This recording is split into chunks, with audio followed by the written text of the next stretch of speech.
Okay, everybody. Welcome, welcome, welcome. Sunday morning, April the 12th, 9 a.m. PST. And you're here where you're supposed to be at Hash Church Season 12. Oh gosh, what are we in? Episode 15 now, I believe. Episode 15. Yes, yes, exactly. All right, just checking out, making sure we're all good. Everyone's good. You can all see me. You can all hear me. Everything's good. I hope you're well. Thank you, Bingo. Always nice to have you in the chat holding things down. I don't tell Bingo how often or how much we appreciate him here on Hash Church, but good gosh, dude, we really do appreciate you a great deal. Just like we appreciate our sponsors. So without too much further ado, I'd like to shout them out as we do every week because, well, they're awesome. So let us start with elevating our solventless game at Hash Church with the Press Club's premium lineup of rosin extraction essentials, proudly supporting the community through top-tier tools that make clean, potent concentrates a breeze. From their legendary rosin bags with proprietary pink stitch, look for the pink stitch with the zero blowout guarantee for unbeatable durability and yields, to award-winning wash bags, premium parchment paper, pre-press molds, and the innovative Press Club rosin press for precise heat and pressure control. Whether you're crafting at home or scaling up their IsoSwab station and collection plates, keep your setup spotless and efficient, all crafted with 100% food-grade, dye-free nylon for contaminant-free results that preserve those precious volatile organic compounds.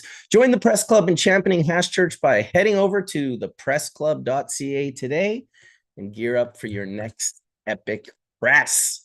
God, I appreciate those guys. Good dudes over there. Of course, you can elevate your session at Hash Church with Puffco's cutting edge lineup as well, starting with the innovative Pivot, a pocket-sized dab pen that delivers the full rig experience on the go, featuring a quick release 3D chamber for premium flavor and real-time temperature control with 4 heat presets and haptic feedback. Pretty cool using the app. For epic group rips, you can dive into the Puffco Peak Pro, which is powered by revolutionary 3D XL bowl technology. You get 2 times more vapor over the old bowl overheating from the sides to preserve and release those volatile organic compounds, and an XL joystick for fuller loads with less reclaim. And don't miss the new Proxy, the modular portable powerhouse with 4 precision heat settings, fast 90-minute charging, boost mode for intensive hits, and easily disassembly for seamless cleaning. Really perfect for any adventure. You can see the adventures I go on with mine at on my YouTube channel here.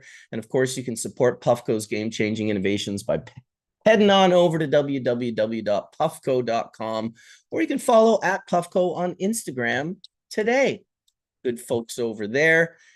Well, bubble bags, we stand out as the premier choice for water hash extraction, and it's no surprise why. We are the original innovators who set the standard for quality and performance. Crafted with durability in mind, these bags are bags, the bags.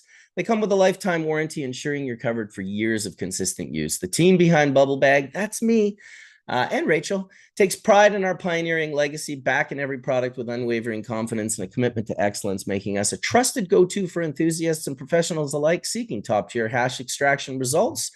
Well, you can check us out over at www.bubblebag.com, and you can use the code HashChurch10 for a discount. But I will tell you, the bags are massively discounted right now, over 50% off. So you're looking at more like a 60% discount on that. So got a couple people waiting in the room. I'm going to let those folks in right away. And we will see how the day goes here. Let's see what we got. Let's see what we got. All right. Well, punctuality is on point. You guys are punctual. I like to see it. I like to see it. How you doing, Wendy? I'm doing good. How are you, Mark? I'm doing pretty good. It's another Sunday morning. It comes quick every week. I end Hash Church and then it's like, oh, I got to do Hash Church again. And then I blink and it's Thursday or Friday. And I'm like, holy shit, have I sent the email out? Have I created a thumbnail? Have I? So good. It's going good, but it's definitely, it's consistent. Let's just say. Yes. Yes, very consistent. Nice to see both of you Ladies in the room today. Nice to have a little bit of a balance, actually. Whew, I got a lot of dudes on this show a lot of the time. A lot of dude energy going on. And it's not because I don't invite the ladies. I used to have a lot of people. They would hit me up and they'd be like, "Hey, what's going on? Why aren't there more women on Hash Church?" I'm like, "I don't know. I'm inviting so many." Finally, my friend Hillary Black from the BC Compassion Club, she pulled me aside. She said, "Look, dude, 9 a.m. on a Sunday is pretty early. We're ladies. We don't roll out of bed like you guys do with your hair sticking up." And she's like, That's "There's what I said today. I yeah, said there's these guys roll out of bed, they take a dab, they put their hat on. I'm over here setting up lights and making sure, like, you know what I mean? Washed my hair today. Like I washed it. Marcus, these are clean roots, okay? Put on makeup. This is like the no makeup makeup. I right. I did know. not put the makeup on, but I will say today I did have a shower. I washed my Ooh. hair. I got all clean. My wife, Hey. after 37 years, is she's really driving this shower and wash your hair every day thing. And I'm finally picking it up at 53 years old. Good. Oh God, we're gross, us dudes. There's no doubt about it. There's mild grossness. Who you got there, Vanessa? This is Bon Bon.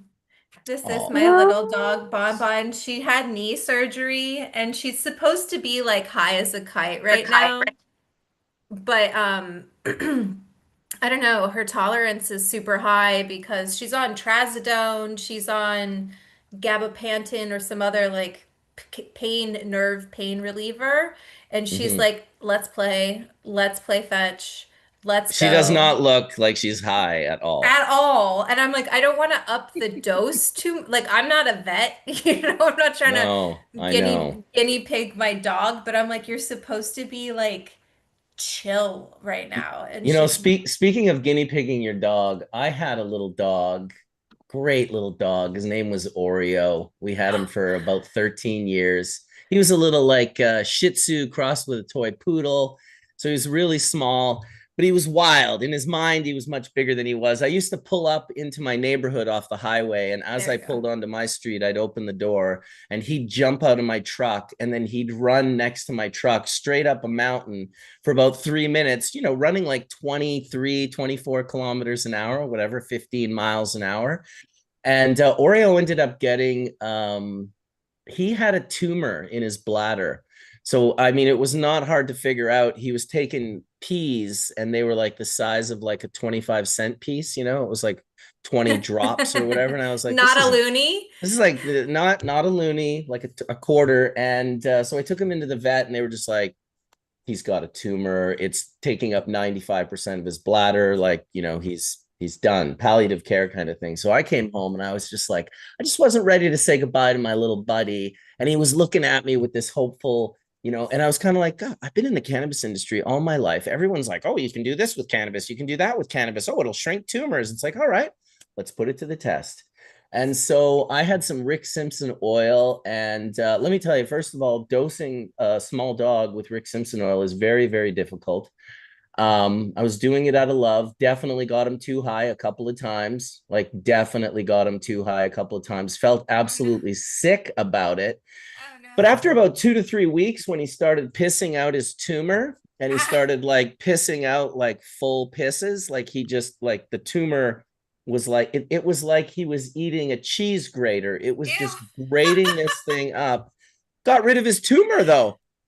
Hey, Wow, that's that's all that crazy. matters. It was insane. Like my wife, even she wouldn't have believed it had she not seen it. She's like, that's insane. Like that, how can you even wrap your head around it? Gave him a bunch more life, not a ton. Unfortunately, what ended up happening with him was a piece of it ended up getting stuck and it plugged him up. And, we could have gone and done the surgery, but he was such an old dog. And, there is a point in time where you have to put the dog's sort of feelings ahead of because we'll keep these dogs alive forever. They're like our best friends. They're like, dude, I'll do whatever I need to do to keep you alive. To the point where, like my one buddy last year when I was in Manitoba, he has a larger dog and its back legs just stopped working. Well, he's been taking this thing out to go to the bathroom like 4 or 5 times a day, carrying like an 80-pound dog with legs that don't work. And I just I pulled him aside. I said, dude, like you gotta let your buddy go. Like it's time. Better to do it before, you want them to, you want those, like, I don't know how you want to die, but I don't want to be like dragging Trust me, myself, we're on the same page. like I think there's empathy and kindness in euthanasia. It's a really hot topic right now. Um, but especially with pets because they don't really have a choice. So you have to make that choice for them and make those decisions for them. So Yeah. No, you're not hard. wrong. I'm in the same boat. I've I've existed, both my wife and I are such polar opposite people that everything we go through in life is also the polar opposite. So my dad was killed in a motorcycle accident in an instant. It happened instantly and it was over and done. Her father had psychological problems and it took him years to pass away to the point where he was in the hospital bed at the end in the psych ward with this intensely super intense just like mind condition, like he literally with his mind just made the choice to have this long slow death. And so they're both terrible. Yeah. Like the shock of my father was like absolutely insane. And then the desensitization that my wife felt because it was just like so long. It just kept going and going and going. And you get desensitized to the experience. And then you're like, oh, did it happen? Oh, did it happen? And you have that so many times. And then it's kind of like when it happens, it's like You've grieved it already. You've already kind of you experienced that grief. That's exactly it. You've Yeah. you've you've experienced that grief maybe over the course of 10 or Yeah. 15 plus years, whereas experiencing all that grief in a moment is absolutely overwhelming. It knocked me off my feet, in fact, when my father passed away and I got the news. It literally knocked me off my feet. I'd never really experienced news knocking me off my feet. Of course, I'm a human being and I've been triggered in my life, so I know what it's like to be triggered, but nothing. I mean, getting triggered and getting angry with your voice is one thing. Getting triggered and falling off your feet, that's like a deeper level. It's physical, like yeah. I'm so sorry. That's a heavy loss. Well, we Uh, all get to have them in you know, some shape or another. It's we just have to kind of it's like it's really like terrible metaphor from a guy's perspective is like it's like getting punched in the face, and then it's not really so much the punch in the face, it's about how well do you get up after you've been punched in the face, and are you going to spend the next 6 months complaining about the punch or talking about how your jaw hurts or how your eye never healed properly. Like there's so many ways to go down the pathway of like I'm a victim, I got punched in the face. yeah, Or there's the other way, which is kind of like all the lessons that if you go this way you don't have to repeat the getting punched in the face thing over and over again, but yeah. it's not easy. No, death is never easy. Oh, it got so heavy. It's raining here right now, so it kind of fits the mood. Right, Sunday Yeah. morning. Hey, it's church. It's church. It's where you talk. You gotta this is what it's about, right? And then communion in a way with this wonderful plant that I think kind of helps people cope. And I think Wendy can really speak to that and how edibles have helped people cope. Her space gems, um, they've just, the messages she gets from people who are experiencing whatever, life is hard. And so these space jumps, and guess what, Marcus? She's using bubble hash and has been and has it, like she's not ever once even dibble dabbled in with distillate or any of the other, I kind of. have. Oh, okay, I'm I had to start. I mean, I had to be like taught the ways of like bubble, but yeah, definitely I feel like yeah, just that BHO era of like back in like 2009, no, 2010, Yeah, that was just like we all were smoking BHO. Yeah, and then definitely people were definitely talking about ice water hash. BHO Yeah. spread like wildfire back then, pun intended. People were definitely blowing up. I was in the Oh position. yeah. I was in a unique position because I started water extraction literally like 12 days later. Indra, my friend John Davis, who's been on Hash Church many times, he released the BHO method on erowid.org. Erowid, however you want to pronounce it, erowid.org. That's where BHO was first released. It was released by a character named Indra, which was, of course, John Davis. And he didn't really think too much about it. He was just like, he had been working with extraction for many years. He had been using BHO extraction on a more scientific level for companies like Roberto, which is like a perfumery company from France that's been involved in fragrance and flavors since the 1800s. Like, this is an established company, and he'd Yep. been doing this butane extraction out of all sorts of different things for them, and they just couldn't wrap their head around it because it was so cold and it was so clean and it was so, all the flavors were just like such an incredible expression of themselves, that eventually he did it with cannabis. And back in the day, he used to just pack pen bodies, little metal pen bodies. He'd pack with a little herb. He'd just shoot a little bit of BHO through there. It would pop out the other end. He would, let it dry, and then there would be dabs. I'll never forget the first time I saw a gram of it, because John is friends with my friend Steve Dumock in Amsterdam, who everyone knows as the Nose knows. And so this is a guy who's been flipping and involved in the hash trade for 40 plus years. He's an American that's expatted, lived in Amsterdam for the last, I'd say, at least 35 years. And I met him. I went up to his place near the train station one day, and I guess John had been there earlier that day and made some of this butane hash oil. And he gave me some, and this was in like 98, before the bubble bags. And I remember having a gram, and I remember it was the strongest thing I'd ever smoked. It was the only BHO I would ever smoke, because after that I didn't smoke it again. But I remember it was so strong. At the end of my trip, I still had half a gram left, which was unbelievable for me. I could smoke grams and grams. I still had half a gram, and I remember stopping at Mila's pollinator shop and gifting it to her and saying, this is just like, I don't even know how I'm saying this, but this is I can't finish this. And so I gave it to Mila. I found out years later it was John. So when John released this method on the internet, he didn't realize how much it would spread. And unfortunately, it spread in a few ways that he didn't perceive. And one of them obviously was younger people who were processing without perceiving. And what I mean by that is, like, for an instance, if you got a microscope and you looked inside the plug on your wall, you would see that it's constantly sparking.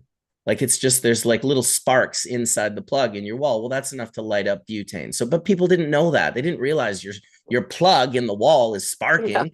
And then when you blast 12 cans, well, Yeah.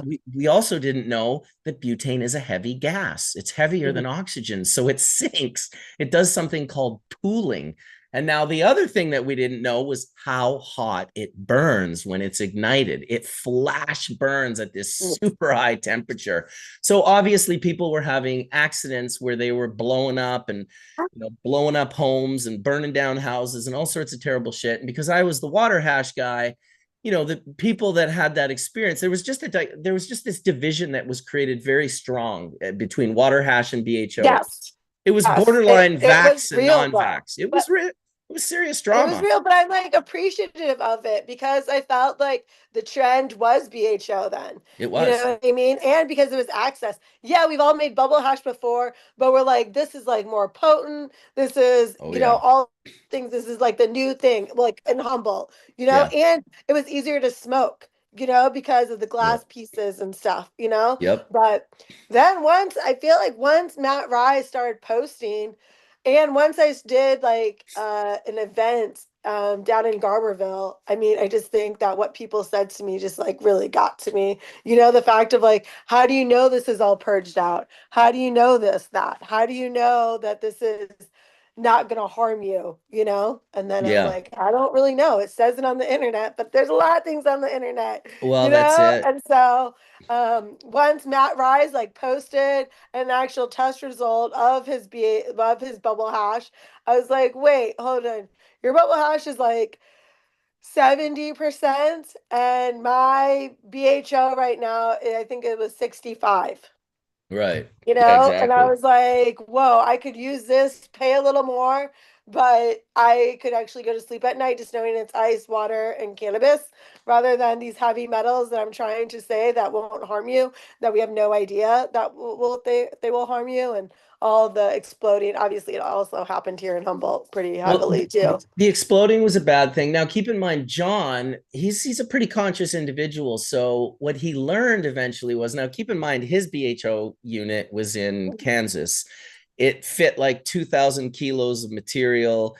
All of his gas, which was three different gases, were in tanks in the field, and then they were Yeah, metered in. So you have meters that the gas goes through that tells you how much gas went in, and then when you're done, you meter it back out. So you never lose your gas. It's the way it's supposed to be done, not like in a not with the bikini out cans. on your with a can. Like, oh, I saw this girl in a bikini once doing it, and I'm like, I'm looking in the background, her barbecue's there, there's plugs, open plugs on the wall, but she's outside. My good friend Brian blew out outside Purdue. I know you're watching right now, buddy. He was out in the forest doing it, but he had a sweater on, and his sweater created a static charge, and when he moved the wrong way and rubbed his sweater, he lit up. So I would get in touch, these people would get in touch with me after they blew up, because they felt like, well, I was the natural other side of BHO, whereas in reality, I would truly fight for access for anyone in any access that they want. I don't love BHO, but I would fight Well, for the right for it to exist, and I would fight for the right to people to have access to it,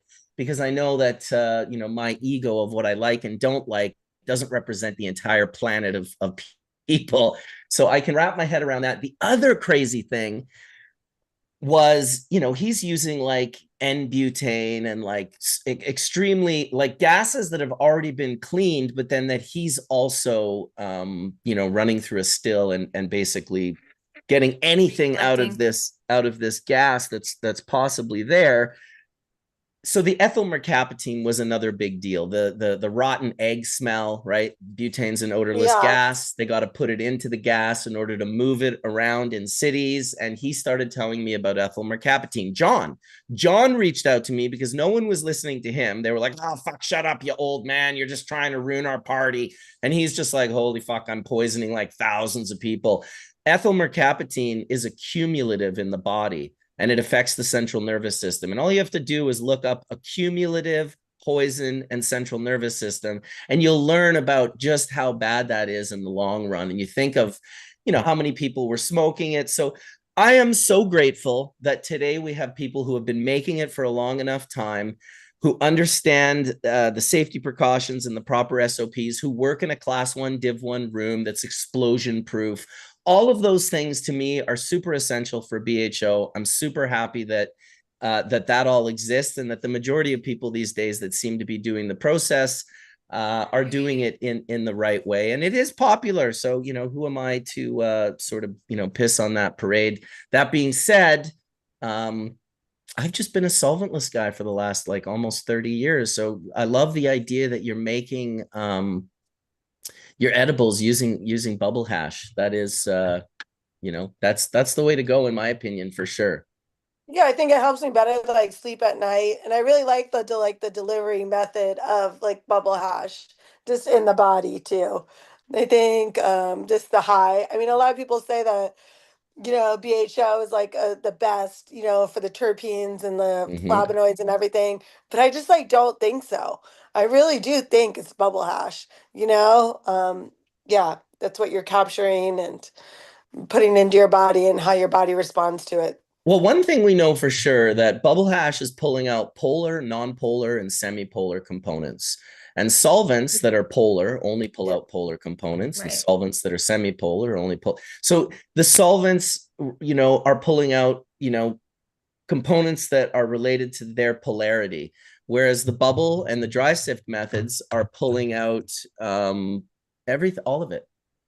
So, Mm-hmm. the BHO Mm-hmm. guys are like, "Hey, we only want this," which is fine, no problem. And the bubble guys are more like, "Oh, we just want the full, like whatever the plant is there." Like to me, full melt dry sift and full melt bubble is the representation of the plant's expression of the medicinal components and recreational components, whatever kind of term you want to lay on them. The magic, we could call it, we could call it whatever we want, but it's all located in the trichome head. There's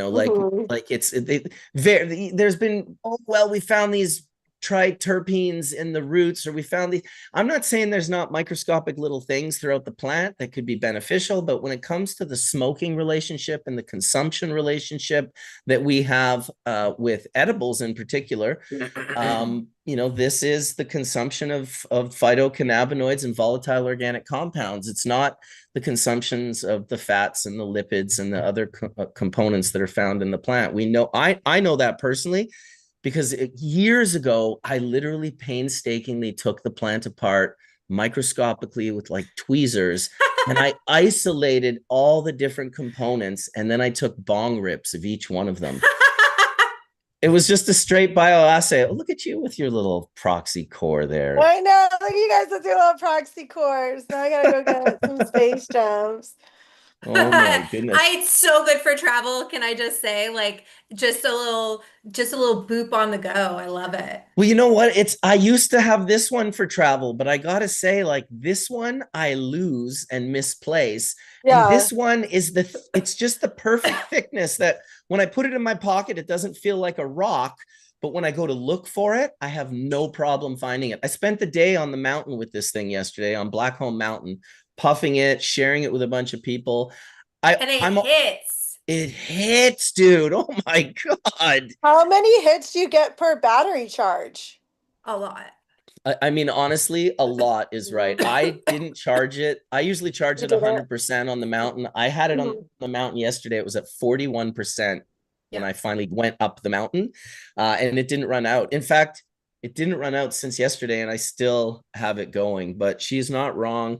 There's definitely something to be said to have the little marble on the inside. Yeah. It's got two little holes on the side here. You kind of can't see them on my camera very good, but they make for kind of a Venturi effect. When you suck, it creates a little spiral. And yeah, it is. Can you guys see that? Do you see how they designed the top there? Yeah. And then they give you the pearl with it. Okay. So they give you more than that. I don't know what I did with the other ones. And then this like hold that air, all of that air stuff is great. This extension, it doesn't burn your mouth.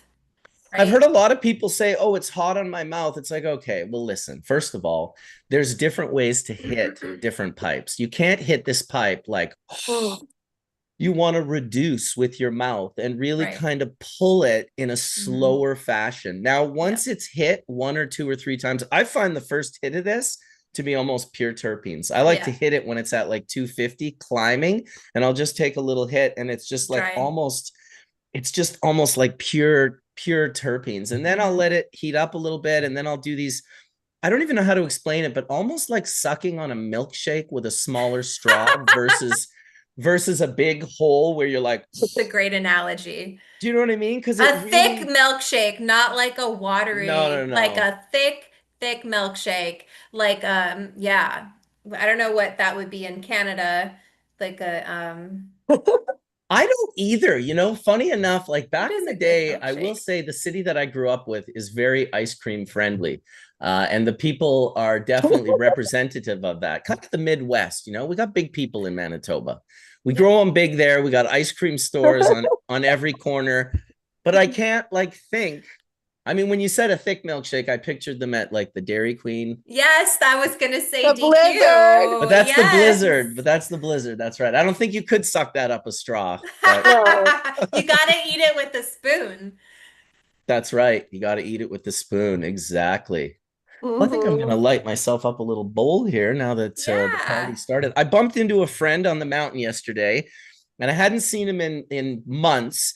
And he pulls out all these jars. He gave me, I'd say like 10 jars that look like this. There's like a sample of, I guess it's about 1 gram in each jar. This one's You're so lucky. Just go around. Dude, I'm telling you, like blessed be is blessed. Like I can't even believe it.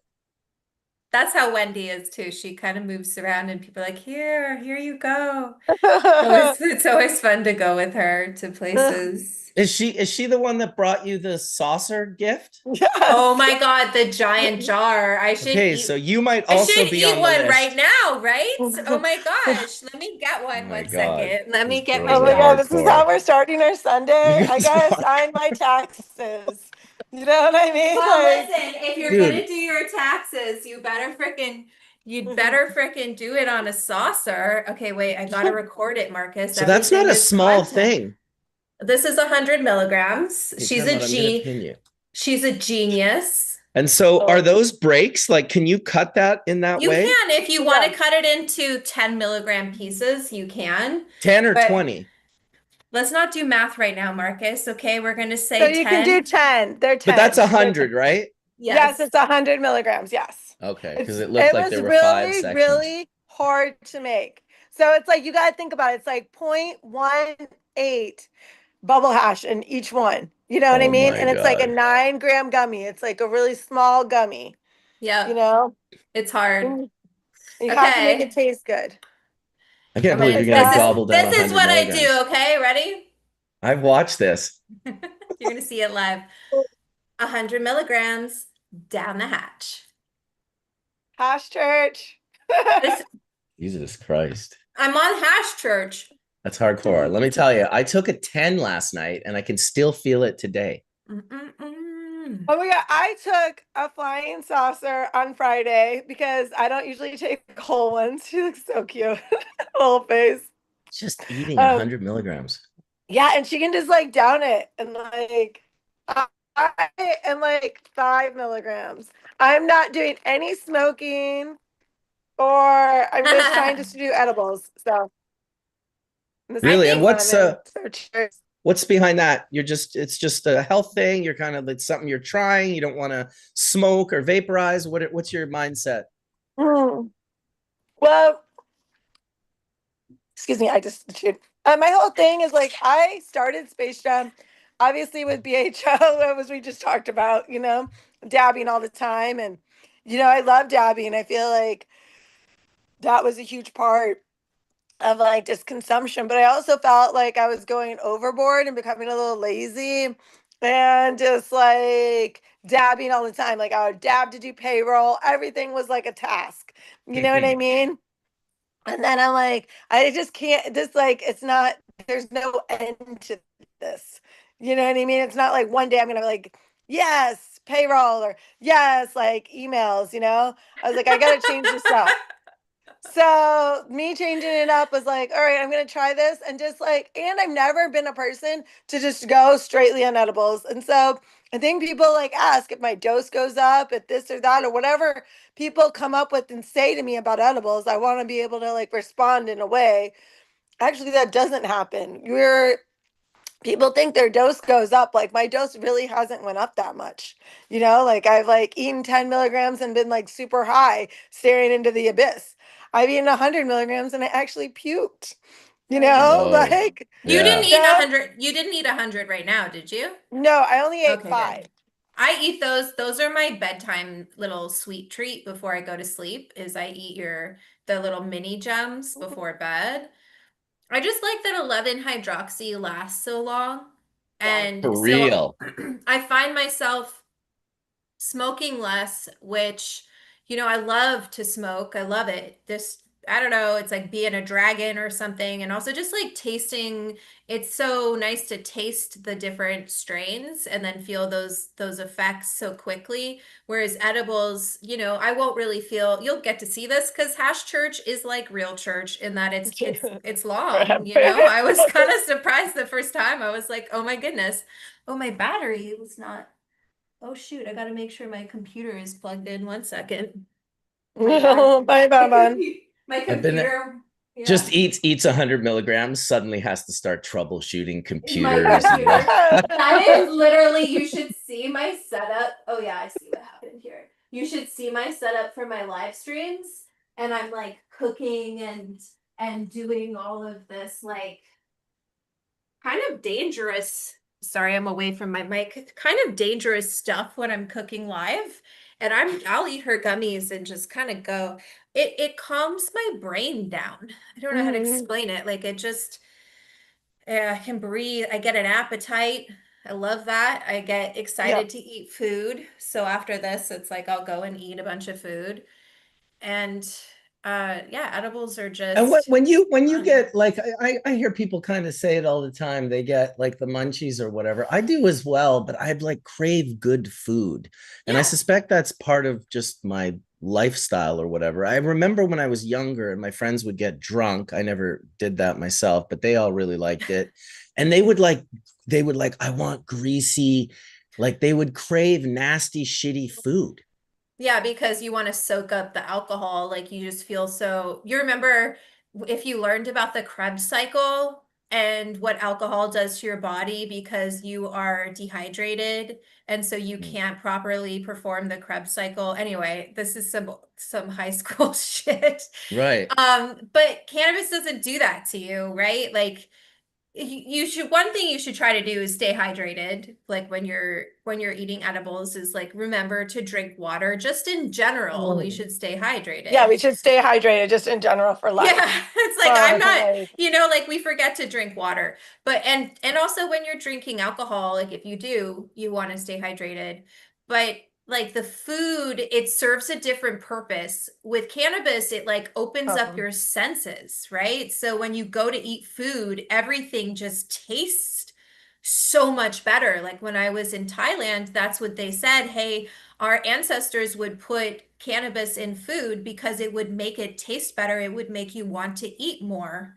So that's like it going weed in food makes sense to me. Mhm. It Mhm. should to everybody. But there's an art to it and Wendy has found a way to take such a pure concentrate extraction of the plant and make that delicious in a potent, very small package, which if you're a cancer yeah, patient or you're a diabetic or you have any other kind of medical condition, you might not want to be eating a bunch of edibles to get that 100 milligram dose. Unfortunately, the government doesn't really recognize that people have different tolerances.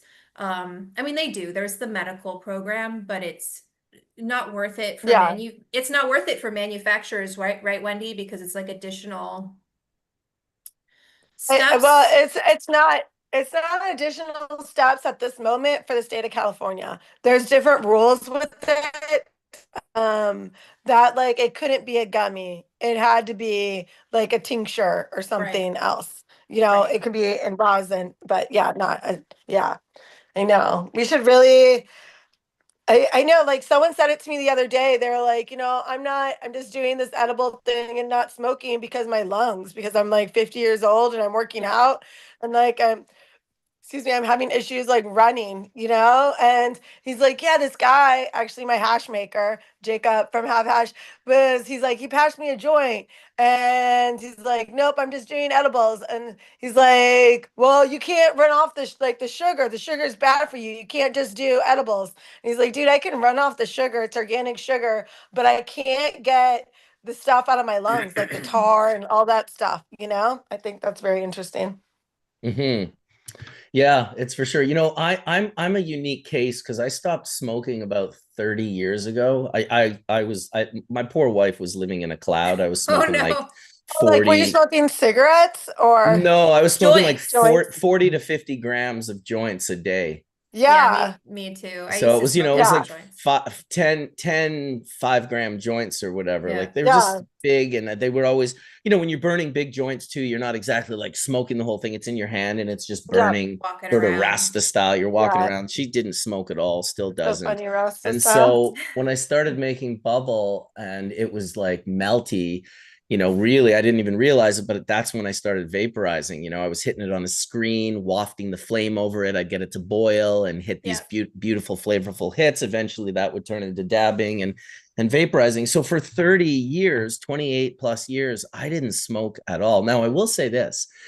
During that time that I was smoking like that, I didn't do anything else. I'm really quite a purist when I think about it. So I wasn't doing anything else, but I will tell you that I always had something in my throat. I was always like, and Yeah. it wasn't colorful. I wasn't hawking up black or green or Yeah. gray stuff, but it was always just something there. The minute I stopped smoking and stopped vaporizing and chronically vaporizing, I haven't had that come back ever. My lungs are super powerful. I have no like problem with stamina in regards to lung power. Definitely beyond my age. Now I just started smoking joints again. Oh no. I'm not going to get to the point where I'm smoking, 50 grams a day, but I'll smoke like one here, one there.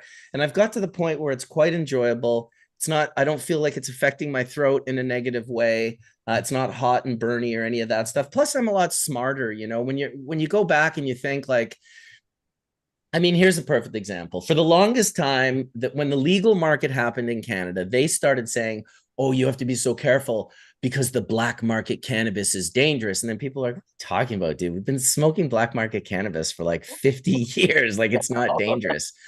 Well, then they started throwing contests in Canada that were both legal and black market people, but the contests themselves would test. And so we had a contest here just the other day called Heady Happenings, and 6 of like 28 people failed for mycobutanol spraying on the plant. And Yeah. these are gray market brands spraying fucking poison on the plant.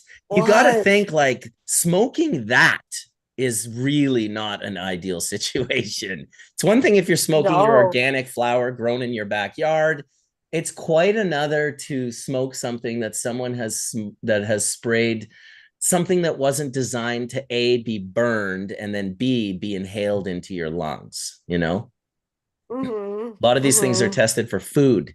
And so they're tested for like how they react in your stomach, not how they react when they're burned with fire and inhaled as a vapor into your lungs. So it just changes it up a little bit. It's I mean, you guys in the edible world, to me, the edible world is I mean, it's a very unique world. It is recreational, but more importantly, it's also medicinal. And then Yep. even more importantly than recreational and medicinal, it's preventative. It's Yep. preventative for the people who don't realize that they're heading towards this medicinal pathway. Well, why wait? It took me a long time to kind of be like, why are we telling people with stage 4 cancer to take doses of cannabinoids, but people who are healthy, we don't have any interest in being like, hey, this is a preventative. You can just consume this. I tell all the old people I know, in the least, get some gummies that you can eat at nighttime if you're afraid, because of course, prohibition is strong and deep, and the force of prohibition still exists in the elderly, and they're afraid to be high, which is such a Yeah. crazy thing. Imagine how much money you have to spend to get people to be afraid to be high.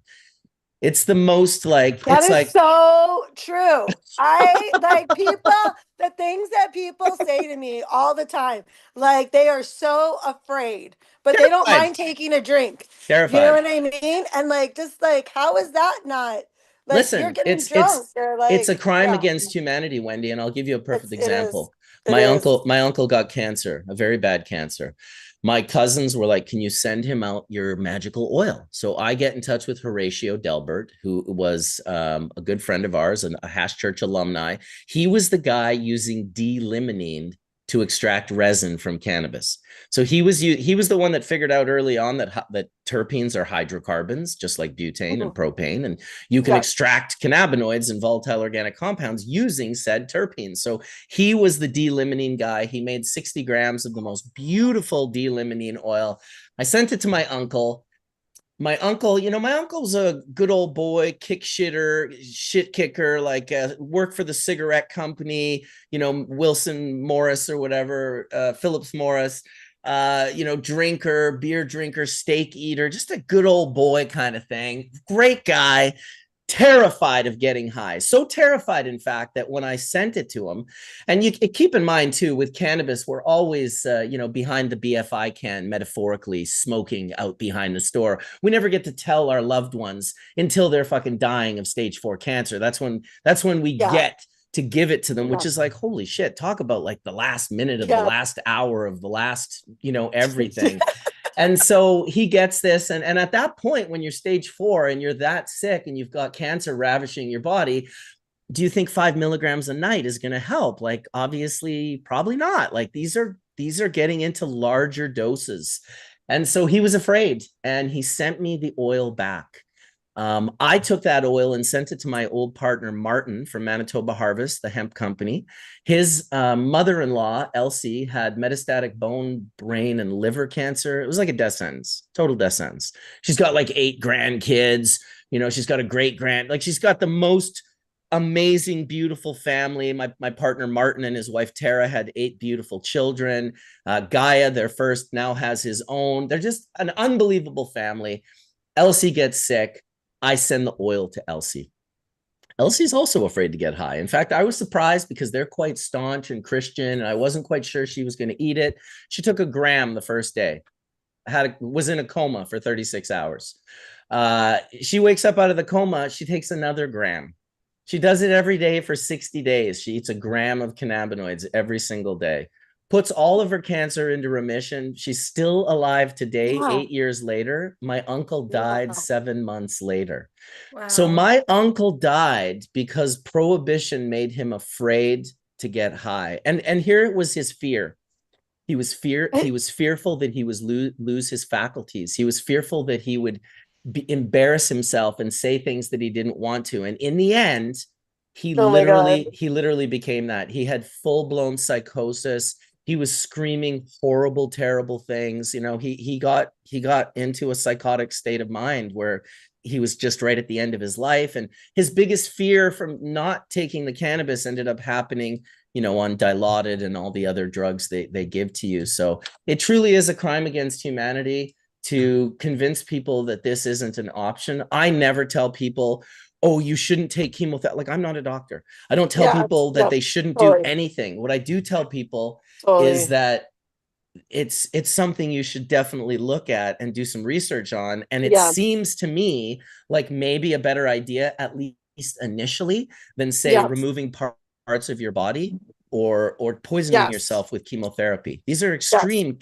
I'm not saying don't do it. Oh my God. But wow, those are extreme. I just stay away from medical advice in general, especially in regards to cancer, because, like if you watch that, there's a show, I don't know if it's Netflix that has it, apple cider vinegar. Yeah, I thought you were going to say that. Yeah, because it's such a, like with chemotherapy, like you said, it was like a really high amount of cannabinoids that your mom was eating.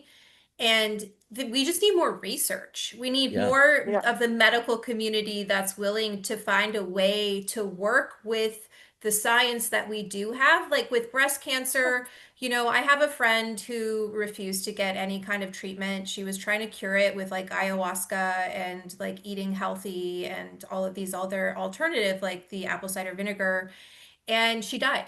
That's what happened. So, and at the end, she was crying and wanted the chemo and she wanted the tumor removed. So you get to like, I think there's a real, like you said, Marcus, it's like we're not medical professionals. And so I always just like stay kind of, and with cannabis, if you look at what cannabinoids do in your body, it's like reducing inflammation. So if you're taking high amounts of cannabinoids and then you're also taking chemotherapy, where the whole point of it is to attack pretty much everything, it's really attacking everything in your body, because, and this is like an oversimplification of it, but that's where it becomes complicated to be like, hey, take a lot of cannabis and do it, or maybe that's a good thing because it'll help with your appetite. Like there's just so many variables with the human body, and each one of us, like there's a guy on Instagram and he takes a bunch of gummies and he lost his stomach to cancer and he's going through chemotherapy, and the edibles help him and his appetite, and so like that is, it's like with pregnancy, with women and I get those do you get those messages, Wendy? It's like, hey, I'm pregnant. I don't know. Can I keep eating cannabis or not? And I'm like, oh, I wish I could give advice on that, but that is so out of my realm of what I can give advice on. And unfortunately with women, because we can get pregnant, they don't do medical studies on us because all of the medical studies are really geared toward men because testing on women, it becomes more complicated because of our ability to have children. So it's a real problem within the medical community. Anyway, sorry, that was a little bit of a No, I liked it. And, I was the same way up until I got invited to speak at a Rethink Breast Cancer Oh, conference. nice. Yeah, it was thrown by my good friend Allison Gordon and her friend MJ Dakota. And they started Rethink Breast Cancer here in Canada, maybe 15 years ago or more, or a little bit less. Anyway, what they were doing was they kind of were discovering about 15 years ago that breast cancer was kind of this like older woman's disease, Mhm. and that older women weren't the only ones getting it anymore. Yeah. And so all of the knowledge and the information and the education was all for women in perimenopause and at the end of their cycle. And these younger women who were in their 20s and 30s that were just graduating, that were just having their families for the first time, that were just starting careers for the first time, they were getting breast cancer. And the information that they were being given wasn't relatable to them. And so MJ and Allison was like, okay, this is what we're going to do. We're going to start like a fresh new conversation on breast cancer. So they invited me. I was the only random dude. It was all women. The whole audience was full of women with breast cancer. Like they all had the little Yeah. do rags covering their head because their hair had fallen out. It was very hard to be on that stage and look out at all of these women, and they were all looking for one thing. They were looking for hope. That's what everyone that Yeah. was there was Yeah. looking for. And we're on the stage, and the Yeah. doctors are pretty much saying what Vanessa's saying. They're like, look, we can't, Yes. we gotta, and I'm looking at these women and they're just like, because the woman got up and she asked Yeah. this, she said, is it possible that THC can kill cancer? And there was not a doctor that would reply yes. And they know, and I know why, and they know why, because that puts their license at risk. Now, I have no license. So I grabbed the microphone and said, listen, I'm not a doctor. Clearly, I don't have the education that any of these people have, but I can give you the hope that you're looking for. And I gave them Cristina Sanchez's name, Dr. Cristina Sanchez from the University of Madrid, who studied apoptosis in cannabis. And she was the one that showed THC can produce apoptosis in cancerous cells with Andre Guzman at the University of Madrid. And that was like, all they wanted was a little hope. Yeah. And so I just, Yes. like, here's a little hope. Now, I met a woman named Judith at the end of that event, and she had her big, huge firefighter husband, and she was a tiny, tiny little 100-pound thing. And she was just so delicate, and she was young, and she was, dying of breast cancer. And I was just like, she's like, where can I get some of the like stuff that you were talking about? I was like, you know what? Come out to my car. I'll give you everything I have. And I just opened up Yeah. my trunk and I Yeah. just gave her my stash. And I Yeah. can't remember if I kept sending her stuff for a while.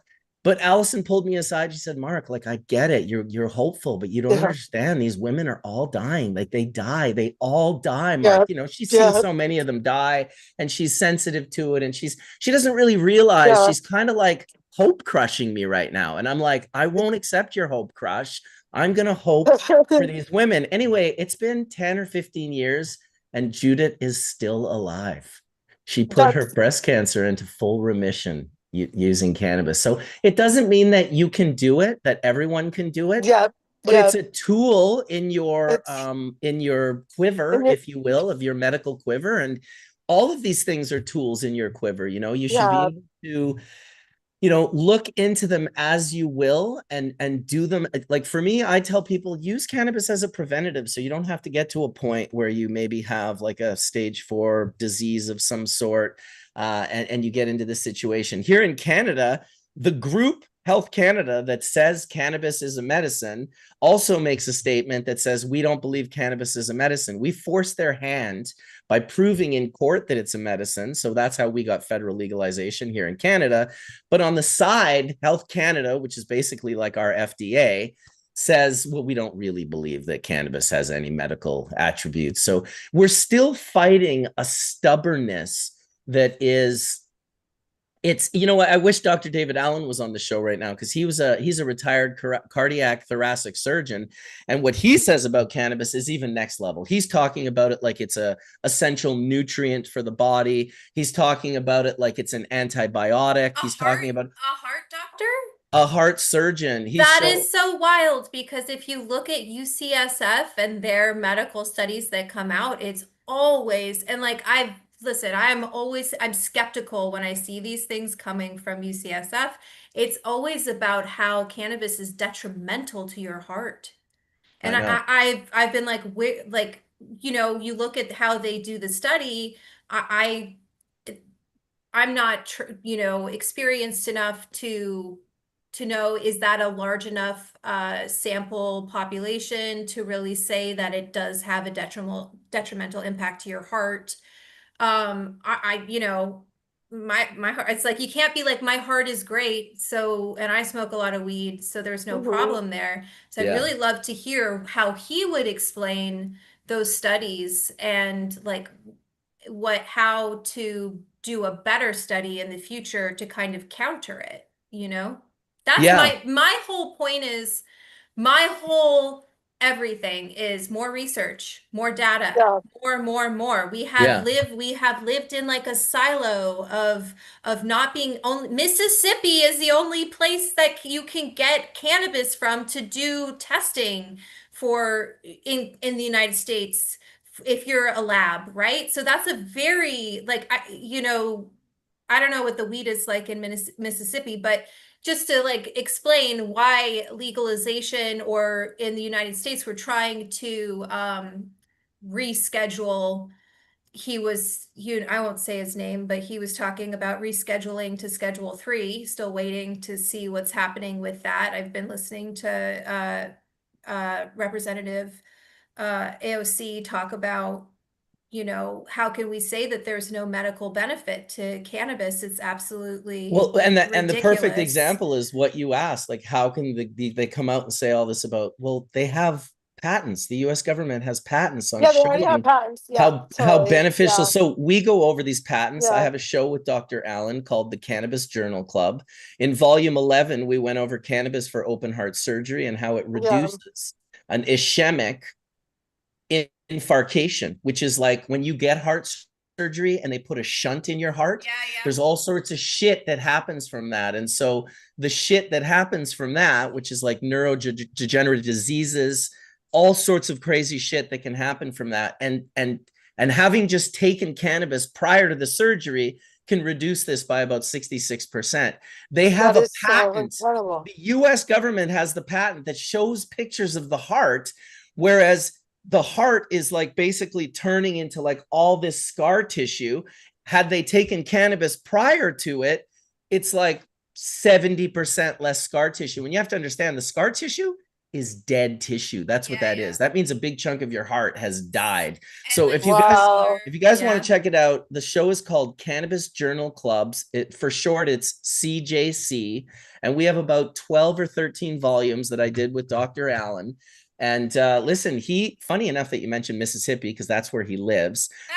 The DEA came after this guy hard. Like, they tried to put him in jail for, well, they did put him in jail for a Oh while. my They tried to put him God. in jail for life. They took his property. He had to come back, and he lost his family and his sons and his, like, he really like went through it, this guy, all because he was a doctor who is willing to say the things the doctors aren't willing to say. And not only was he willing to say it, he was actually willing to scream it from a mountaintop. And he's super fucking brilliant. Like, he tells stories of saving an 18-year-old kid's life who was shot, and he was holding his heart in his hands, massaging this kid's heart, bringing it back to life. It's like, you can't understand the level of intensity. You want to talk about accountability? Cut someone's chest open and put their heart in your hands. And pump it. Oh my God. Yeah. And Manually pump it. manually pumping it with his No. hands. I'm just like, oh my God, Dr. Allen, like, you are a hero, dude. Holy shit. Really Yeah. saving lives. I've always had really low I feel blood like we're not even allowed to pressure. talk about like, you know, yeah, for sure. I feel like a lot of like patients don't even talk about their cannabis use either because they're afraid to, Like definitely there's tons of studies. I feel like not just like tons of studies, but I have tons of people that come to me and tell me what's going on with them and, helping them over the years, and had like crazy story, absolutely crazy stories. It's quality of life. Like, that's like the whole point of it is like quality of life, and especially in their last years, whatever they're going to have. And they're like, yeah, we don't even talk about it with the doctor. Like, we can't, like, once we brought it up, it just like went totally sideways, and they want me to take this other medication or this other stuff this to make me sick. But this like stuff helps me eat, helps me be able to get my body back, Yeah. Yeah. It's Well, like there's a so there's a crazy. level of shame that will be Yeah. associated with it for a very long time to come because of that energy that was put into it. That's sort of like, oh, I see. You're a degenerate. Reefer I get it. You're a madness. bum. That's what you are. You're a degenerate bum. It's like, oh my You're a lazy God. stoner. I make for years, 4 years, I have told, ever since I got a medical card under Prop 215, I have told my doctor I'm at Kaiser, which is like, it's basically the United States trying to do somewhat socialized healthcare, but not really. I would tell them, they'd be like, are you taking any other medications? I'd be like, yes, I use cannabis. And they're like, how often do you use it? And I would be honest with them and tell them.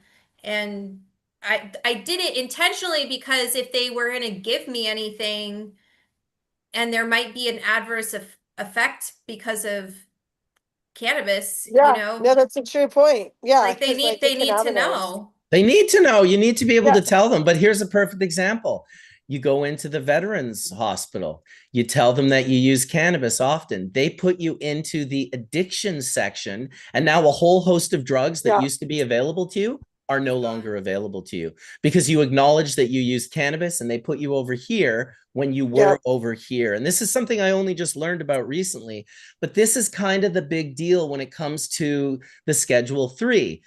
People fucking hate this president so much that they're willing to fight anything reasonable that he wants to do, which is like Schedule 3 is more than reasonable. I get it's not ideal, but you have to understand what you guys are talking about right now, people afraid to tell their doctors, that goes out the window because once cannabis is acknowledged to have medicinal effects, when you acknowledge that you take it, you don't lose any of your rights with your doctor because it is now Schedule 3. I saw so many people fighting the fact that it was going to be scheduled. Fuck it, Schedule 3, it should be legal or nothing. It's like, well, there are people still suffering because it's not Yeah. Schedule 3. Just yeah, because you aren't, yeah, there's still people who are, and they're actually, unfortunately, a fairly yeah, vulnerable section of our population. So yeah. aren't we supposed to protect the most Yes. vulnerable components of our population? Like, I think we I, are. I'm all for it. I hope that he does it. Like I was for it when Biden proposed it. Like it's great. Let's go. Let's move it. I wish it was treated like alcohol and tobacco. I think that makes sense, but that's not, if I'm being honest with myself and Yeah, where our country is at, that is yeah, not what our country wants. But I think that our country can admit that cannabis has medicinal benefits. And Well, I hope so. that's what's bipartisan about it. If we're being frank, and I think that's why it's being put forward and being, it's going through the governmental channels that it has to go through right now. And hopefully it's being expedited and pushed forward because it creates so many jobs as well. Not just helping people medically, it also um, helps with our economy, which it creates a local, we can really grow yeah, cannabis in the United States. We'd love to be working within the states, between the states, so we're not just kind of yeah, isolated in California. It's like, would there be opportunities for us to have interstate commerce, which would be awesome. So, we have to move this forward in any way possible. And I think medically is the way that most people they look at it. And if you really do look at the plant, it's always medicinal. So, Yeah, well, um, that's it. Even when it's not, it is. There's a patent 6630507, which basically proves CBD decreases stroke by up to 50%. This is another patent that's by the owned by the government. US government. It's a US government patent that literally is them saying, here's the thing about a patent. You can't lie on a patent. Okay. So when you get a patent, you can pretty much know that that is going to be the truth. You can't lie on a patent. You can't like make up a bunch of bullshit and then patent it. It has to have like some sort of footing where it can stand on its own weight. It has to be tested. And so US patent number 6630507, titled Cannabinoids as Antioxidants and Neuroprotectants, was granted to the US Department of Health and Human Services in 2003. Okay. Wow.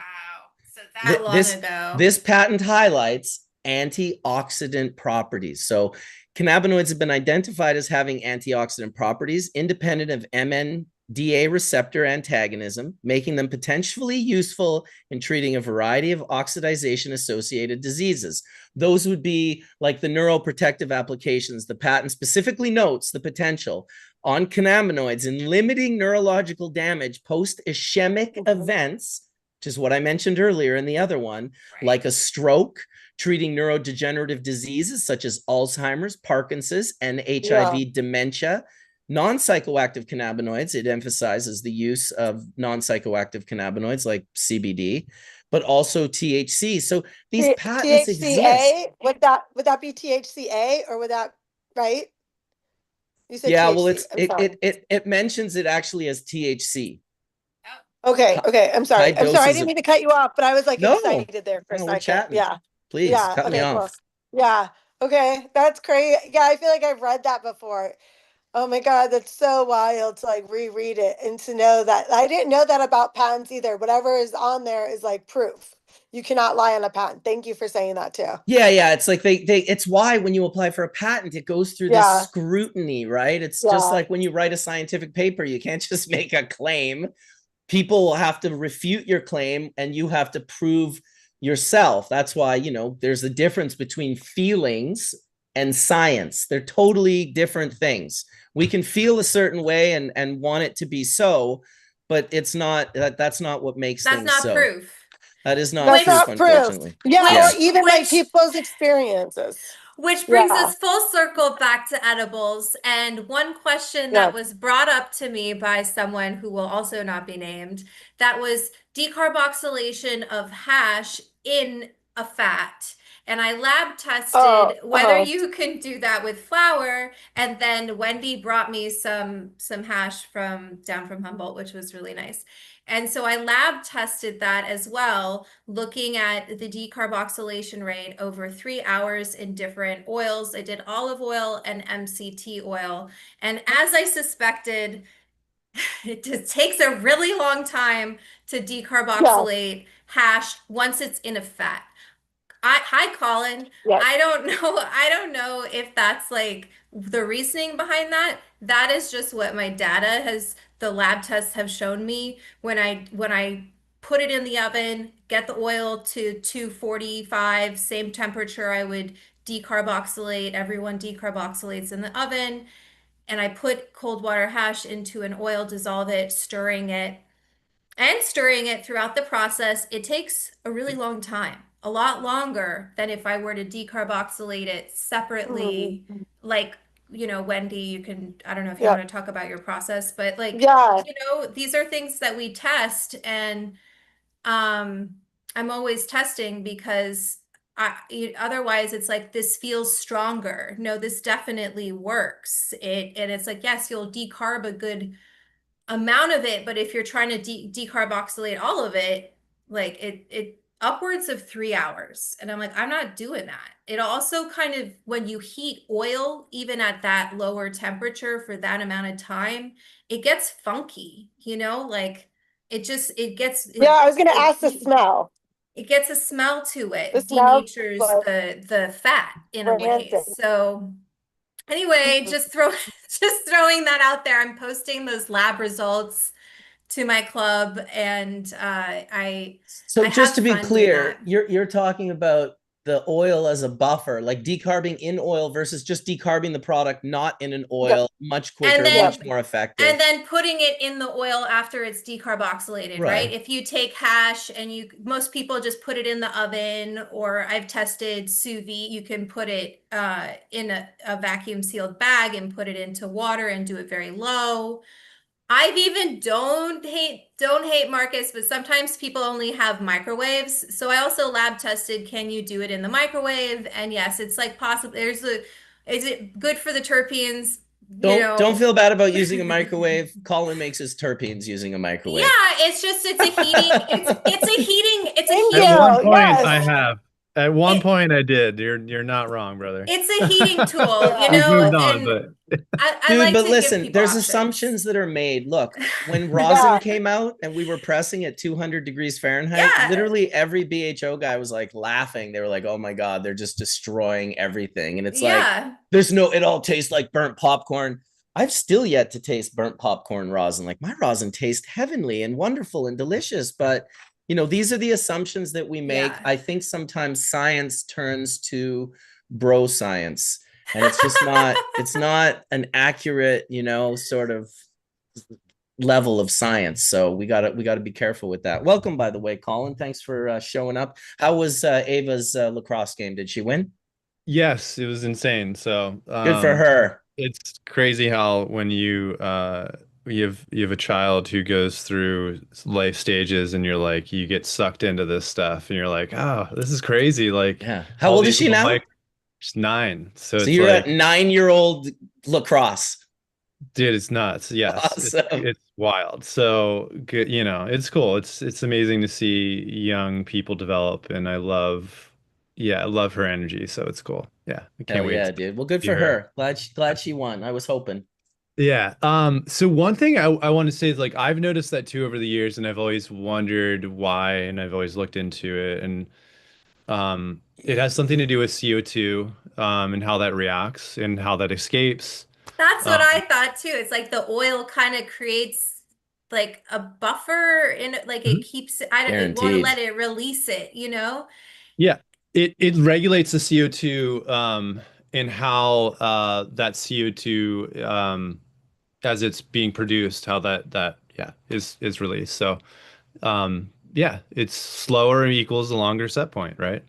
So That's all I yeah. was saying. It's not that, you know, people could, there's so many different ways to decarboxylate and infuse, and there's not one right way. You know, I think that's kind of this myth that's put out there is like you have to hit this certain temperature for this certain amount of time, otherwise it'll never work and you've wasted your weed, you know? And it's like, no, if you kind of just you could let it sit out at room temperature for long enough and you'll like it'll slowly start to decarboxylate. It'll take forever, but and it'll degrade too, especially if you expose it to light.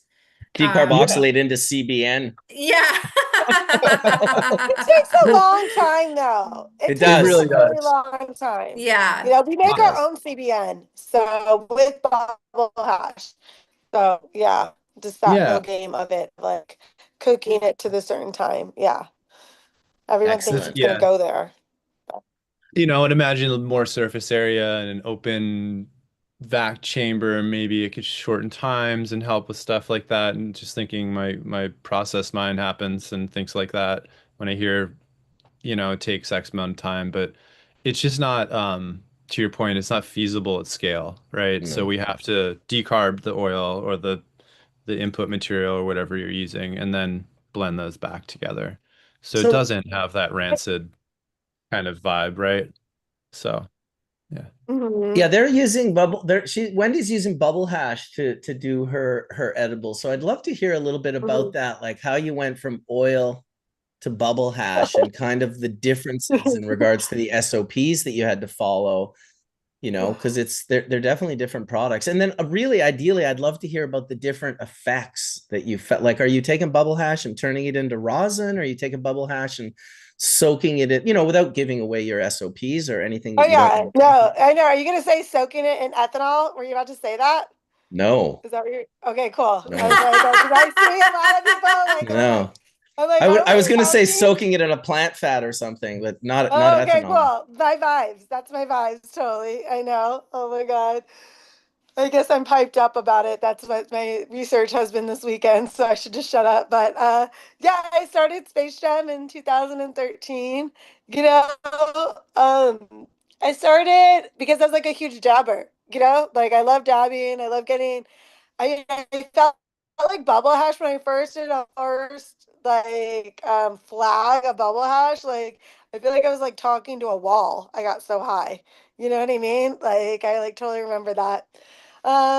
So I feel like before Space Jam, I was like a grower and like just growing. I was on the forums and stuff like THC Farmer and stuff like that, and just learning about all the different ways. And I think once I saw edibles, I was like, whoa, I could like do this and not be a grower just because selling weed as a woman is just not always the best thing, you know? And with Space Jam, like I was like, if I could just make little candies and then just sell them to everyone, like, yeah, people are gonna want them. People want to not have the part of like taking the torch and the dab and all that stuff with them, you know?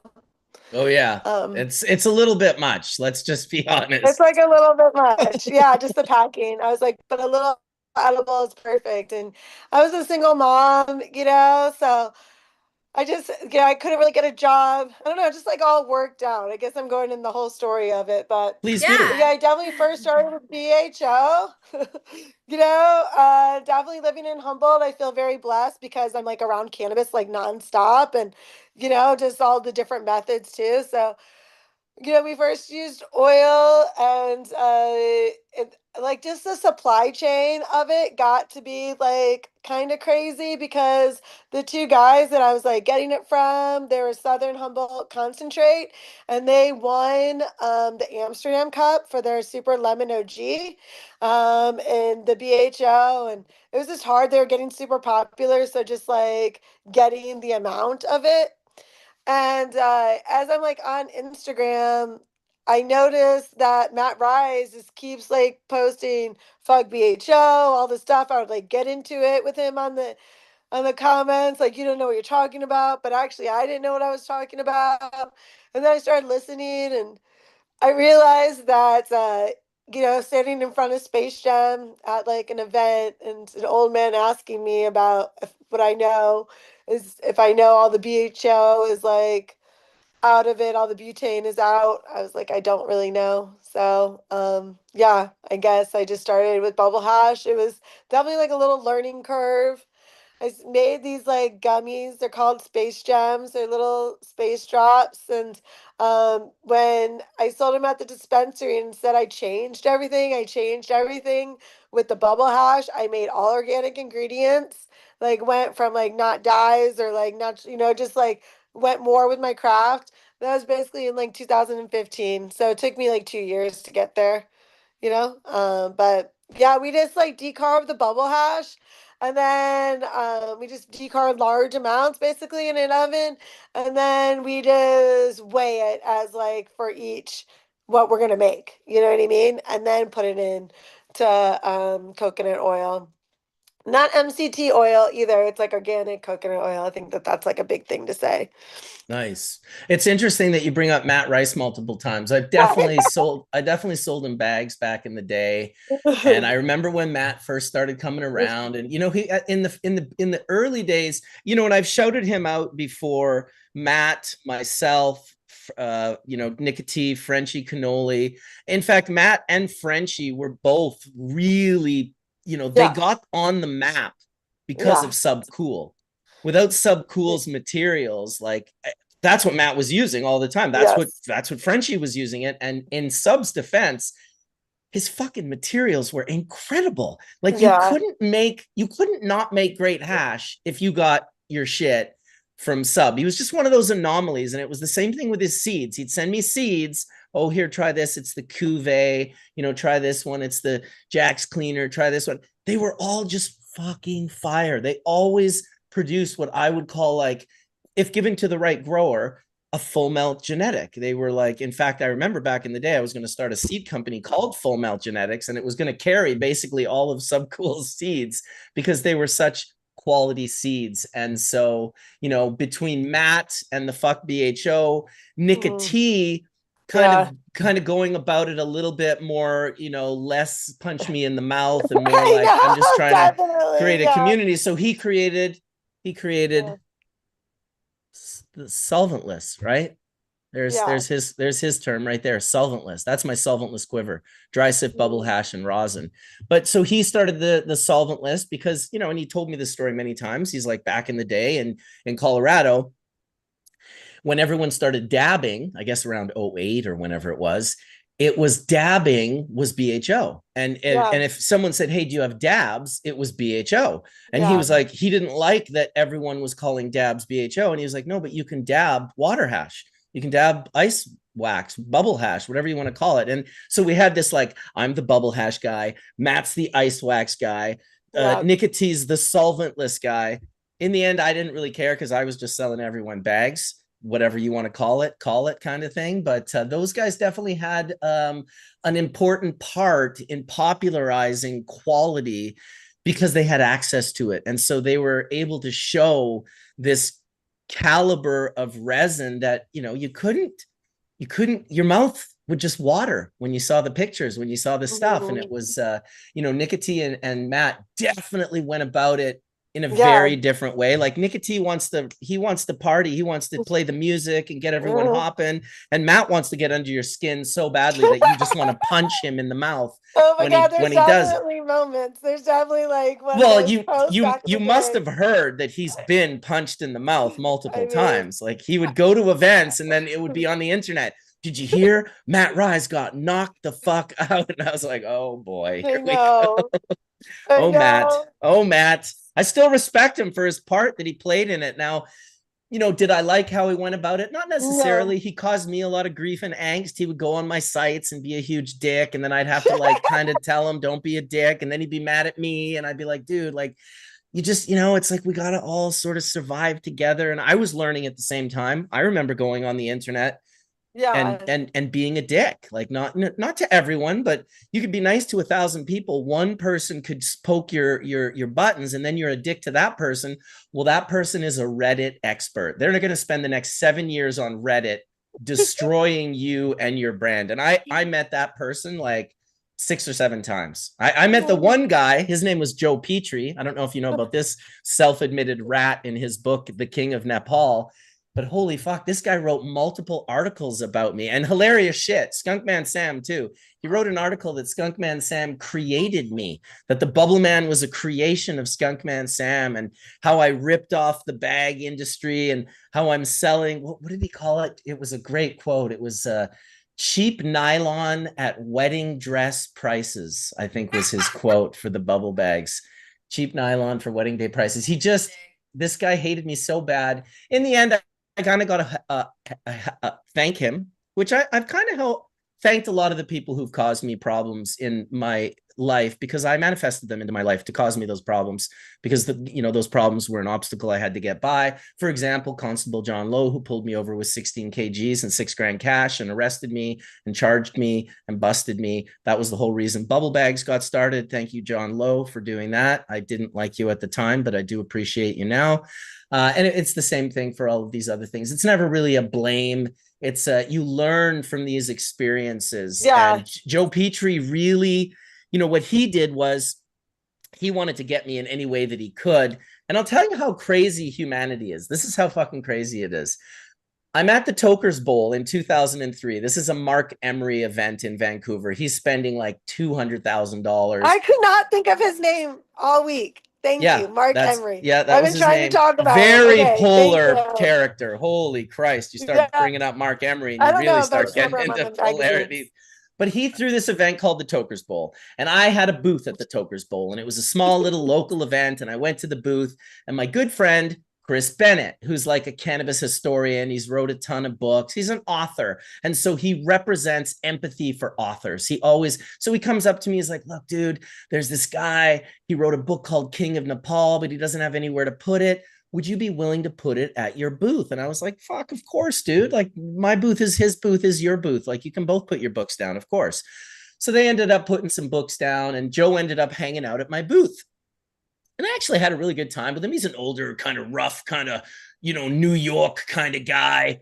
He's got his real attitude. And I liked him. I like characters. I like stereotypes. I like how we all play our part. And Joe was kind of a decent guy. He had this book. All my bags are made in Nepal. My partner lives in Nepal. He's married to a Nepali woman. He has 5 Nepali children. Bubble Bags is incredibly connected to Nepal, like deeply. And so the fact that he wrote a book on Nepal, I was like, oh, this is like so cool. And Chris introduced me. And so he comes and hangs out for the whole weekend. At one point in time, we're about to do a demo. And we're going to do a demo with the bubble bags. And we've got a bunch of weed and I've got a couple of ounces. And he had a bit of weed, like 5 or 6 grams. He's like, here, throw this in. So he throws this 5 or 6 grams in and we make a little batch. And, it might have even been a 200-gram batch because it wasn't a 1 gallon. It was a 5 gallon. And the reason I remember that is because we started it at Mark Emery's store in the basement. And we ended up moving to a school bus that was taking us to a restaurant. Oh, you got bubble bags. That's what's up. I didn't notice that's what you were holding. I was like, what is she holding up? Like a giant like thermos or something? I thought it was like one of those, like, the girl jokes. Have you seen the guys that joke around carrying the big Stanley cups, but they're carrying like garbage cans with a straw in it? Have you seen these guys? Oh my God, should I make a cocktail? Should I make an infused Of course. cocktail that I drink out of the bubble bucket, bucket? the bubble bucket. That is a bubble hilarious. bucket infused drink for Yeah. 420. Yes. I think I should do that. I think you should as well. So to finish the story, we ended up moving. I ended up making the rest of that batch with DJ Short, actually, Dan, on a school bus with Mark Emery. We're making hash, driving through Vancouver. Anyway, at the end of the event, a couple weeks go by and he calls me up and he goes, hey, thanks for sharing your booth. That was great. By the way, I wanted to send you that money. And I said, oh, you don't owe me any money, dude. I told you could just put your books on the booth for free. And he goes, well, no, for the bags. Mm-hmm. And I said, for what bags? He said, well, I grabbed a set of bags. I said, what? He said, yeah, I just grabbed a set of bags and I wanted to pay you for them. And of course, this would have been a good moment in time for me to realize that being reactive was probably not the best thing for me to do. But I couldn't wrap my head around this guy telling me that he, totally weird. I'm like, what are you talking about? You took some bags. They're like $300. What are you talking about? And so I kind of was, he's like, don't worry about it. It's not a big deal. I'm calling you now. I'm like, no, it's kind of a big deal, dude. Like, that's kind of like stealing. Like, I was at the booth with you the entire time. When could you have possibly taken those bags? Like, did you wait for me to go to the bathroom and then shove them in your... So I'm kind of getting a little like upset, and I got a bit of a personality that can rub people the wrong way. Anyway, I rubbed this guy the wrong way. He finishes our phone call with this statement: I am going to do everything I can in my power to destroy you, and then hung up. Oh my I was God. like, what the fuck? And then he did. He wrote 3 articles in Treating Yourself that were scathing, liable, and slanderous cannabis articles about me and Skunkman Sam. No, it was amazing. Like, Sam and I would laugh about it. Even Sam told me, he's like, you've made it. They're writing slanderous articles about you. Like, they've been doing this to me for 30 years. I was like, oh, holy shit, dude. It was crazy. In fact, the editor of that magazine, Marco Rendo, rest in peace to him because he's since passed away. He was in Amsterdam one year, and I remember Dave coming up to me, Skunkman, and being like, hey, or maybe it was Diana, his wife. Dave wants to pie Marco Rendo. So in Europe, if you want to assault someone, you have to do it with like whipped cream, and then it's not considered assault. So if you throw like a pie full of whipped cream in front of a politician's face, it is not an assault. They allow this in the Netherlands. So if you Google it, you can watch politicians getting pied in the Netherlands because there is no criminal charge. So Dave hires these 2 girls and fills up these trays full of fucking whipped cream. And they walk up to him, and Diana at the time was like, do you think you could film it? And I was like, oh yeah, sure, I'll film it. And so I filmed Marco Rendo getting pied for the Joseph Petrie articles that he wrote about us. Now, he even went further, and he ended up getting in touch with Reinhard Delp. And this is why I want to thank Joe Petrie. He ended up getting in touch with Reinhard Delp. And Reinhard Delp, for those of you that don't know, he's not the first block in the wall that is water extraction, but he's a very, very early block. So there was the unknown American who turned out to be Ed Rosenthal, who told Neville that resin sinks in water. This was in the 80s. Resin sinks in water. Neville, the breeder, tells Skunkman Sam with Rob Clark, did you know that the resin is heavy and it's still affected by gravity and it sinks in the water? 1988, they create the Satu Sam water extraction secret. They put an advertisement out in 1988 High Times magazine. You send them $10 and they send you this jar check information, shaking bud in a jar of water and then putting it on the windowsill, letting it settle, scooping the weed off, pouring it through a coffee filter. You have water hash. Reinhard Delp comes along and he creates the triple extractor. And this is like a stainless steel conical brewery tank where he's mixing inside with a linear actuator. Everything's falling down, not based on micron size. This is what the bags came out and did, but based on the maturity level of the resin gland and how easy it breaks off the plant. And so in the bottom of the ice cold extractor, you had this little glass sort of little piece that had a little valve, and you could see the different color resins as they were falling and settling, a lighter color to a darker color. And you could open that up and release the lighter stuff and then close it. And so how you got your grades was not through micron isolation, but it was through the maturity, which was super cool. Like Reinhardt was a super cool dude. In the end, Petrie linked up with Reinhardt and started fanning the flames, and he got Reinhardt to basically sue all of us that were doing water extraction. I ended up in a multi-year, very long lawsuit with Reinhardt Delp. I was partnered up with Lucy, the extractor woman. I was partnered up with Jason from Payload Bags. Mila wanted nothing to do with it. The three of us, in the end, we learned the true history. We learned that the bags were invented by Eldon on Mila's couch with Mark Rose watching the ice cold extractor. He came out with the bag idea. And this is why I ended up paying the money to Reinhardt Delp. And this is why Jason paid money to Reinhardt Delp. And this is why Lucy paid money to Reinhardt Delp. So it's not bad when you learn the true history of something. And I told myself when I went into the lawsuit, I wasn't going to use the lawyers to manipulate myself in a way to get out of paying if I owed. I told myself, if this machine has anything to do with the bags in a major way, I'm going to pay this guy out. And that's what I did. I paid him out some decent amount of paper for all of the bags I sold, and then all of the bags that I will sell in perpetuity. But yeah, that history that's crazy. I'm really happy you just talked all about that history, and just the fact of like, I just want to say, just like being an ice water hash edible, like I get a lot of shit, you know what I mean? And like the fact I'm sure you've been in rooms that were like uncomfortable and stuff and like having to see people, that makes me feel like uncomfortable. For, like, sharing. You have no idea the level of uncomfortable, Wendy. Like, First of all, Mila ran Amsterdam. Mila was the hash queen of Amsterdam, and everyone hated me on behalf of Mila. The love they had for Mila was the hate they had for me. Oh my God. Oh, it was serious. It was real. It was the real deal. I mean, at one point, her daughter came up to one of my booths in Germany one day, and she said, look, full disclosure, I am Mila's daughter. I said, no problem. Welcome. What can I do for you? She said, well, first of all, I had to come over and meet you because it's gotten to the point where there's no way that you could be as bad as what they're saying over in my camp.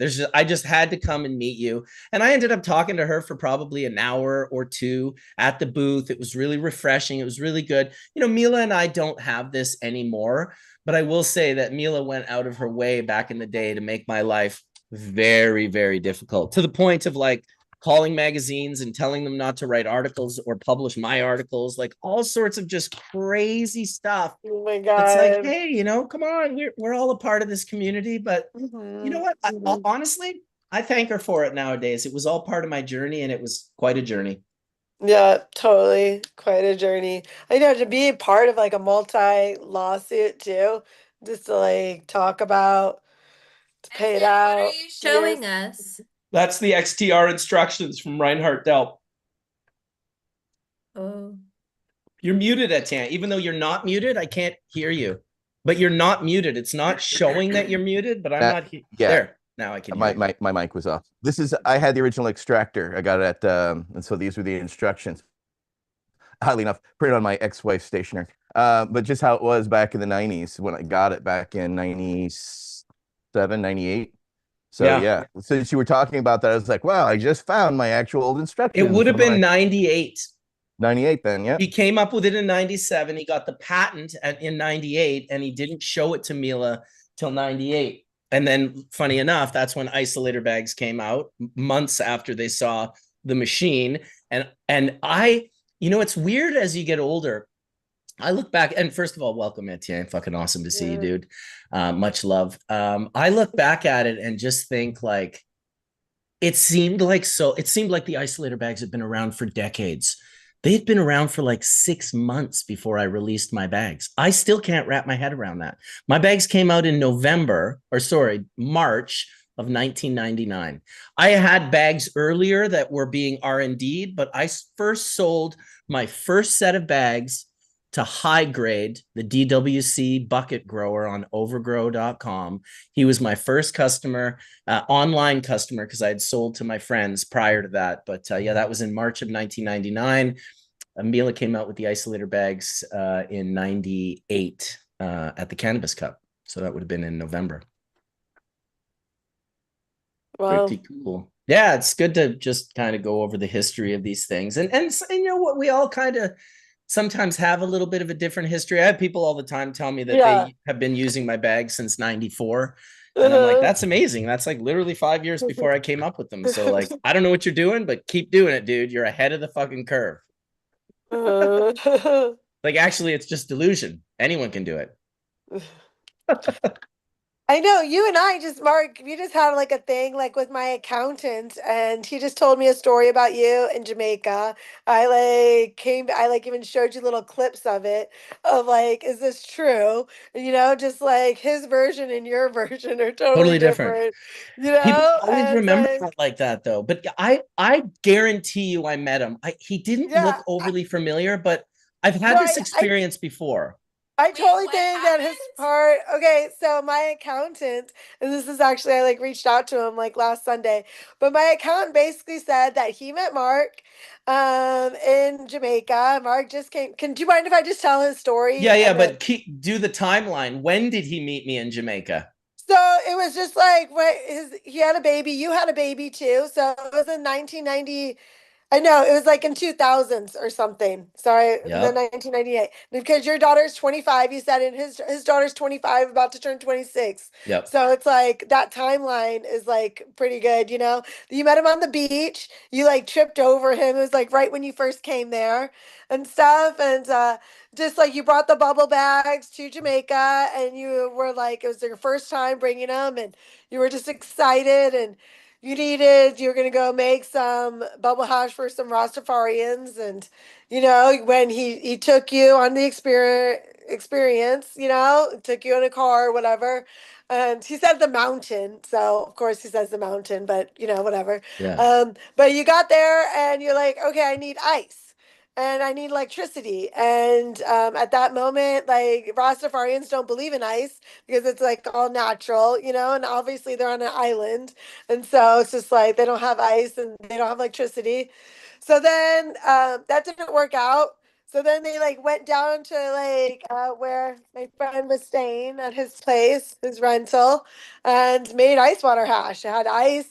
There's an ice machine, and then you had like said it was like a cake batter mixer. You took like an hour like blending it and all this stuff, and yeah, and then you like came out with it wet, and you couldn't smoke it at that moment. And you talked about just like the bubble hash, and you had like a Grateful Dead piece, and it was bubbling, and that's why you called it bubble hash when you light it. And yeah, just little story. Tons of it is accurate. There's like a lot of it is accurate. So first, my first trip to Jamaica was in 95 when I got married with my wife. This was pre bubble bag. So I had been to Jamaica. It wasn't my first time to Jamaica, but no, just that first time. Yeah, okay. It's very likely that he met me when I did first bring the bubble bags to Jamaica. So that would have been 01.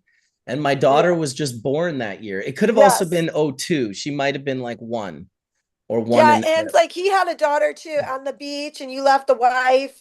Well, this is his story, that you left your wife and the baby with his wife and the baby. Yeah, we did that multiple times. I just don't remember Yes, that's so His funny. face. Yeah, no, Oh it's yeah, he used to crazy. have like long dreadlocks and stuff. Obviously now he's older and is like got a CPA's license and does my taxes, Nice. but it's definitely like Grateful Dead and yeah, definitely still spun, I'll tell you that, too. Yeah. But But you're right. yeah. It is neat how we remember things differently. Because one of the things he remembered was that I stayed with him for like a month.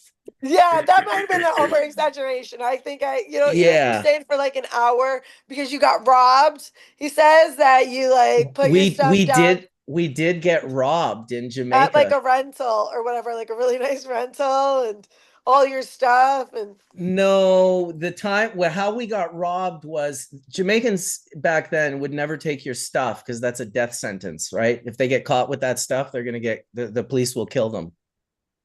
So they only didn't take know that. money. Yeah, no, it's a fact. Like you did, like trust me, I am dude. Like sure I believe you. Yeah. But that's tourism good to is know. number one in Jamaica. It's like why you don't hear of a lot of violent like No. crimes against tourists in Jamaica. Like they fuck with each other and they kill each other at a crazy rate, and they definitely are hardcore maniac drivers, which is one of the things I love about Jamaica because I can be a hardcore maniac driver. But yeah, they don't steal stuff, but they will steal your money. And there was a crackhead Jamaican dude that was it was kind of a hard lesson to learn because I was befriending all of these dudes in the house that I was renting in Negril off, up on the hills away from the beach. And I had been befriending these different dudes and showing them how to make water hash, different rastas, guys that owned like ITEL kitchens. And what happened was this guy came in and they said there's some sort of aerosol spray that they'll spray into the room to make sure the people who are sleeping don't wake up because that's what they don't want. And somehow he removed one of the bars on the windows because, of course, there's bars on every entrance and hole and window into the house in Jamaica. You got to lock them up. He managed to like pull one bottom of one out and like fit through this super narrow. It probably like hurt him and cut him up. But he got into the room and he just stole a bunch of cash. I had exchanged, a couple grand, which was a huge wad of Jamaican cash. Another rookie move. Probably shouldn't have done that. Anyway, he just came in and stole the money. And it took me a while to realize, but every Jamaican knew who it was. Everyone on the street knew who it was, and no one would tell me. And I was like, wow, this is like a crazy scenario where like they're protecting the crackhead.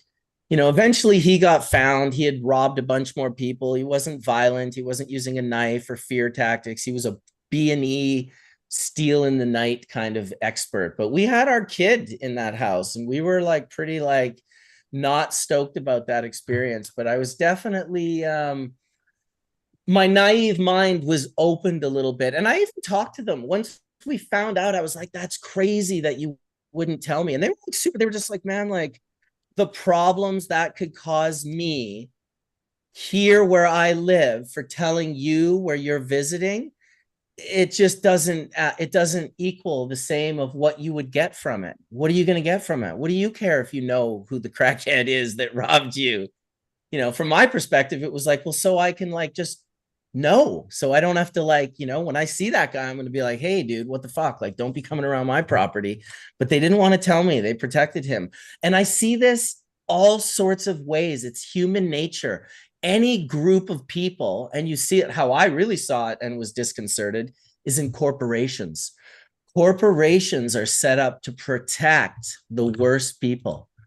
And at the end of it, That's when they, horrible. it's so horrible. It's so horrible. It's the biggest bummer about, corporate entities. And I get it. Like we all have a different reality. So obviously when you see things in a corporation and you think you're perceiving them one way, there's definitely maybe other perspectives, but I think some shit is cut and dry and Yeah. shitty is shitty.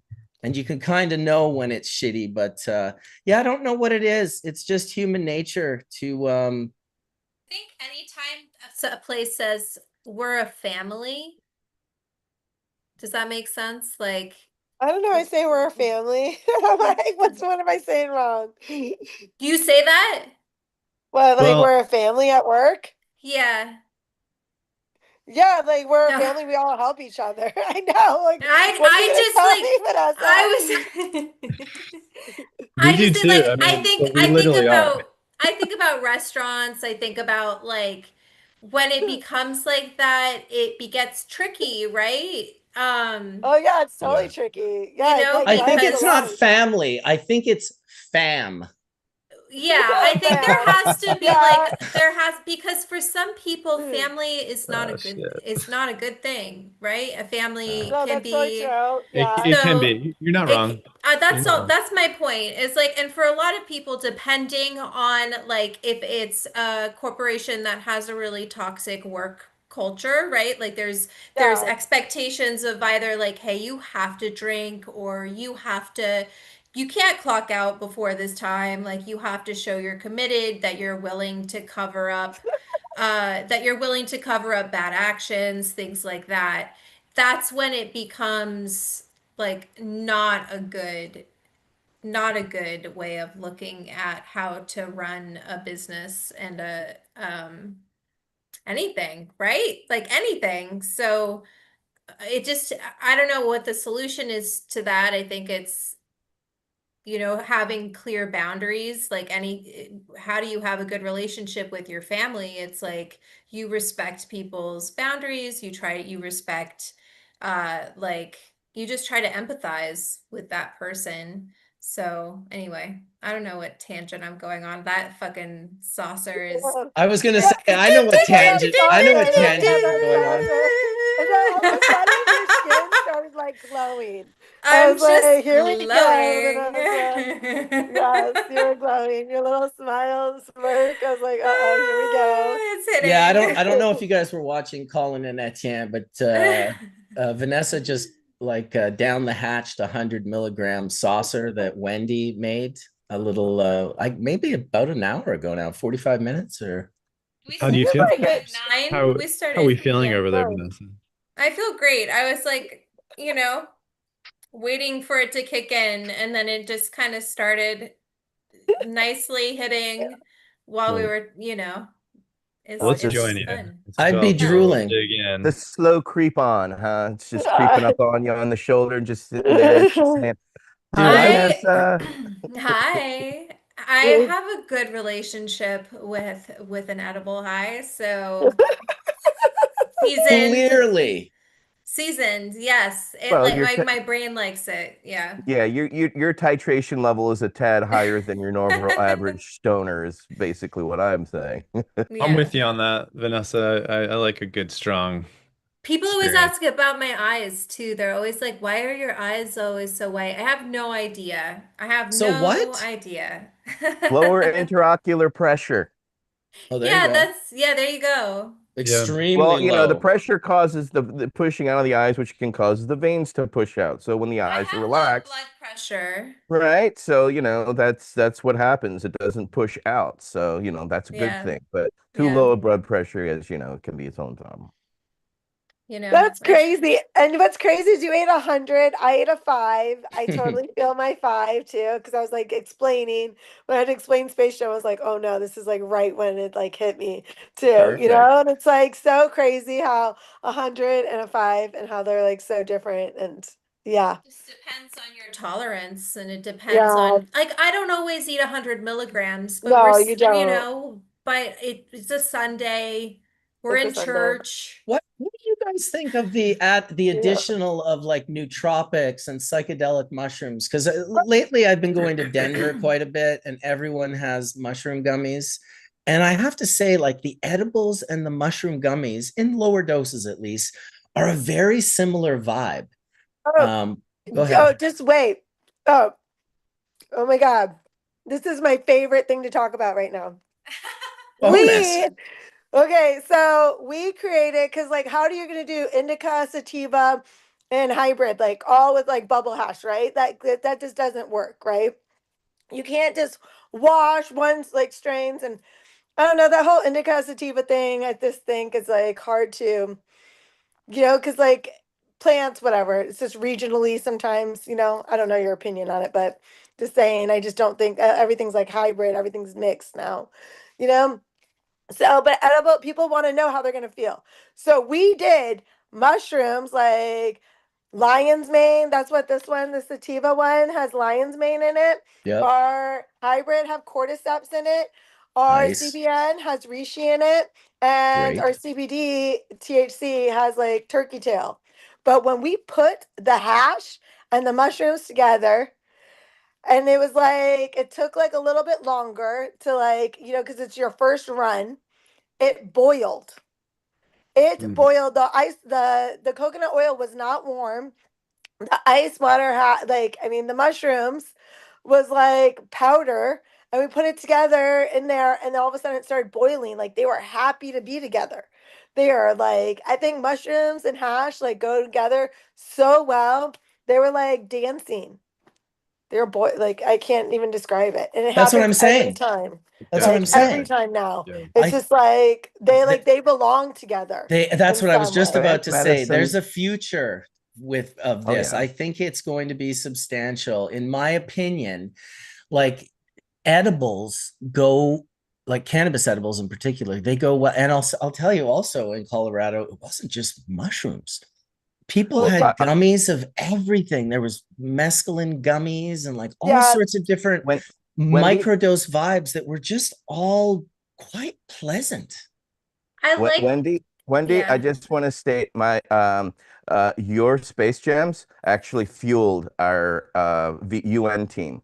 Oh, Um, that's so nice. while we were at the UN, yes, we were enjoying your Space Jams because one of our guys, Mike, is a huge fan and made sure we had enough to share with the rest of the class. And I just wanted to give you a shout out of love and respect from our Thank you. veterans who appreciate what you do. You're literally saving lives. And not only that, you're fueling our international team when we're on the ground. So just a little bit of Oh, love and respect to you. So that's something that's used for advertising, but something you should know about because that's how well you're appreciated. oh my God, that's amazing. Oh my God, what is UN? I'm sorry, I just want to make sure I That's understand. the United Nations. That's what I thought. I just don't want to make Yeah. that up. Yeah, Oh we my were just God. at the United Nations for the CND, the Commission on Narcotics Drugs, working with in about 14, 15 other countries working toward removing cannabis from the most dangerous drug categories so that people are no longer executed for cannabis. So while we're on the ground, we have to medicate, and your product is very much a fan, as well as it drove our team and kept us going the week while we were there on the ground. So So your Oh, thank product you. currently is inspiring and fueling the people who will get the countries who are executing people for cannabis to stop doing that. That's pretty fucking heavy. Okay, just thought you should know we awesome. appreciate you. Oh, thank you. Thank you for letting me know. They just like go out there. I just have no idea.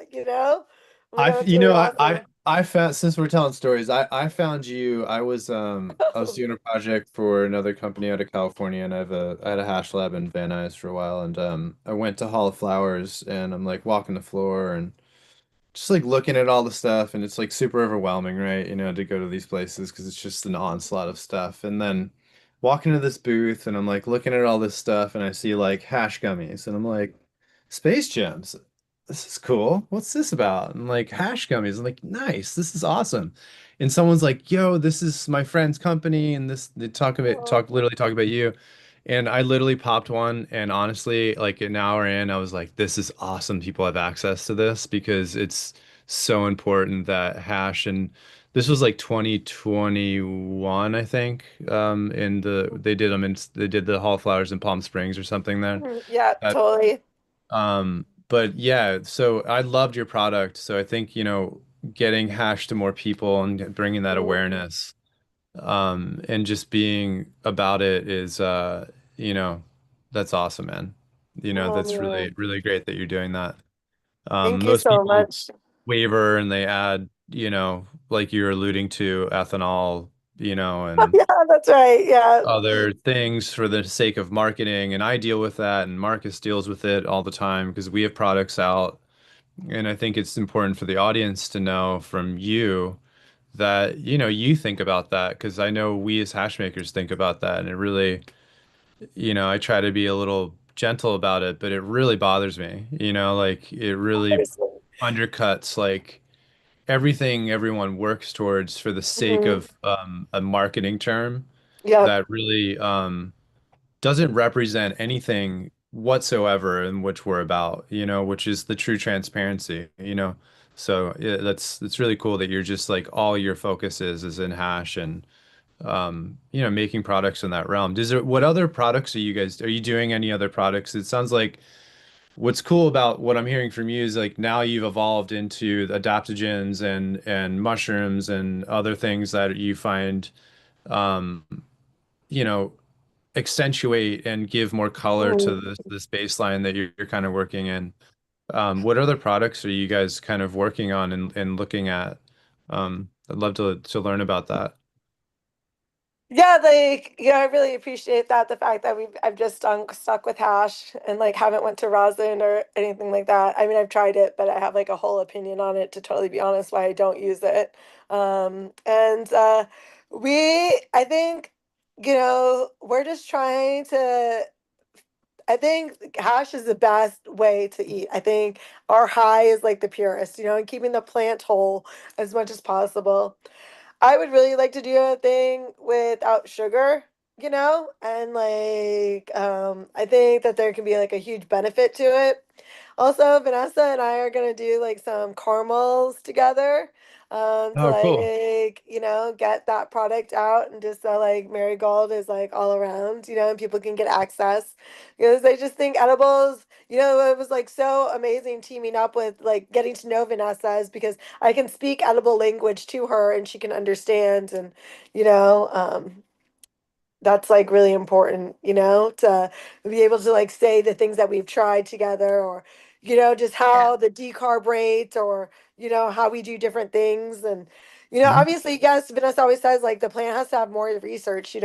We do like our I think the most perfect way to describe that is just like with our CBN we have like a CBN gummy and we take the bubble hash and we cook it all the way to make it to go from THC. THCA to THC to CBN. CBN. And it takes Yeah, longer than it takes takes long, but it's also like a heat thing. Like there's just so much with bubble hash because there's hot spots that can happen with it too, Mhm. and to do it this way. But then it's like also we're taking bubble hash that was like 54%, 57% THC, right?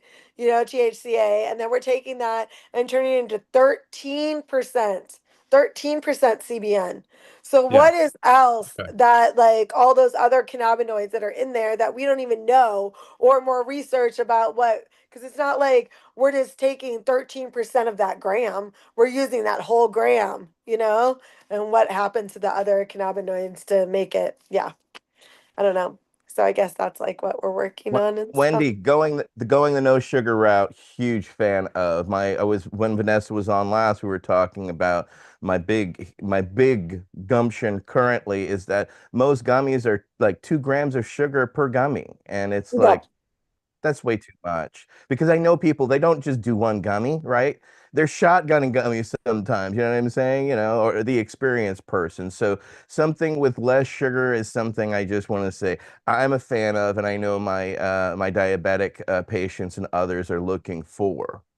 but would they Yeah. want something like an alternative sugar or would they just want something savory? Both. I mean, there's dietary restrictions all around, and so there are those who want no sweetener, which is like but then there are ones who want something that's other than sugar, right? If there's like um uh, a type of yeah, there's different natural artificial sweeteners, etc. So originally, when we were, a lot of our producers prior to legalization were all patients making things by patients and for patients. So Right?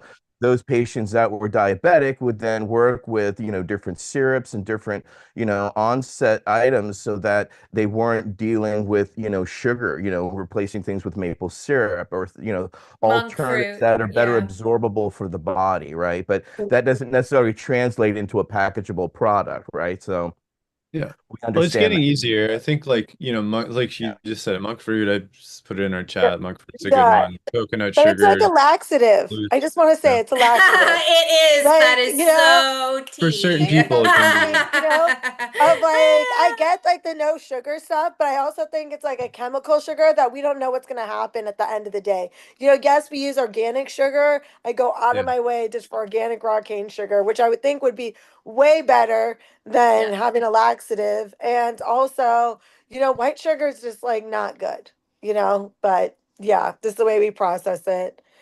Yeah, I think that hash can taste really good. I've been like trying to eat all the hash I can get at, and just to make sure I like this is the taste of it because I taste gummies and I'm like, this is not what hash tastes like. So I don't know what you're using, like, and the fact of that we use more material in all of our gummies than any other company because they're using a distillate or a rosin or enzyme extraction or all these other different methods, like it's kind of crazy that we don't have that much of a hash taste, Mm. when these other companies are supposed to be using rosin or these other things and it's supposed to taste better and it tastes like absolutely horrible. Probably like the rancid, coconut oil, Yeah.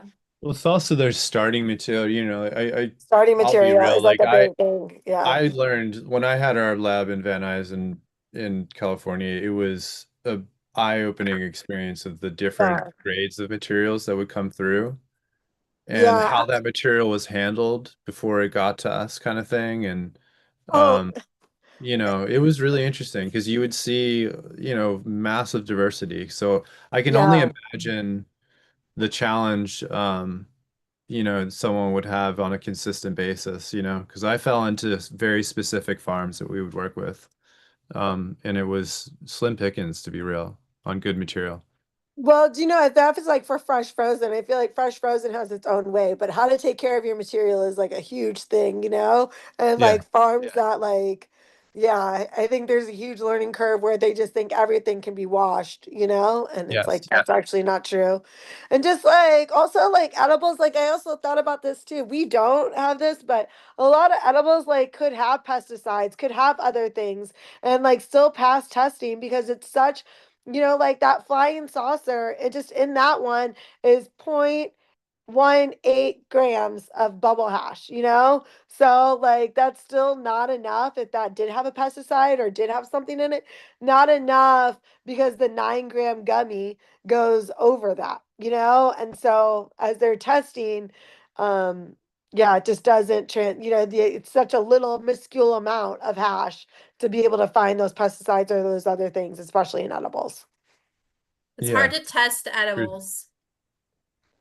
Well, just like with like it's I don't think it's hard to test. It's just you're using such a small amount. But if you use like a whole gram of it or a half a gram, then the pesticides and then that stuff will come out in it. But it won't come out in the edible as much. I haven't seen an edible. I keep looking. I'm like looking hard to see any edible pop up for like any pesticides or anything like that. Have So you ever people seen are it? like getting around source batch material and they're just like going straight to finished goods and they're getting a COA from that Yes. point. Yes. Yes. Okay. Exactly. Uh-huh. I'm just trying to think like from, knowing what I got to do from a metric point of view. Um, yeah, well, Yeah, just because that's you're some dirty like work right there. well, it's like so interesting. So if like you R&D your like, your batch and it's gonna fail, then you're gonna go Yeah, make it into edibles, you know? And I like have really struggled because yeah, then that's a remediation. That's part of it, Like you can just put that into edibles and it's not gonna show up, you know? yeah. I mean, that's really dirty because it's tough. Oh Feels man. tough to just be like, yeah, we're gonna do because like most of that stuff typically goes to a solvent extraction if it's failing for that, right? Gets put Yeah, into a stock and blasted into BHO or something. Which then that process can remediate that factually and take those things out of it. But still, it's dirty work and really shouldn't even be happening to begin with, which is crazy. no. To your point, it's nasty. So you find that most people around you are making those types of choices. That's really concerning because consumers don't deserve that. It's not why we all started doing this, I would imagine. No, I mean, I'm just like trying to figure out, like I did this like whole thing where I just wanted to try all these other edibles, and then Yeah. compare them. And like, man, I was like really freaking disappointed. And I'm like, how do they taste this bad and they have less amount than I have in it? Like, but you still can taste the flavor, but the part of it is just so like gross. It made me like really realize that so many people are just going for like money part of it. And I think that, yeah, I don't even know if like people are eating their own product. I think that that's like another thing too, is that I That don't even, is so that's like, yeah, I true. don't see any other edible maker like sitting there like eating gummies. They're usually scared to eat them. They're not confident. They're like, oh, I can't eat one of those because they know it's going to taste horrible. Like, Yeah, yeah. that's not a good thing. I mean, to your point, if you're an edible maker, you should be like a hash maker, excited to try your work, right? And excited to be about it. And, maybe you try like 100 variations without it being dosed before you dose it to get other constituents, right? I worked on a gummy for a company for a couple of years, and it was cool because I'm not a food scientist, but it was cool to be in the room with other food scientists to learn iterative process like that. And, it's a tough thing. Edibles are not easy.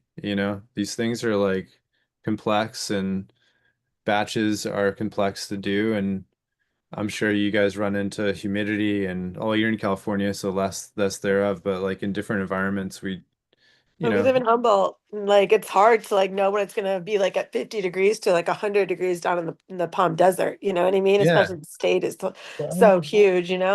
You got to be So able to taste it too. Like as a food scientist, like you Yeah. have yeah. to be able to taste it, and you can't just taste it without the cannabinoids present. Like you have to be able to do the work all the way through. I have tasted many, many, many gummies. I thought they were all very kind of just similar.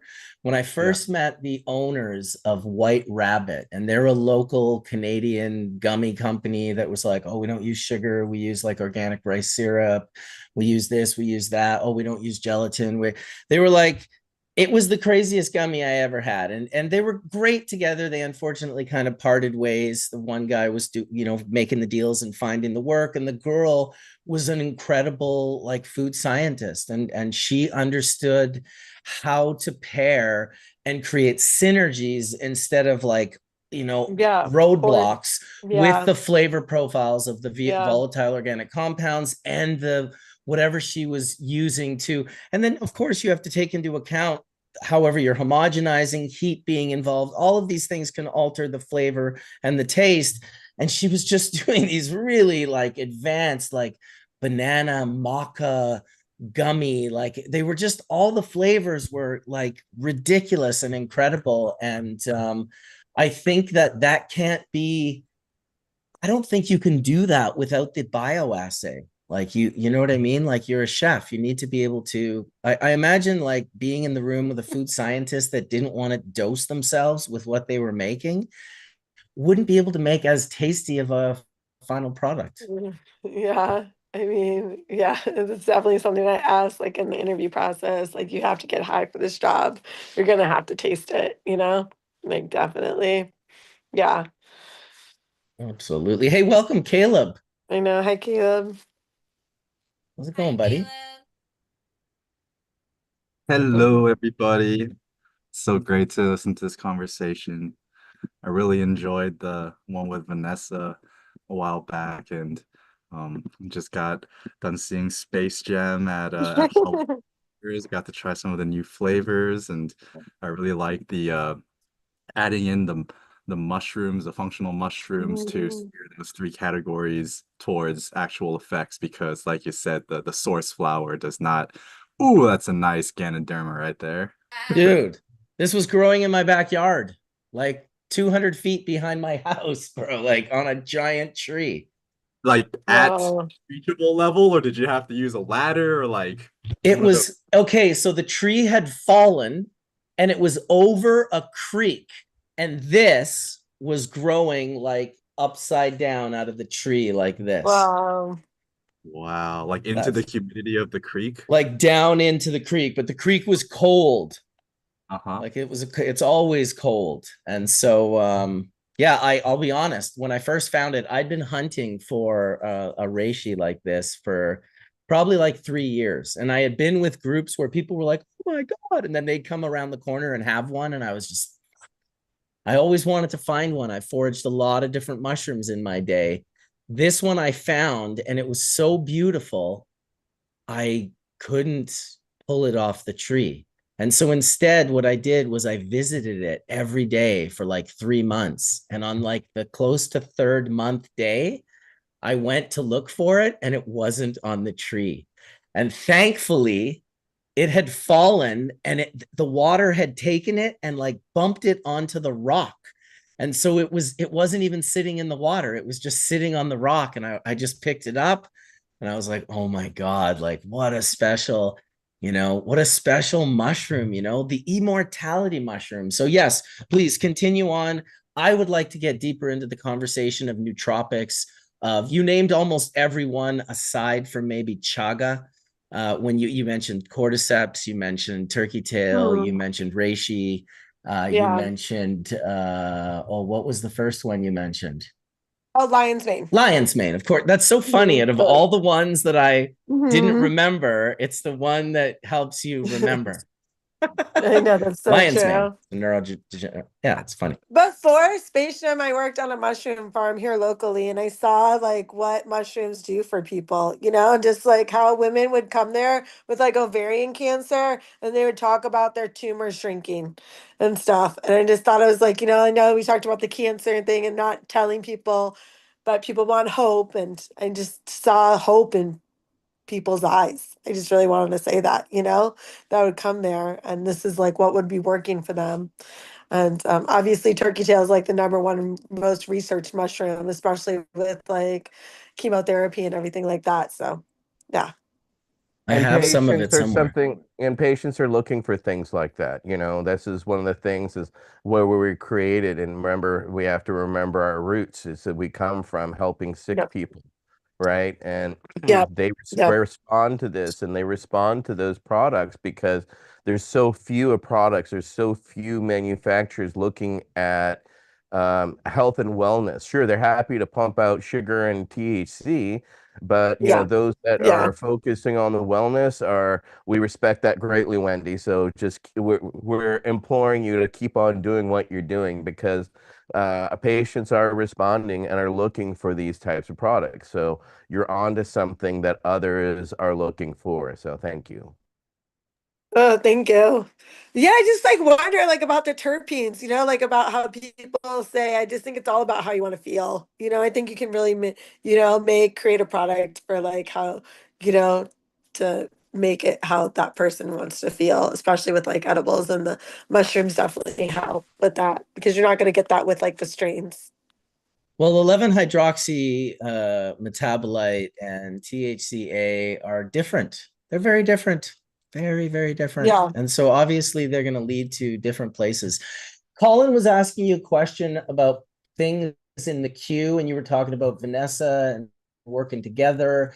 Is this something that's going to be a collaboration? It's going under both your brands, one of your brand? Is this like a Marigold Sweets? Is this a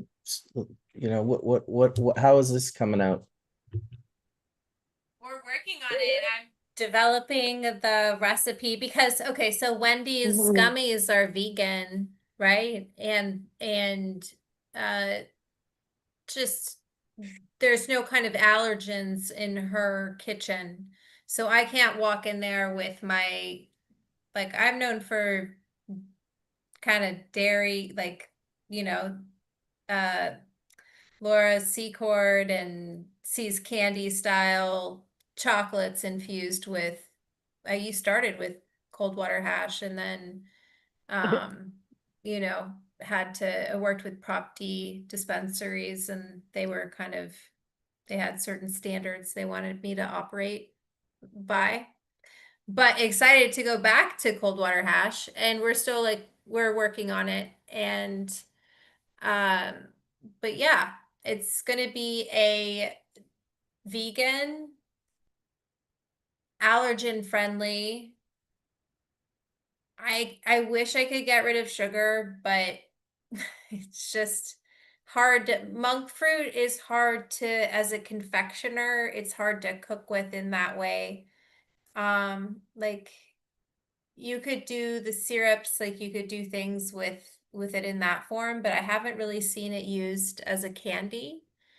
I do understand like from a diabetic perspective, but at that point it's like, gosh, I'm sorry, I hate to plug my cookbook, but get an oil and make you know, make a salad dressing, and you can have whatever you're eating at home can be infused. You don't have Mhm. to take an edible. I like Wendy's gummies because it's like it's dosed. I know what I'm getting, and you know, it's 9 grams of sugar, or not sugar, but candy in total. And it packs a punch. I wish that the state would like let everybody just kind of have higher doses, because that's when I first started under Prop 215. You could do 25 milligram, like it was 100 milligrams total for the package, and you could, I don't even think there was a limit on that, but yeah, you could do higher milligram edibles, and that would, for me, people loved those. Those were my best sellers, were like 25 milligram chocolates, because people wanted more potency for the candy or whatever they're eating. Mhm. Yeah. Mhm. Because I I, feel like there are savory options. How do they do, Etienne, in the store? Like if there's chips and crackers and all of those nuts and things that people have put out, do you know, how do they do? they I don't mean, do good. I don't yeah, they don't think. do well. Savory doesn't do as well as Yeah. Mhm. sweet because traditionally people are looking for something sweet. Now there have been, various options, but they're a niche, Vanessa. They're not You, necessarily something that is, but people do look for it, but the masses do not. But there are specific people who are looking for like breakfast items. There are people yeah. who are looking like, not your gummy, you know what I'm saying? Because everything's a gummy. So Yeah. there's niches people are trying to fill, but things like pretzels were fine, but that's a savory Yeah. option that's easy to eat and ingest. But if you go like a quiche, nobody's going Nobody's for going a quiche. for.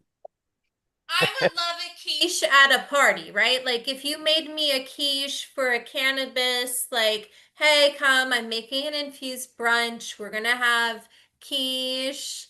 And that's got a little either in the custard or in the crust. And then there's other things with it that are not infused, so you can kind of enjoy those and have Right, sauces to like up the ante. But obviously, like from a shelf life perspective, like sugar is a preservative, and that's like something that helps to preserve the edible, which people like they hold on to them. They really do. Like I have people who Yeah. I started making Marigold Sweets in 2010, really like selling them out of a broken microwave in a clothing store. And people like for would message me 10 years later and be like, I still have boxes. And I'm like, you need to throw them away. They're like they are done. Like they are like, unless you want to like encase them in bronze or something, like they're not edible. They're no longer edibles.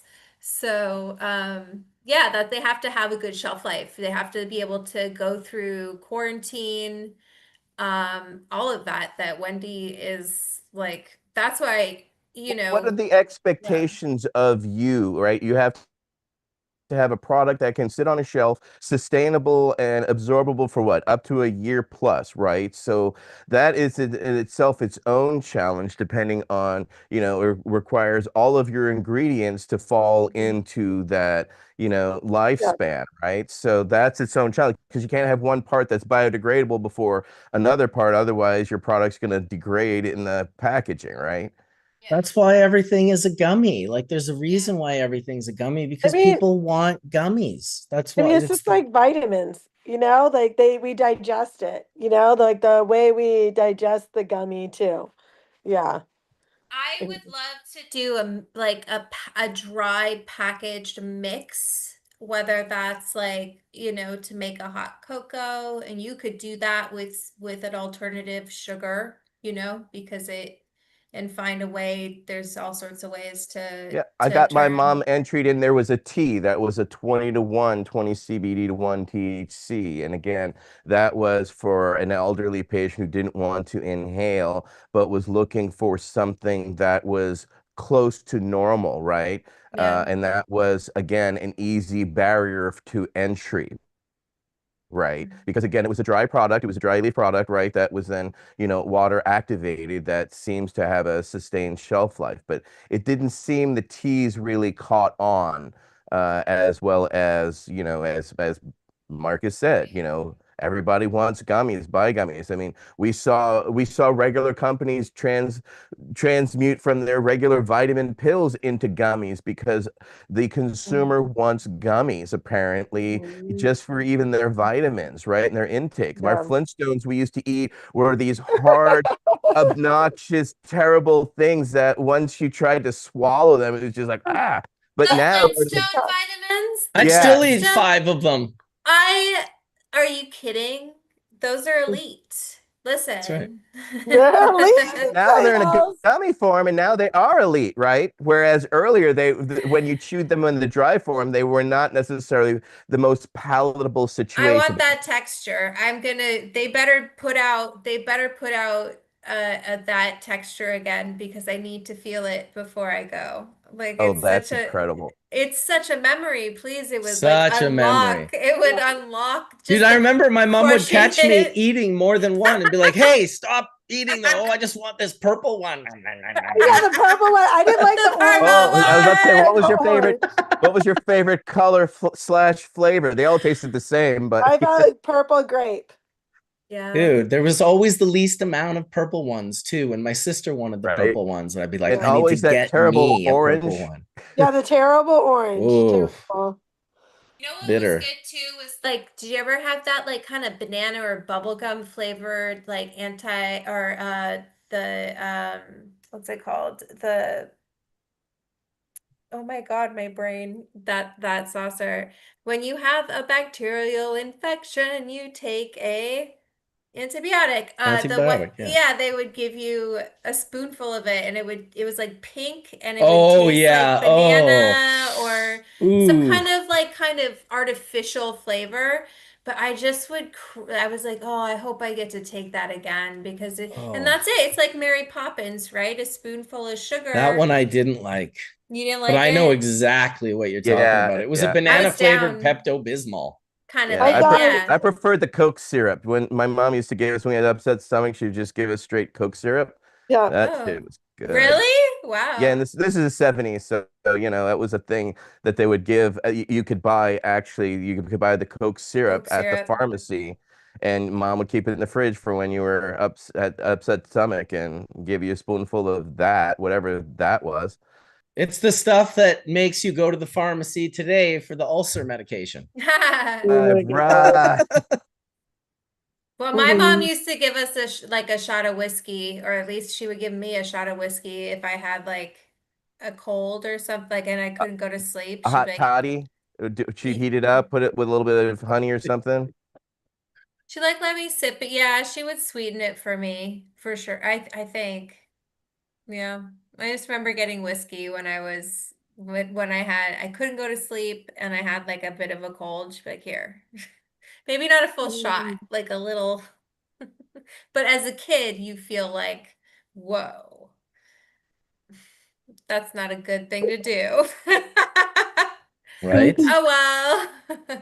I don't drink now, so it's not interesting to me. Yeah. It seems like it's less and less interesting to many. I will tell you, from Yeah. someone's perspective who has not been drinking my whole life and grew Yeah. up in an incubator of alcoholism where everyone was just like thought I was an alien for not doing it. Right. Mostly I'm stoked to not have like, any liver or kidney or like problems from that. I have a lot of friends that also don't, but I have some that unfortunately did. And some that didn't make it or whatnot.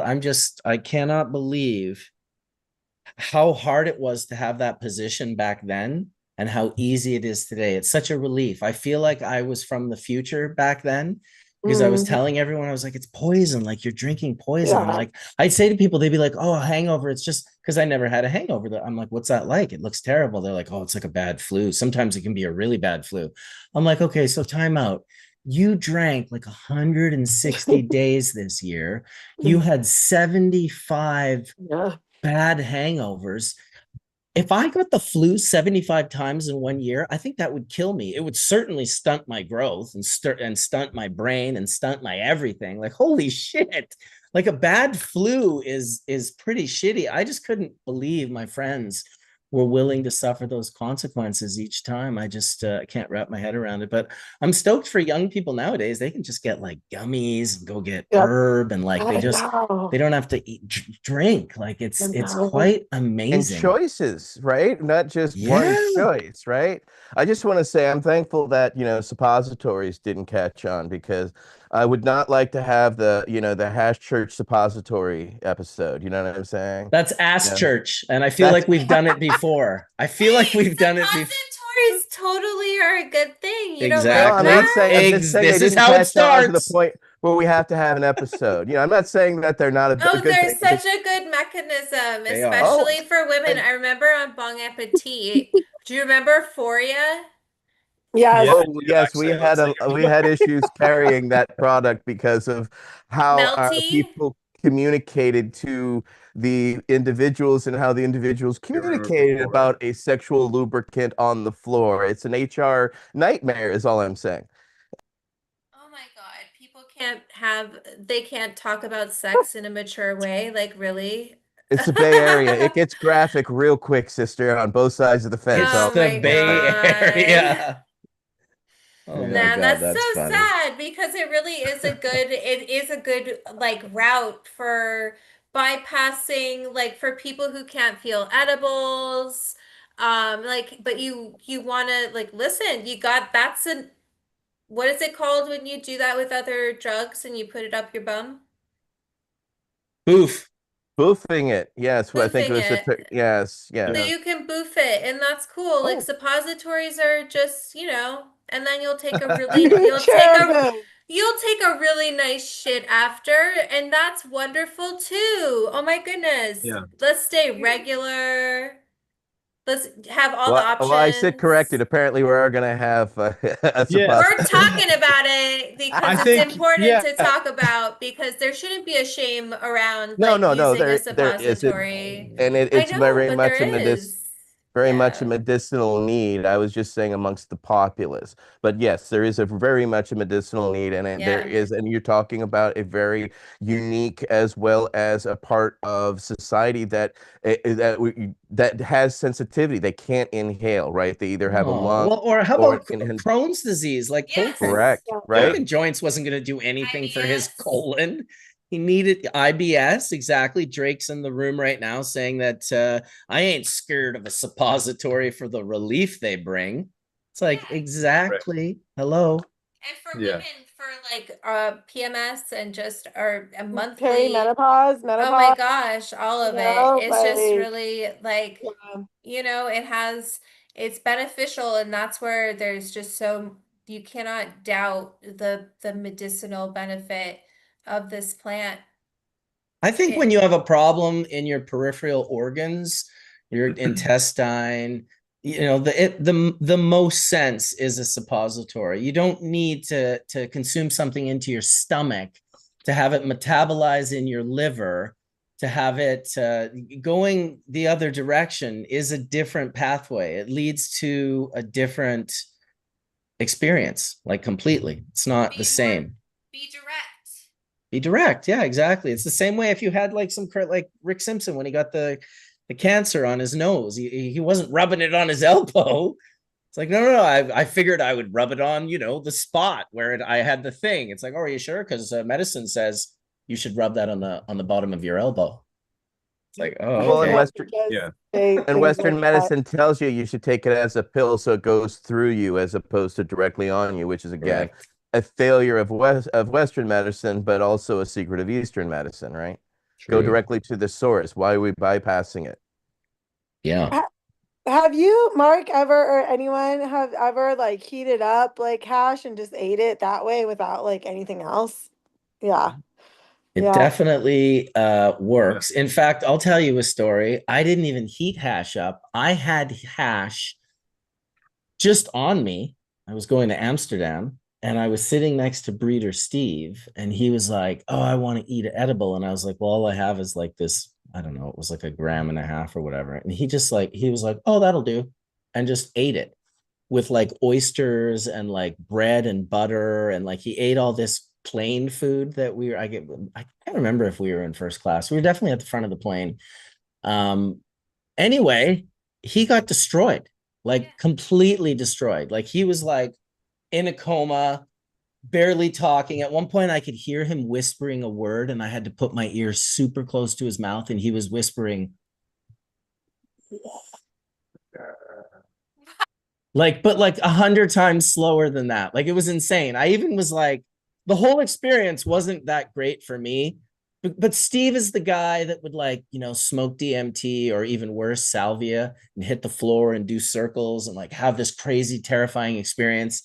And then jump up 5 minutes later and be like, oh my God, we should do that again. Like that's just who he is. So he has no problem eating 1.5 grams of hash.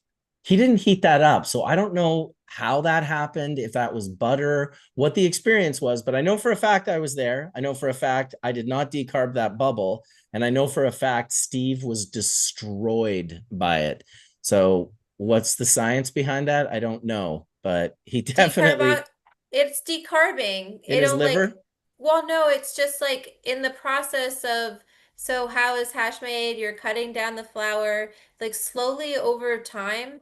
It is very, even if it's a small amount, because it's so concentrated. And how many grams did he eat? He ate at least 1 gram. Oh, A but gram. time out of like 73U, the Right. real Bubble 73U hash. before a 90, like 70+% THCA. Like it was full melt 6-star bubble hash. Right. And how long did you have it on you? Like from, like, how old was it? You know what? It probably wasn't overly old, but I it could have easily been a week. And how much butter did he eat? And Right, a tablespoon of butter probably, which is He ate a on the, lot of butter. so a and gram, that's say, what it let's does. just say 10% decarbed, right? Right. Just 10% of 70%. That's 70 milligrams, right? Let's say maybe more than that decarbed over that. I don't know how you stored it. Maybe you were really good about all of that. That would be my instinct, is like he ate a good amount. I don't know what his tolerance was. Could he eat a lot of? I don't really remember him eating a lot of weed before that, but he just, at Okay. that point in time, he seemed like a guy that was always willing to do whatever to get destroyed. Okay, so yeah, he might have Yeah. overestimated his tolerance and was like, if it even 10% of it, that's 70 milligrams. He's doesn't know that he thought it was nothing. He doesn't know what that is. Right. He's not But doing that math.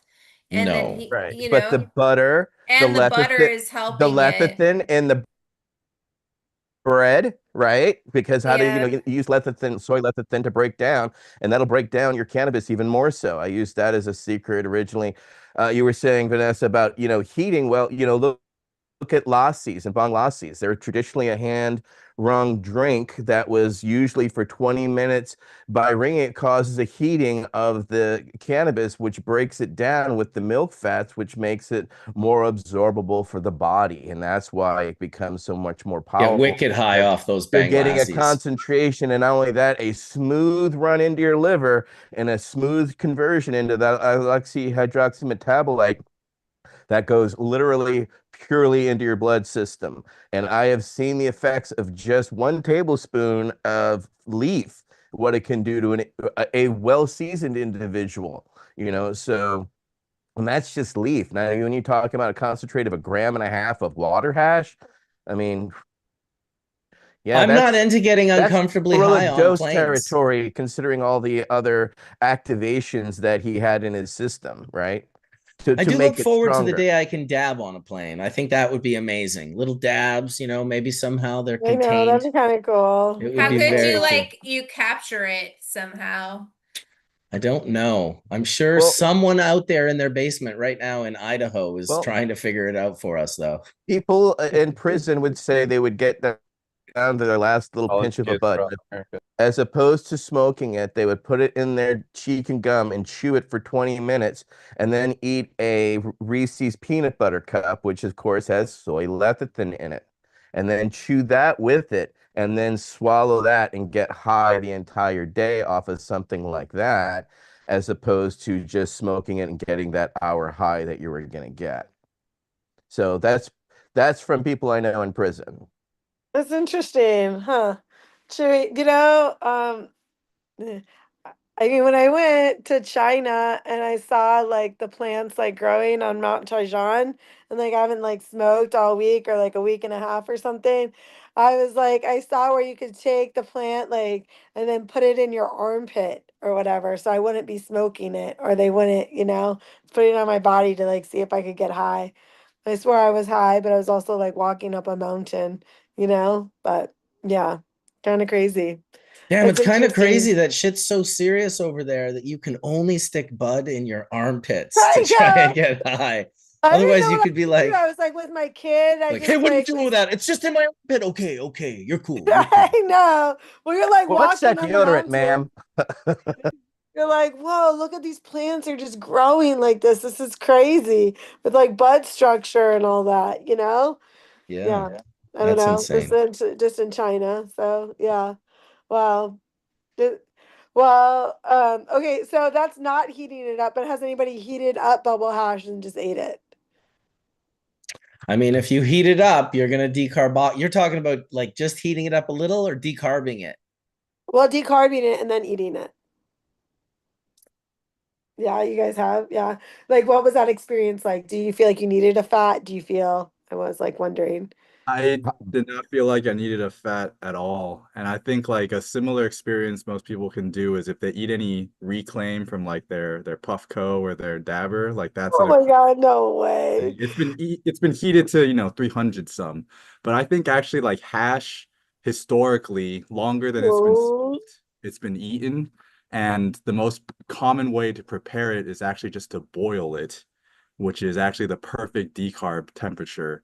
And so like there's way more recipes of um boiling plants and even boiling hash if you go way farther back in history. And Because it's it's equal, it's homogenization. It's like it's not. There's no hot spots. There's like it is. It's clean. It's a super easy way to do it to sous vide or to It's ultra. controlled. So It's they're like controlled. they're putting it in directly into the boiling water, which will also like, chlorophyll is water soluble. So you're going to kind of clean it in that way too. But I will say, one thing that people talk about with water is our terpenes as well as like and what happens to them.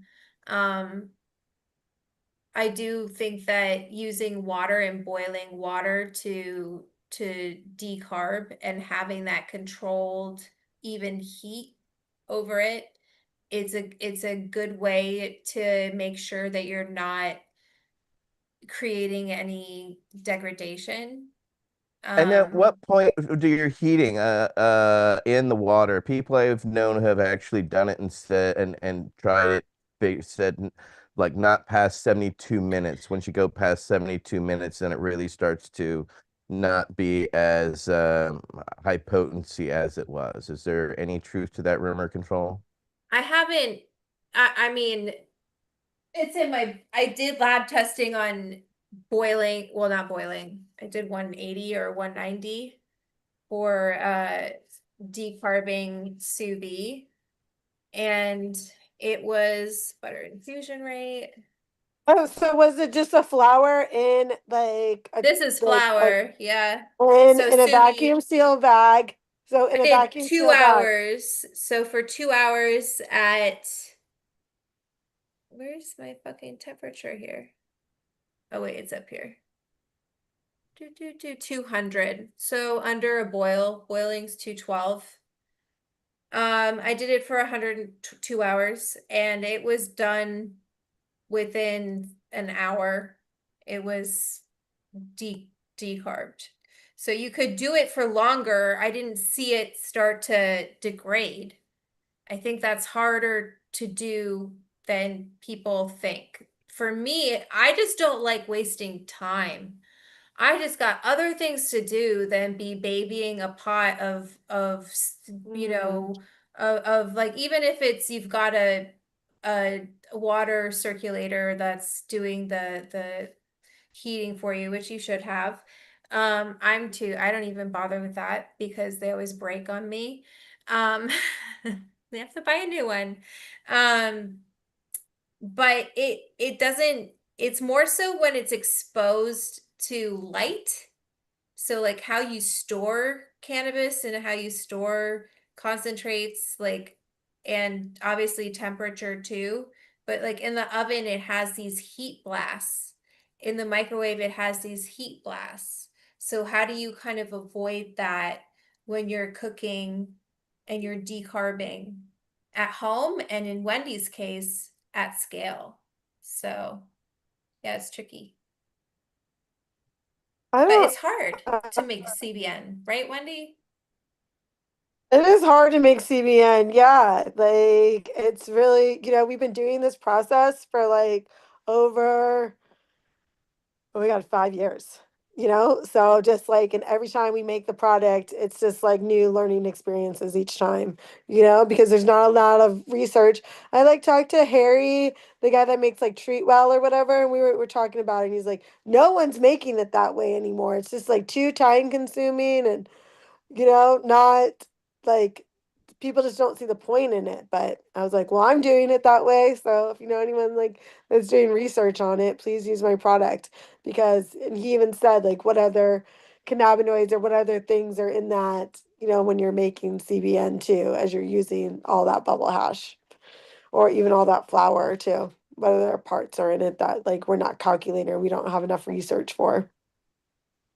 Yeah, I guess I was asking if like, so you did a sous vide. I was just wondering if anyone just took it. Like, I guess I thought people were just taking it and putting it in water and putting hot water over it. I Is think that's that what what? Caleb is saying, that you take hash and you put it into directly into boiling water, right? And then because it's Mhm. yeah, it's the it's not gonna mix with the water because it's fatty. It's, waxy and fatty and So the yeah. original, I guess, the recipe, the most recent recipe, I just put it in the chat, Oh, right is Yeah. here. is like you boil the whole plant and like the stuff that floats on the top, you scrape that and that's your boiled hash. And so like the oldest English text that mentions hashish is a translation of a materia medica from India in the 1800s. And so this is a direct translation of like the common knowledge in the Indian texts at the time. Hot And water extraction. hot water extraction, not What do you cold water. think? Yeah. Tea. Yeah. And so whole It would plant be and like tea, right? Yeah. exactly, it's tea. And in China there are some like other recipes that kind of mention like collecting like potentially collecting the trichomes and then like stir frying them and then extracting them with alcohol as well. So but in terms of like dry sifted or cold water extracted hash, then being having a hot water post processing thing like that would be entirely new to humankind as far as what y'all are really describing. Yeah, Mm. that's awesome though. Tea, people don't think of it as an extraction, but it is how we won the right to do extracts in Canada. When we had Oh, no way. so when we had legal herb, everything was legal, medical and whatnot. They busted Owen Smith with a bakery at Ted's place in Victoria. Ted Smith, sorry, Owen and Ted. I can't remember if Owen's last name is Smith. It's definitely Ted Smith and Owen. Anyway, they busted this guy with a bakery. He was doing, all these different extractions to prepare the material to do the edibles. And so it was, Canada had this, like, you could have an MMAR, but you couldn't have like hash or oil or the concentrates. And so the lawyer, Kirk Toussaud, who's an American lawyer, but lives up here in Canada for the last 25 plus years, he went to the judge and said, listen, Your Honor, this is the way it's set up right now. My grandma can go and buy cannabis and she's fine. She can bring it home. But if she boils water and takes that cannabis and puts it in the water, she's now done an extraction and she is now going to face up to 14 years in prison. And so the judge immediately was like, well, that's absurd. We have to change that. Now, he wasn't about to change a law, because that's a lot harder than, you can create precedents, but that precedence is just the beginning of how long it takes to change a law. And that can be like a decade. So instead, this judge, as brilliant as he was, took the definition of marijuana in the document and he altered it. And because he was a provincial judge, he was only able to alter it for the province of British Columbia. But what he altered was that the definition of marijuana was all things marijuana. So it didn't matter if it was trichome heads, seeds, calyxes, stalks. Marijuana meant all of those things. And so if you had a license like I do on my wall over there that says I'm allowed to have, 9,800 grams or whatever, basically 10 pounds, or 4,900 grams, basically kilos, basically 9 pounds. It's, what was my point? I kind of lost my point for a second there. I had a good point. Give me 1 second. Remind me what I was saying, Colin. He's like, I wasn't paying attention. Dude, I was like Kilos. Kilos.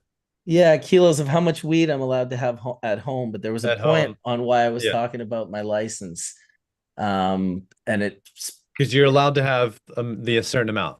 I think you were trying to go on that. Yeah, but it was before that. There was an actual point. The T loop. The T, right. So to finish up the actual story, thank you, Caleb, for fucking paying attention, Colin. And listen, I was packing a bowl. Jesus. Okay, so he said basically he changed the definition, and for BC, whatever your amount was that you were legally allowed to have could now be whatever cannabis product you had. It could be pure BHO, it could be bubble hash, it was no longer flower, because he changed the definition of marijuana. And that eventually shifted to all of Canada, and they just changed the law that said, obviously doing an extraction became legal in Canada, which was a big deal because it meant that they understood that the resin was the medicine, and that you can't it would be like outlawing strawberries. Oh, you can eat strawberries if you pick the whole bush and eat it in a salad. But if you pull the strawberries off the bush, they're now highly illegal and you can face 14 years in prison. That was metaphorically the level that they were operating at. So that got changed in one quick suit.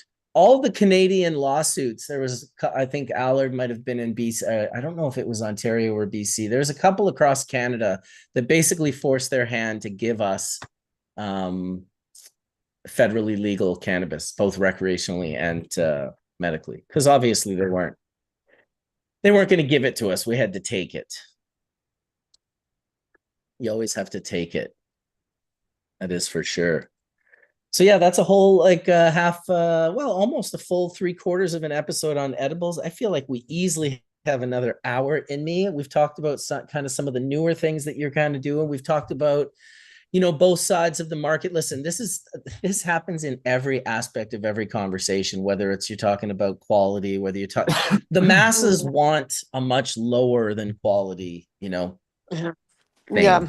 And that's for the recreational market, not medical. Medical and rec are different. I tell people all the time, they're like, oh, well, you got to do this, this, and this and have the high. It's like, no, you're thinking medical. This is a recreational product, which is on a market that you can go and buy in the same day. The most poisonous liquid known to man legally, right? You could buy a bottle big enough to kill your kid, and that's legal. And you also can go buy cigarettes, which kills just like millions of people worldwide, just drop dead from smoking cigarettes, radioactive cigarettes. That's also a recreational product. So it's hard to try and set the bar super high for recreational products and be like, this is going to be like, once you get into the more conscious products, they do lean more heavily towards the importance, I guess you would say, of medical, even though medical is also sold on, along with the most deadly and poisonous and killing drugs known to man. Now that you think of it, both rec drugs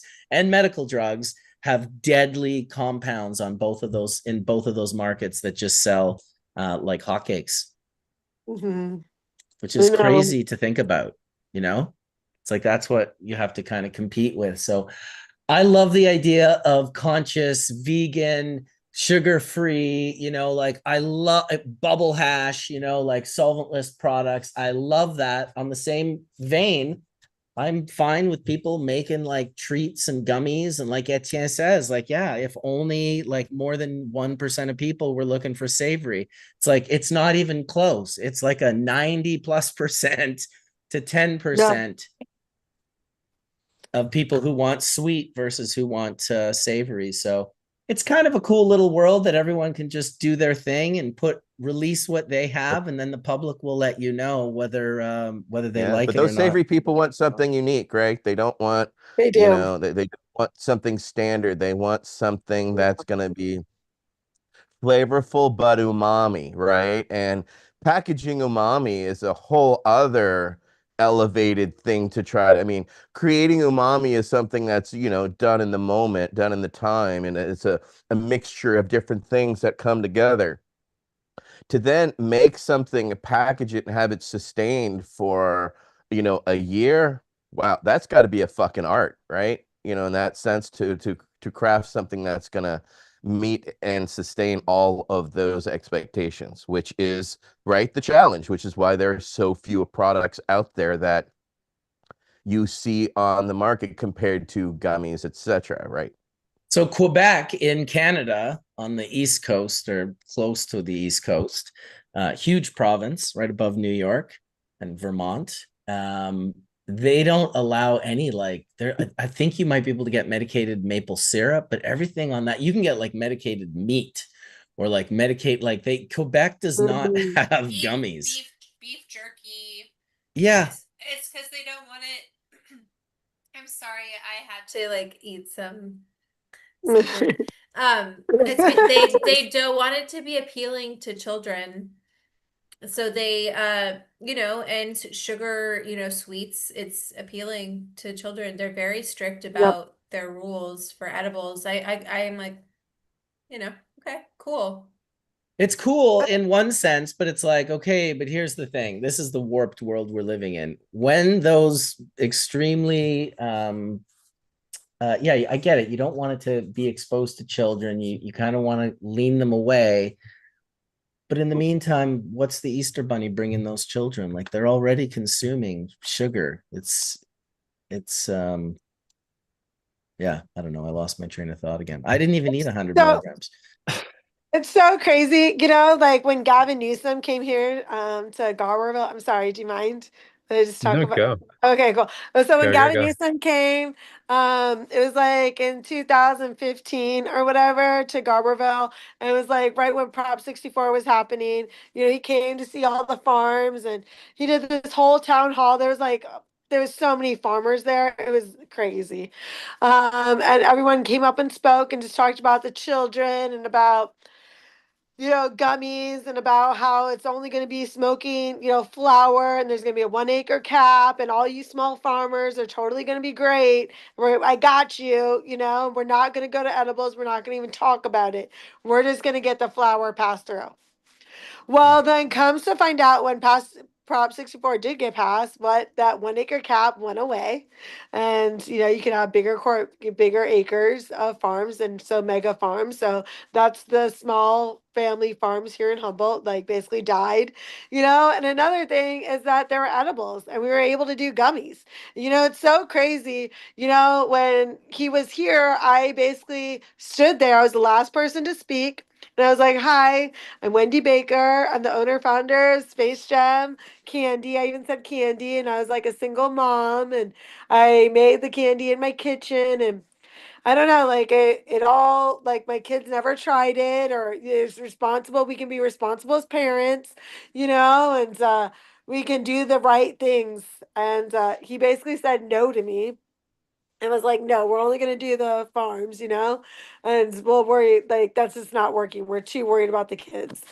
But it's like the kids like don't even like really go to the edibles more. They go to flower more, and it's like we kind of They want the forget about pens. that. Vapes. They want the Yeah, like the candy vape. flavored vapes. Candy flavored vapes, yeah. I mean, I remember when Gavin said that to me, I said bummer back, and I had to walk all the way back through all the farmers that just like said no, that this is how this is gonna be. And now come to find out, whatever, like 10 years later, it's like the fucking candy lady that's like made it out of here from Humboldt, and the farm is like he like totally duped them. You know what I mean? It's like so crazy.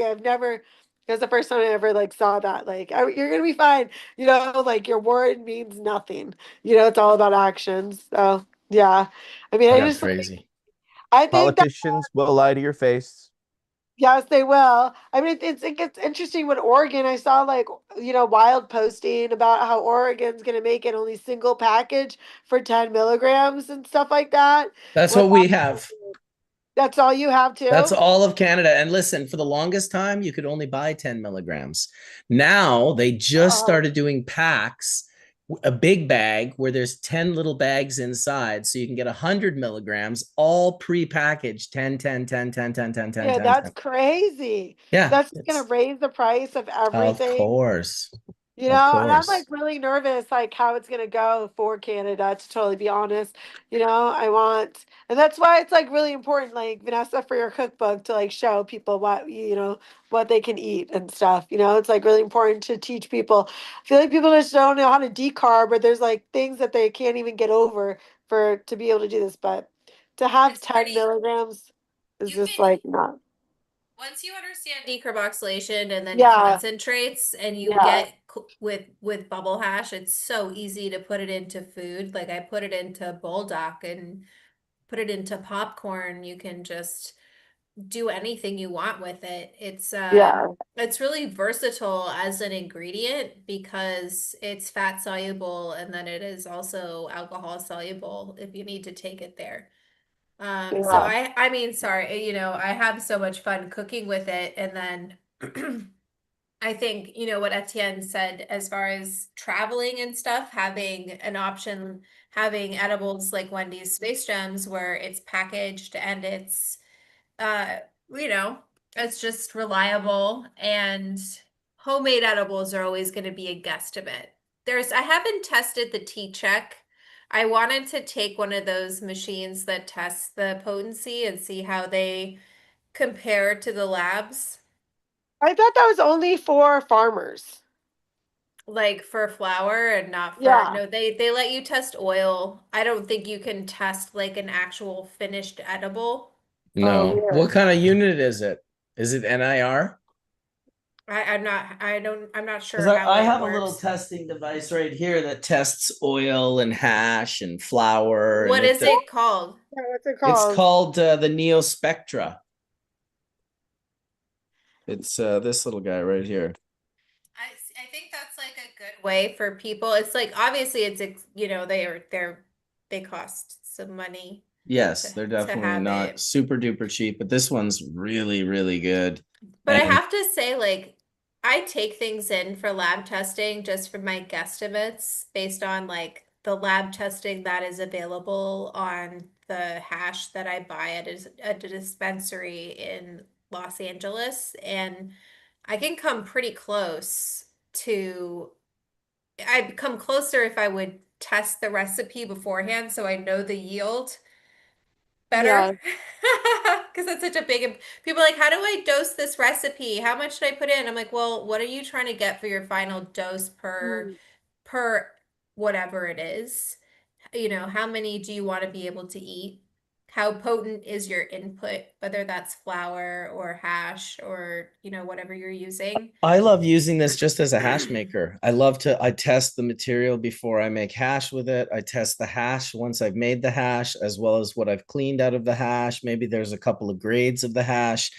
I look at them as ingredients when I'm producing SKUs for hash, and I don't want all my ingredients to be like flour or sugar, or I want the variety so I can build the different kind of final products. And when you start getting enough different resins together, which if you guys aren't doing this for your edible company, I would implore you in the future to look at it, because it's not always about putting in single cultivar extracts, but it can be about, building really complex Yeah, flavor profiles and cannabinoid profiles by like stacking. I used to call it lucky day.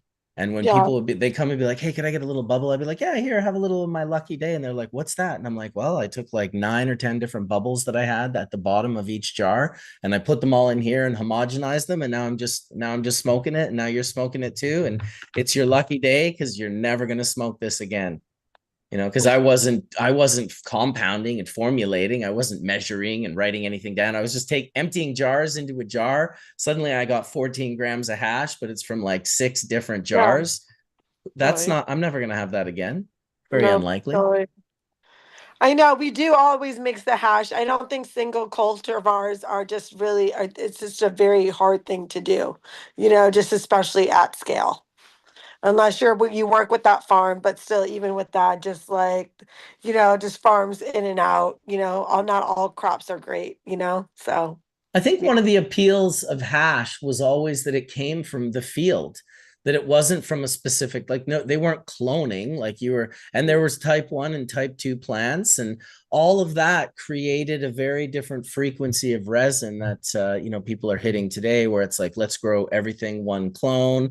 Let's only take the 90 micron hash out. Which I'm not against either, but I think they both have those different feelings specifically because of how different they are in how you make them. Mm-hmm. Mm-hmm. Mm-hmm. I really like that lucky day statement. That's how I should tell people about space gems. Like, it's your lucky day. You're never Yeah. gonna have like, this combination of hash all together because it is all mixed. It's just easier to deal with, just like sativa just doesn't make hash like what.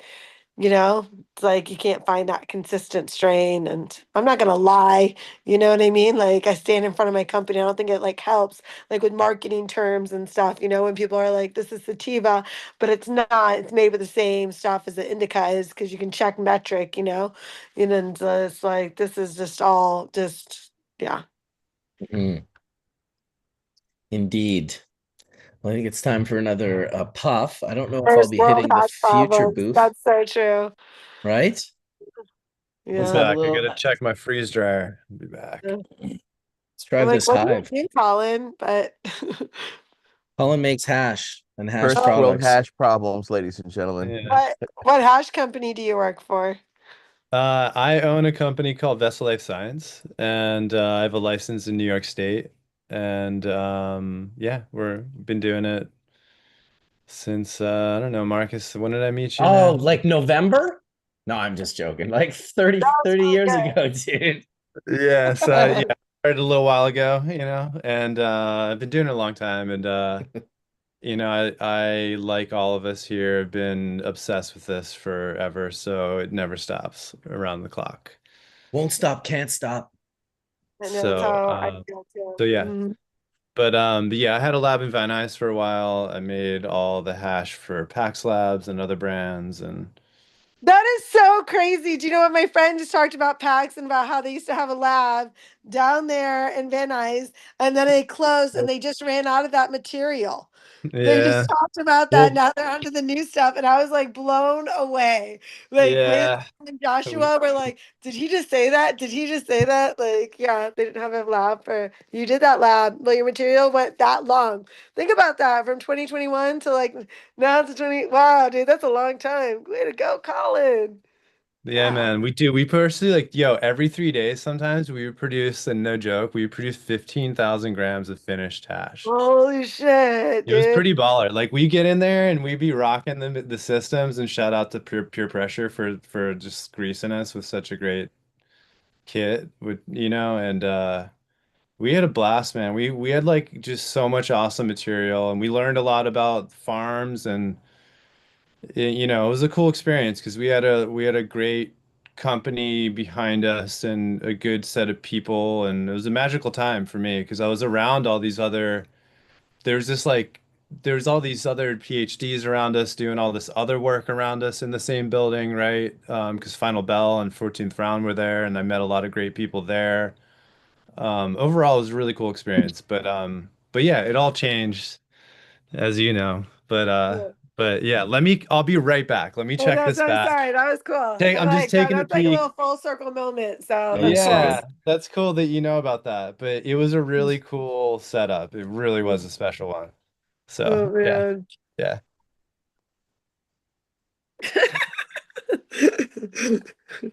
Vanessa, Herbs. you are like sitting there, you're like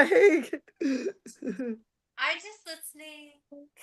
It's 100 milligrams in, and 3 hours ago too. Like that's like you are like in the zone. Three I'm hours in it. I in. so want to like start doing some yoga or something, but I'm just like trying to I'm like paying attention and just Yeah. cross my legs in my You got the chair. Mentioned permagrin. earlier that She's I got the was amazed. permagrin going. You can see her I cheeks know are the all just locked. Permagrin. Yeah. I'm just kind of hanging out. Yeah, it's so nice to I had to have that little snack because there's no stopping me when the munchies hit. Like I have to take a little, I have to eat. And then, that becomes a thing. It is. Yeah. Yeah. So that was fun. And then that kind of helps when you have a little something in your stomach. I find it helps kind of let it really kind of get fun. And then when we're finished, I'm just going to keep on snacking. I made a mistake. So I've been trying to use alternative milks to Yeah. make a caramel. And I made one yesterday, but I messed it up. So I turned it into a cake. And so that's going to be like my next little snack is this like it was sesame. I was using sesame milk, and then I was like, well, I'm gonna put some sesame butter in it too, and I put too much. Anyway, I just fucked it up. And I was like, well, shit, I'm not throwing this away. So I put some eggs in it, and then I put a little bit of flour in it, and I baked that. And guess what? It was absolutely delicious. So I'm gonna have some of that. And I'm always thinking like, what's my next little sweet treat? I love to eat. And I think that's really where edibles kind of and cannabis and just like smoke getting high in general has been such uh a big helper in my life. It's just kind of opening my appetite more and helping me feel comfortable, reminding me that I love food and Yeah. I love how food tastes. And people love gummies because they're so much fun to eat, right? Because they're chewy. If you like Yep. sour gummies, ooh, I love a sour gummy. Fresh out the dryer. Wait, what did you just bring that straight? Oh yeah, That always. String it back straight back to the that's bank. so big. Hey Brian, what's up, dude? Oh, it's good to Got to see you. bioassay your product, you know. Oh, every day, all the Hi, time. Brian. Hi there.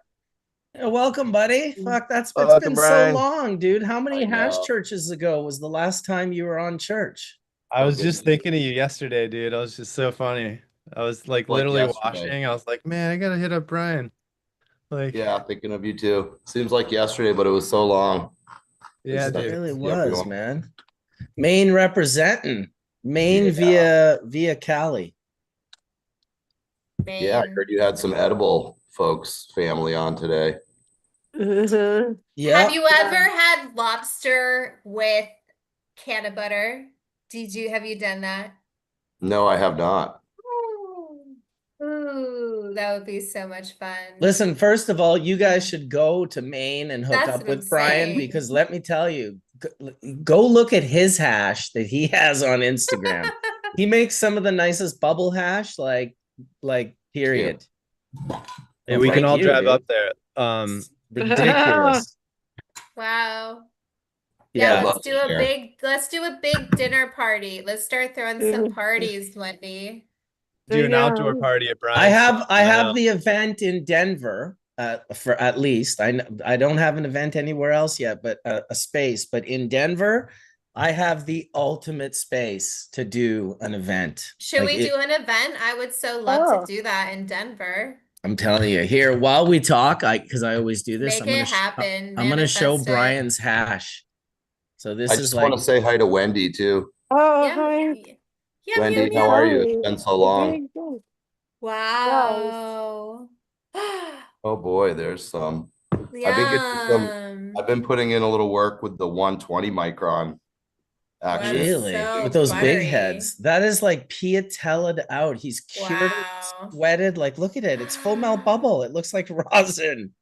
Wow, that's beautiful. I know it does look like rosin. That's crazy. No, I'm still Yeah. working on that stuff. Like the gas mask rules, I only have 2 types that are making it for me. Essentially, I actually have my 3rd type. I'm really excited for my fruity Nutella. My gas strains are the ones that hold texture correct and Dude, Jesus coloration Christ. through the cure. It's just God. ridiculous, dude. Oh my Wow, dude. God. I'm not finding it to be made with every, like even other really high end into Wow. 6-bar hashes. It seems to be that the genetic, like strain specific element to holding the color, at least with the way I make it. The video doesn't even do it justice, too. That's the Yeah. other thing. If you can't see the sparkles the way it would diamond out in like the sun. Oh my God, dude. That It's is just prettier in ridiculous. person. I'm trying to whip up fast this 120 to show you some of this here. It's kind of Good globbed in job. there, but that was a 90, the stuff you were showing there. Dude, all of it is just outrageous. All slightly different colorations. Here's Yeah. the GMO clone and gas mask male, 207 headband, 90 bag fresh frozen nug run. Yeah, that one's a 3-way between my 207 headband. my And what gas poetic mask, language you have. GMO. New girl is pretty and she stinks. Smells Like- up the room, makes her presence known. Very strong, really packs a punch. Dude, I need to get out to Maine and check you out, bro, for real. I would love that. I'm going to Boston for NECAN. I'm going to be Oh, in you are? Boston. Yeah. I'll see you there. Really?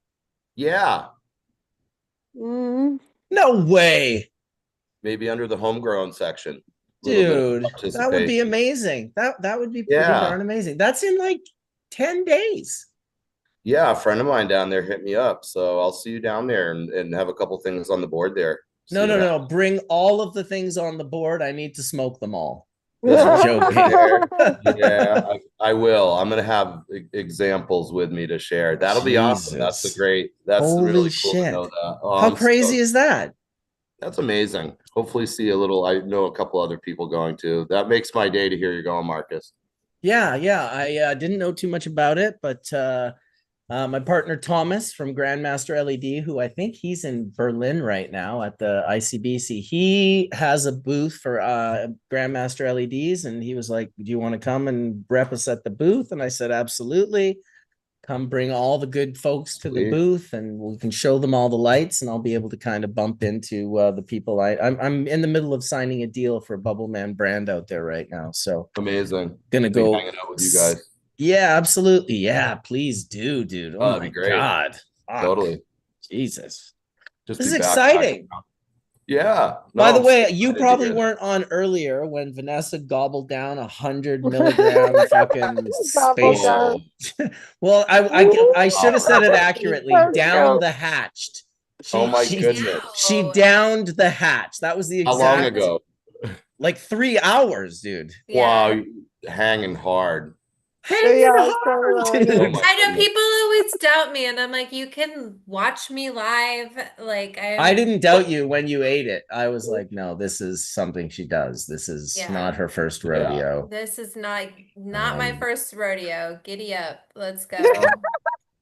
I will That's- say that I have friends that were like, like I won't mention who because it kind of throws them under the bus, but he was like, hey, you've invited me onto church. I'm excited. I really like, this was in the peak of church when we had our most listeners. And it was like, we were really like quite an entity at the time. And he was nervous. And he was like, should I like smoke a joint? Like, should I? I'm like, dude, do whatever you want. Like, there's no rules. Like, you just come on and talk and be authentic. That's the rule. Be authentic if you can. That's what we're looking for. Mhm.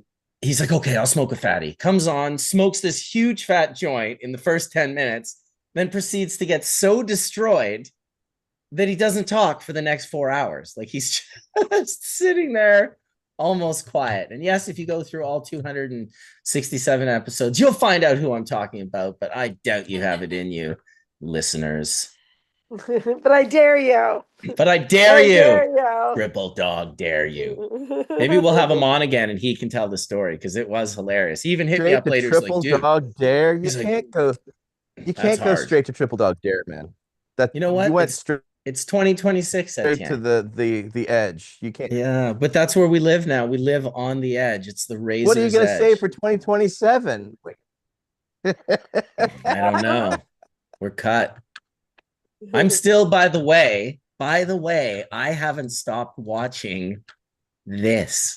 I've been watching it the entire time. I just go to the next video. It is so buttery. It is so buttery. I'd love to. Oh, the texture is so good I on. know. Yeah. Can you imagine the special batch of gummies that you could do with hash of that caliber? Mm. Those would be, in my opinion, the 6-star gummies. Ooh, that's a good idea. Piatella. Yeah.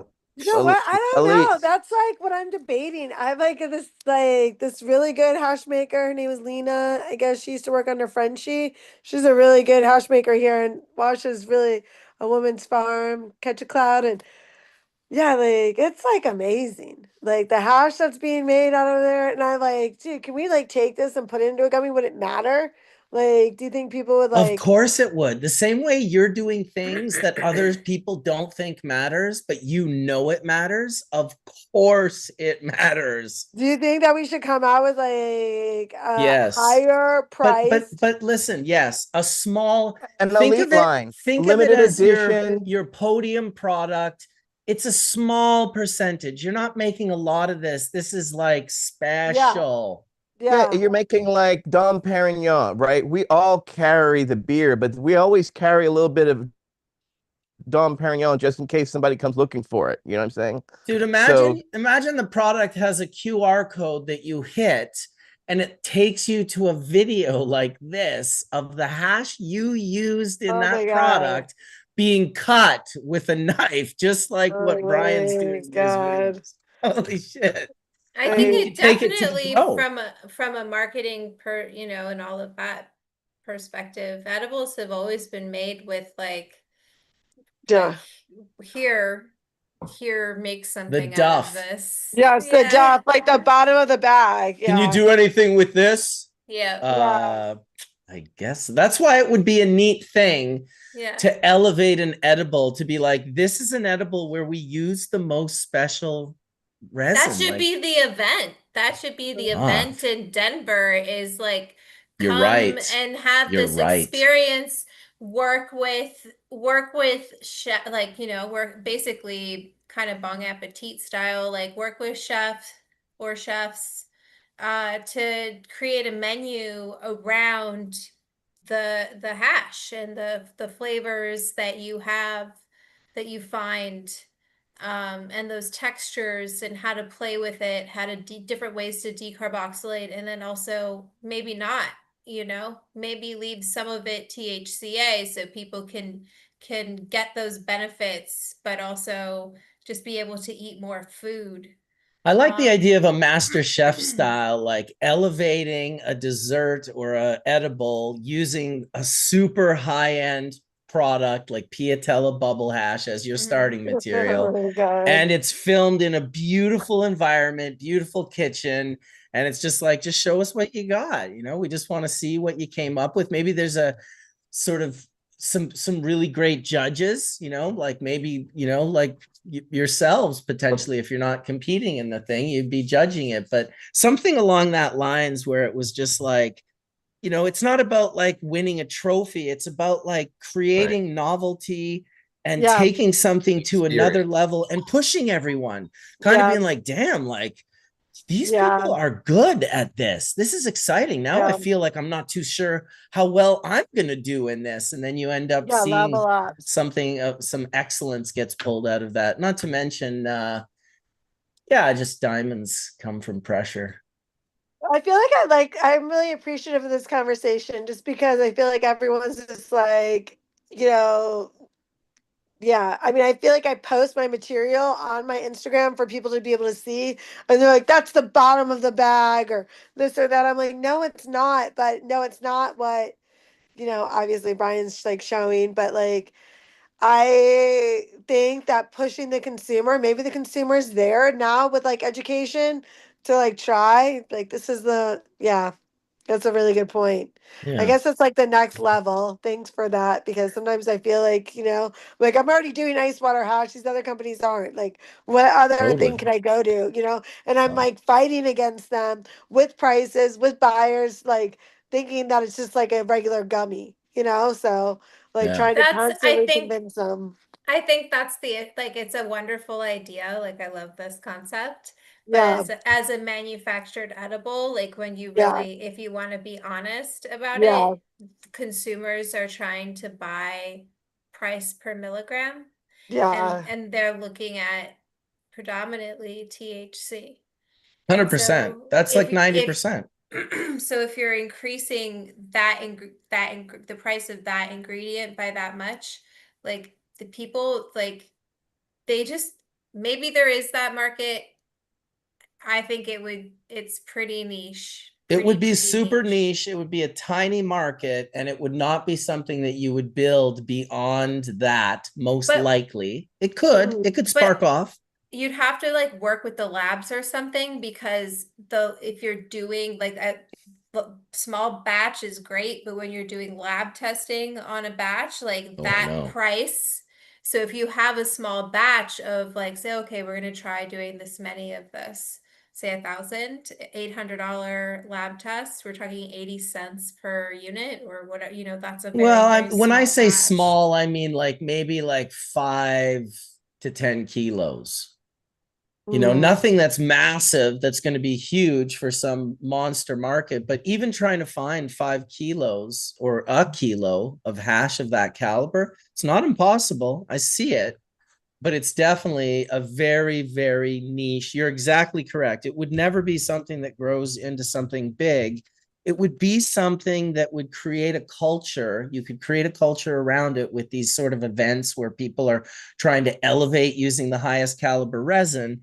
And that's how it makes sense. Not necessarily as a product that you're going to try to like outsell, that. I mean, it's the same idea of I like think it'd just be a niche product. Yeah. it Just would be like a very small niche. market. You Super. know, I think that people would buy them. I feel like Caleb would buy them. You Yeah, know what I I mean? would. Like, I listen, it just puts you like, on the map. It's a small percentage. You don't spend a ton of money on it. yeah. You don't like waste a ton of time on it. You just have it available because this niche group of people, these are the people that will talk about your product.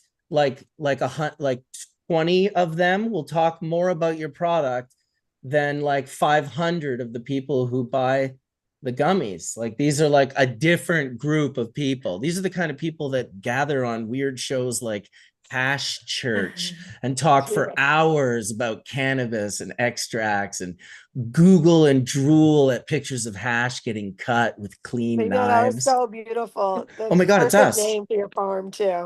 Best friend farms. Like, yes, everyone wants to be your best friend with like health like that, Tell us Like, about the name behind Best Friend Farm. That That's a actually, good one. it's a lot of layers, but it actually goes back, excuse me, to when I was 9 years old. My best friend was my cousin. We were both 9, and he passed on from lymphoma.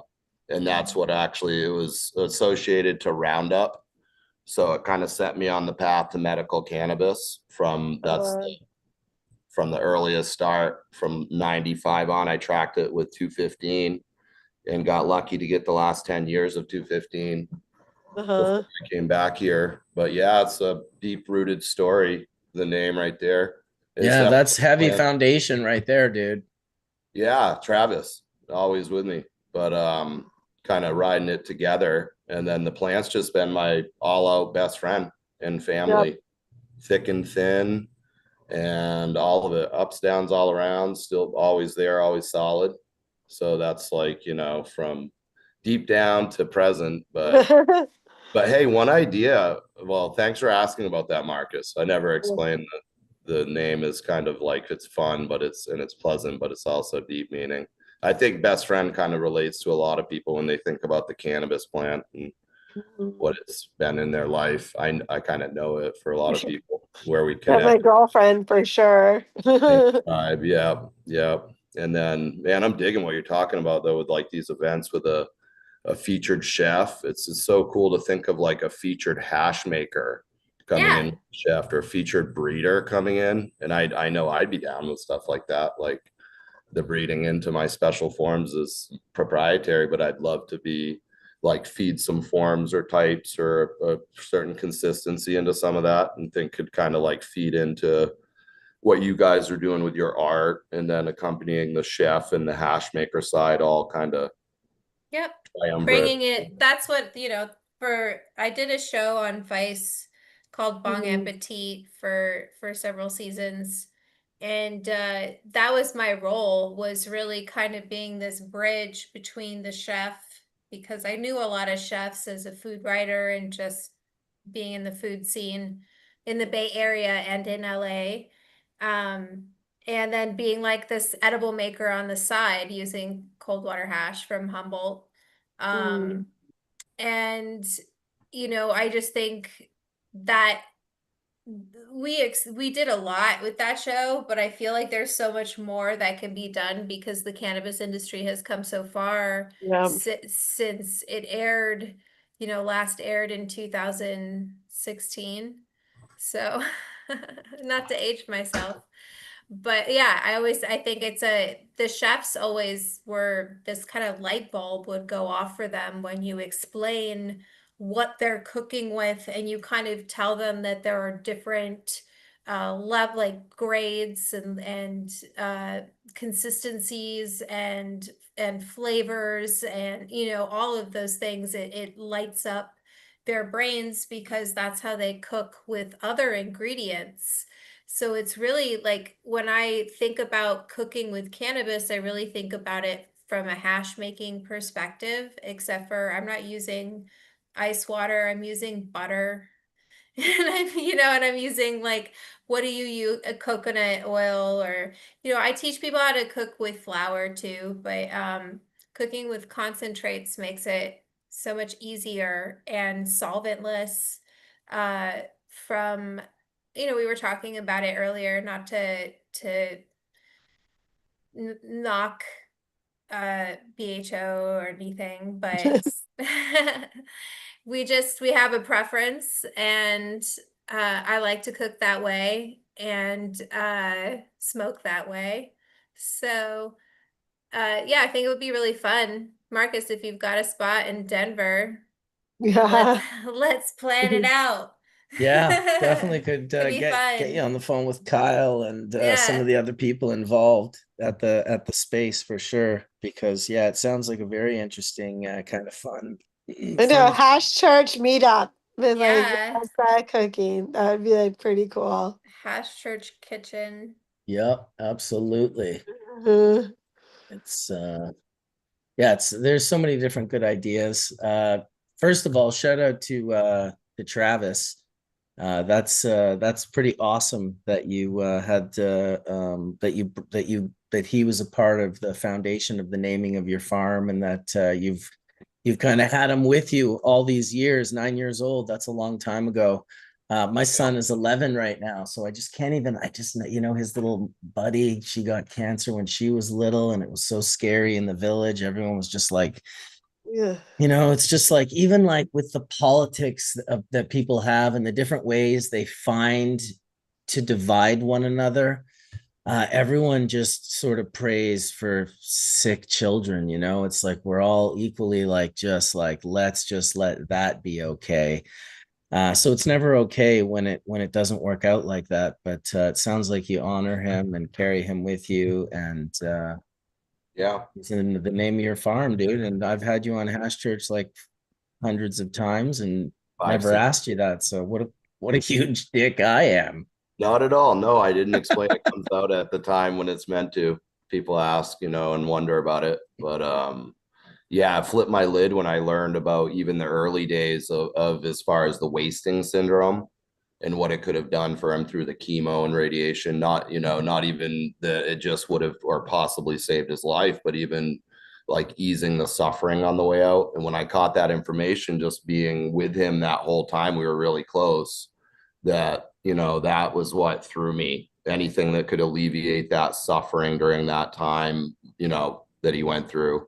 So yeah, that's the root. The thing that actually happened is it was my junior year of high school, and I wrote a term paper, and I was just took I went with it and I wrote, excuse me, for medical cannabis, medical marijuana back then, and just using the name, even though it was medical, but marijuana on the term paper had me get like an instant D minus. I was a decent student, kind of, anyway, but and good with writing. So I went deep, and it was the internet had just come out to Maine and the country back then. So I sourced all these different internet, sources and stuff. And it's the only way that I actually got the information that wasn't available. Was the interesting thing was on the web back then, because that wasn't textbook and people weren't, it was clandestine, so they weren't talking about it. So anyway, that was kind of, yeah. And then here we are now. You see how far it's come from that. Oh, it's unbelievable. We're talking about like preferred ways of like how we eat our cannabis. Yeah. Be a going into fine edible forms. Oh my God. To me, it would be like a 5-star restaurant that's like, oh, if you want, sir, you can add for 50 euros the THC or cannabinoid edible product. It's like, oh yeah, well, let's try that out. What's that all about? Yeah, your Wagyu butter.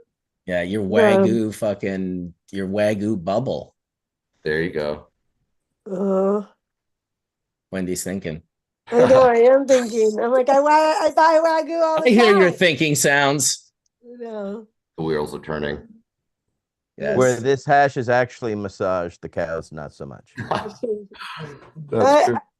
I feel like I've learned so much today. Like I'll definitely like go. I'm like tomorrow. I feel like I'm gonna go and be like spew out and just talk about about how people should be eating the gummies at least every day for preventative. I'll definitely say that. Yeah. Like really trying. I'm doing this like whole like not smoking thing and just posting myself. And so sometimes like I feel like I'm running out of content or like how to say or like I forget. And I'm like, oh yeah, that's what I should talk about. That's right. The patent. That's right. I should talk about the patent, Yeah, go check out those Cannabis Journal episodes. There's like 11 or 12. You should watch each one of them. And then Dr. Allen mentions all sorts of cool things throughout those shows that if you're paying attention, and sometimes I put the links in the description, but most times you got to be paying attention and pause it and then do a search on the thing that he just said. And then it'll lead you down more rabbit holes of just good data, good information, because you can very much, in my opinion, go down a very deep rabbit hole of plenty of content down the what I would call the cannabis as a preventative medicine rabbit hole. Endless amounts of content for you in that. Not to mention probably a pretty good journey. Yeah, that's true. Always elevating. I'm excited. I'm going to go to Berlin this year. I don't know if anybody else is going to Berlin. Like tomorrow, you mean, or for Mary Jane? Yeah, for Mary Jane. Okay, so yeah, so ICBC, which is the event I was supposed to go to, that is starting tomorrow in Berlin, and then Mary Jane is like, what is it, in June or something? Yep, in June. Yeah. So I've been to Mary Jane before. It's definitely a very big event, big, really quite a party. Outside beach area, they had like a swimming pool floating in the river out front, which was pretty trippy. Big dock, like a floating swimming pool. It was like an infinity pool floating in the river. Okay. Yeah, it was pretty cool. It's pretty wild. Yeah, but not for me. I'm going to see Brian like in a week and a half in Boston. I'm gonna go have lobster. Try the hash. Maybe we will get some maybe Brian will bring prepared butter, melted infused butter, and then we'll go have lobster, and then when we do, we'll film it, and then we'll film it to the point where we're both unconscious. How dare you on the street of Boston. How much was in there? He said 100 milligrams. Apparently it was 10,000. He made a mistake. Made a slight error of It was a a slight decimal error. point. Put 10 grams in, not 1 gram. That's fine. I've done that before, man. I did that to an edible batch that I was testing that I made for Dude, myself. that's why everyone And has a brownie story, dude. The story you're about to tell is why Bro, it was everyone awesome. has a I brownie took the whole story. thing. I was like, I'm ridiculously high right now. This is ridiculous. I went back to my notes and I was like, huh, that's crazy. I put that much into this batch after I'd already ate it. It's definitely not good when it's very That's funny. early on and you're like, wow, I'm super high. And you know, this is not even close to how high I'm about to get. And it was funny because like I had like written it down, like how much I actually put it. It was like I was taking, like taking notes, and it's really funny. I was Jesus. laughing. Well, when you do come to Boston, I'll be there. Oh, well, Yeah. that's amazing. Yeah. I'm going to see you too. I'm going to see a crew of people. Who else is there? There's a bunch of other people. We're that gonna, are be out Brian, we there, should so. come up to you. Can you come down, Brian, or do you want us to come up? We got to come up and see you. Oh, you're always welcome up here. I don't know if I'll have I've been time. up there several times. Yeah, You I'm don't, coming think down you'll have either time? way, for I sure. mean, Then we're laughing. you're gonna come down? Yeah, I'm coming down to the event for sure. Cool. Awesome. Yep. Sweet. Yep, I'm making a plan for it and probably staying down there. There's so many cannabis events everywhere. It's kind of unbelievable. I had never even heard of this event, and people are like, it's huge. It's like a big one for the East Coast. It's like it's like, It's a good okay, event. I'll go check it out. That's what my buddy said. So I'm like, Yeah. listen, I have a different perspective right now. I don't have I guess the best metaphor to use is the pissed off, I've seen too many shows fish head who's complaining at the end of every show about how they played this song and that song. And if I hear another Down with Disease, I'm going to throw up. And all of these things. And it's kind of just like, dude, like it kind of sounds like you're not enjoying yourself. I think of the simplicity, and I used to, in my defense, I used to maybe judge poorly he or she who watched sports and got into it. I'd be like, oh, they're just, brainwashed, this and that. I was a pessimist about it. Since I've gotten into my own version of enjoying watching hockey, I realize if you can find the type of joy that is found in your hockey team scoring a goal or getting a point while you're watching with friends and you jump up out of your seat and put your arms up, ask your fucking self how often you do that in your life.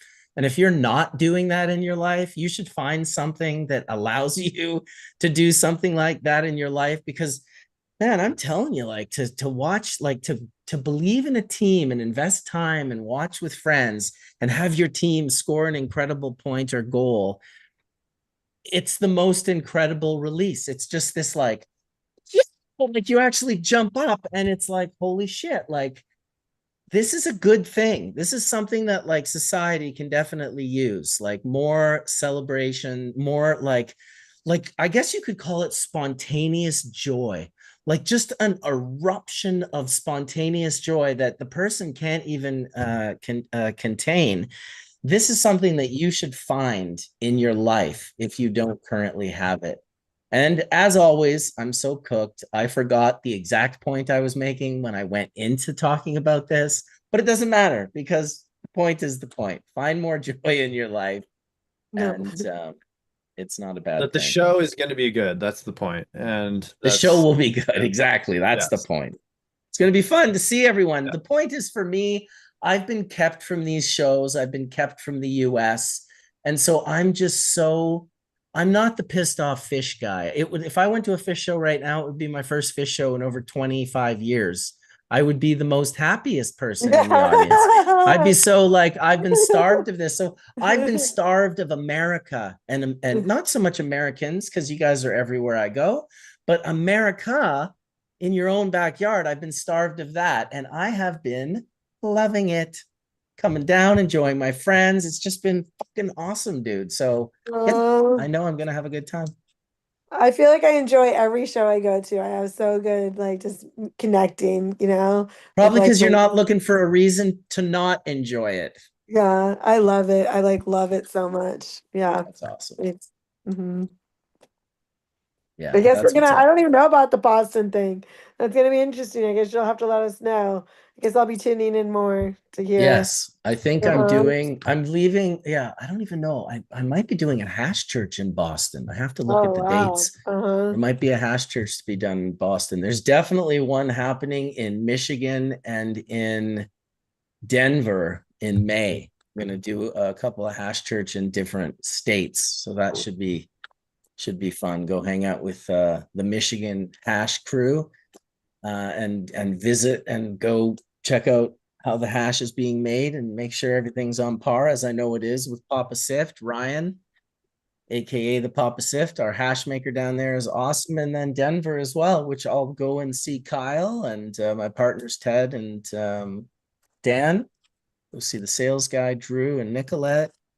And yeah, I'm just so, when people are like, they start kind of getting I'm just like, dude, you don't understand. I'm just so happy to be here. I am just so Mhm. happy to be Yep. here. I can't even Yep. explain myself any other way. Yep. Yep. So, and then people in Vegas, actually, I don't know if you were one of them, Caleb, but there were people in Vegas being like, dude, like you're like positive outlook on America is kind of contagious. Like I'm feeling good about it right now. I'm like, yeah, dude, like no shit. This is awesome. Like there's a reason why everyone's trying to go there. Mhm. You know what I mean? It is pretty awesome. Like it is pretty good. Like I didn't go to the country for almost 30 years. No, 30 it's years crazy. I lived like right next to the border and couldn't go over. So the idea that right now I could just get in my truck and drive over the border is amazing. It Mhm. Yeah. is really amazing. Well, it's great. It's great that you're coming out east. I can't wait to see you, man, in the flesh. It's been a minute. Um, Yeah, like how yeah, many minutes? dude, like years. I mean, I remember when I was just building that facility in Mass. I flew out to see Oh you and yeah. my partner at the time, How and then we long ago was toured. that? Dude, that was like 2018. Dude, yeah, it was like really, it was right when Daniel was just starting to build those vessels, and we went to his warehouse Right. where with Whistler, and you're like, yeah, this is gonna be Whistler technology. And I was like, okay. And yeah, it was like it was very, very, yeah. It was like 18, 19, 2018, I think, to be honest, or 19, I can't remember. 7 or 8 years ago, anyway. Yeah, it's a long time ago, but we went to that facility up in the mountains, and it had that really awesome lab that had the windows that went to Yeah, the point and like that's looked right. at the mountain. Yeah. And I was like, damn, I want to build a lab like this. This I is think like that was in Pemberton, it's like you're usually like in a, overlooking Mount Curry, for those of you dude, it that was want to Google nuts, it. guys. It was like it was incredible to make hash in that and like look at that mountain every day would have been Yeah. a nice day. There's something to be Every day. said to having beautiful views while making hash. I'm a big fan of it. I've actually been coming out in the mornings. I've got my giant dry sift screens right here. You can see them right here. They're like 5 footers. Nice. And I've been putting them out on the deck, getting the trim out. I got really beautiful sugar trim, and I've just been stacking dry sift. And soon I'm going to film static sifting all of it into pure heads and the tails that come off of said pure heads. So I can't wait to do it. It looks like really nice material. It feels like really nice material. As it gets warmer, it becomes less my friend. I would prefer it to stay like, close to zero at night or early in the morning. So I have like an hour or two to do my hash making. Yeah. Anyway, Yeah, no doubt. Yeah, that's those what I'm cold doing. snaps are key in the dead of February when you don't want to actually go make hash to make hash, you know. Yeah. The Oh, I cold, know. those like really cold, you're like, oh, it's been so cold so long. Do I want to go out there and be more cold? Well, it's only for dry sift. I don't do it for wet wash the way a lot of other people work in cold rooms. I want to have a cold room, but it can be a very small portion of the room. It can be like I want to have a dry sift cold room and then a little Yeah. smaller section where I can just wheel in my bucket with my bags and my ice underneath the bucket. So that's all cold. It's only once I get into the cold room and I lift the bags out to collect the hash If it's of a highest quality hash, then I require a cold room. Not all of the hash requires the cold room, but instead people just jump this giant leap of assumption and said the whole room needs to be cold. And it's like, well, I mean, fuck, that's hard on the hash maker over time. Like, especially in the summer, working in a cold room, like with a big parka, and then going in the warmth of the, the morning and the night where you leave. It just seems unnecessary to me. When the reactor that you're mixing in is 0 degrees, you can make sure of it by, if you don't have a good enough, I should mention this, that often the thermometer in a lot of these outfits, it's not that they're cheap at all. It's just that they're not exceptional. And so you can get your own like reader that, like a proper thermometer. I know the one we put in with the Whistler tanks are really good and accurate. It's good to know the temperature of what you're working in, especially with bubble, because when you get closer to 0, the sweet spot expands of how the resin drops, regardless of whether it's a dry resin or a greasy resin or whatever resin. Once you get it to a certain temperature, it becomes like all resin, brittle, and breaks off of those stocks. So it's good to have that for sure. I almost want to know what you read, Vanessa, because it was like you got the punchline of a joke at one point in time. She was laughing so hard. She had the hugest smile. I wanted to eat churros. Okay. It's me, Churros. like I'm looking up churro places to eat, and I was like laughing at like just my mindset right now, how desperate I am to be I eating. thought you were looking up Yummy stuff. recipes on how to make churros. Cannabis churros. She's I don't jumped think I over should that, be. Etienne. I don't think I should be frying anything at this point Yeah. of You've already time. fried enough. I'm fried, and so I think I should leave the frying to somebody else. And then I know of a churro place So really here's a close perfect by. example, and you just made a perfect point by saying it. Notice how when someone is under the influence of cannabinoids, What? that they don't try to do something that wouldn't be smart to do. Like, for example, when people are, drinking, they convince themselves they're okay to Yeah. drive a car. But when Yeah. people, like, if I ate 100 milligrams and I would be like, and someone said, hey, could you drive me to the hospital? I'd say, no, no, I can't. I will not drive you, and I'm not going to operate heavy equipment right now. But at the same time, if I built my tolerance up, and there was a point where I could eat like 30 or 40 milligrams, and that was pretty reasonable for me. There would be at that point, I could eat 20 milligrams and no problem. I could drive you to the hospital. So it just depends on how you are with something. But I just have always noticed that people on cannabis, when they enjoy cannabis, if they get too high, because this has happened to me many times, I get people too high. Every time, every time they don't try to drive. And this speaks to, the under the influence of anything, impairment, if you will. It goes to show that you could eat 500 milligrams, and the last thing you try to do is jump in your car and go on the freeway. It's like cannabis doesn't. Go ahead. I think it's an important part of entertaining when you're doing cannabis dinner parties. I think it should be a part of whatever you're offering, because yeah, it is, it is if you're eating a lot of milligrams, I'm not going to go drive to get these churros. I'm going to be driven to get them. Or I would go and walk and like get some snacks or something. I love to go on a walk when I'm on an edible. But driving, your reaction time, it's not what it should, like mine right now. I just feel slower. You don't want to feel slower when you're driving, because you need to be able to respond to people on the road, and they're on whatever they're on. So you Like they're on gotta Adderall. you gotta worry about that too. So that is like 80% of driving, is like trying to make sure the other person isn't hitting you either.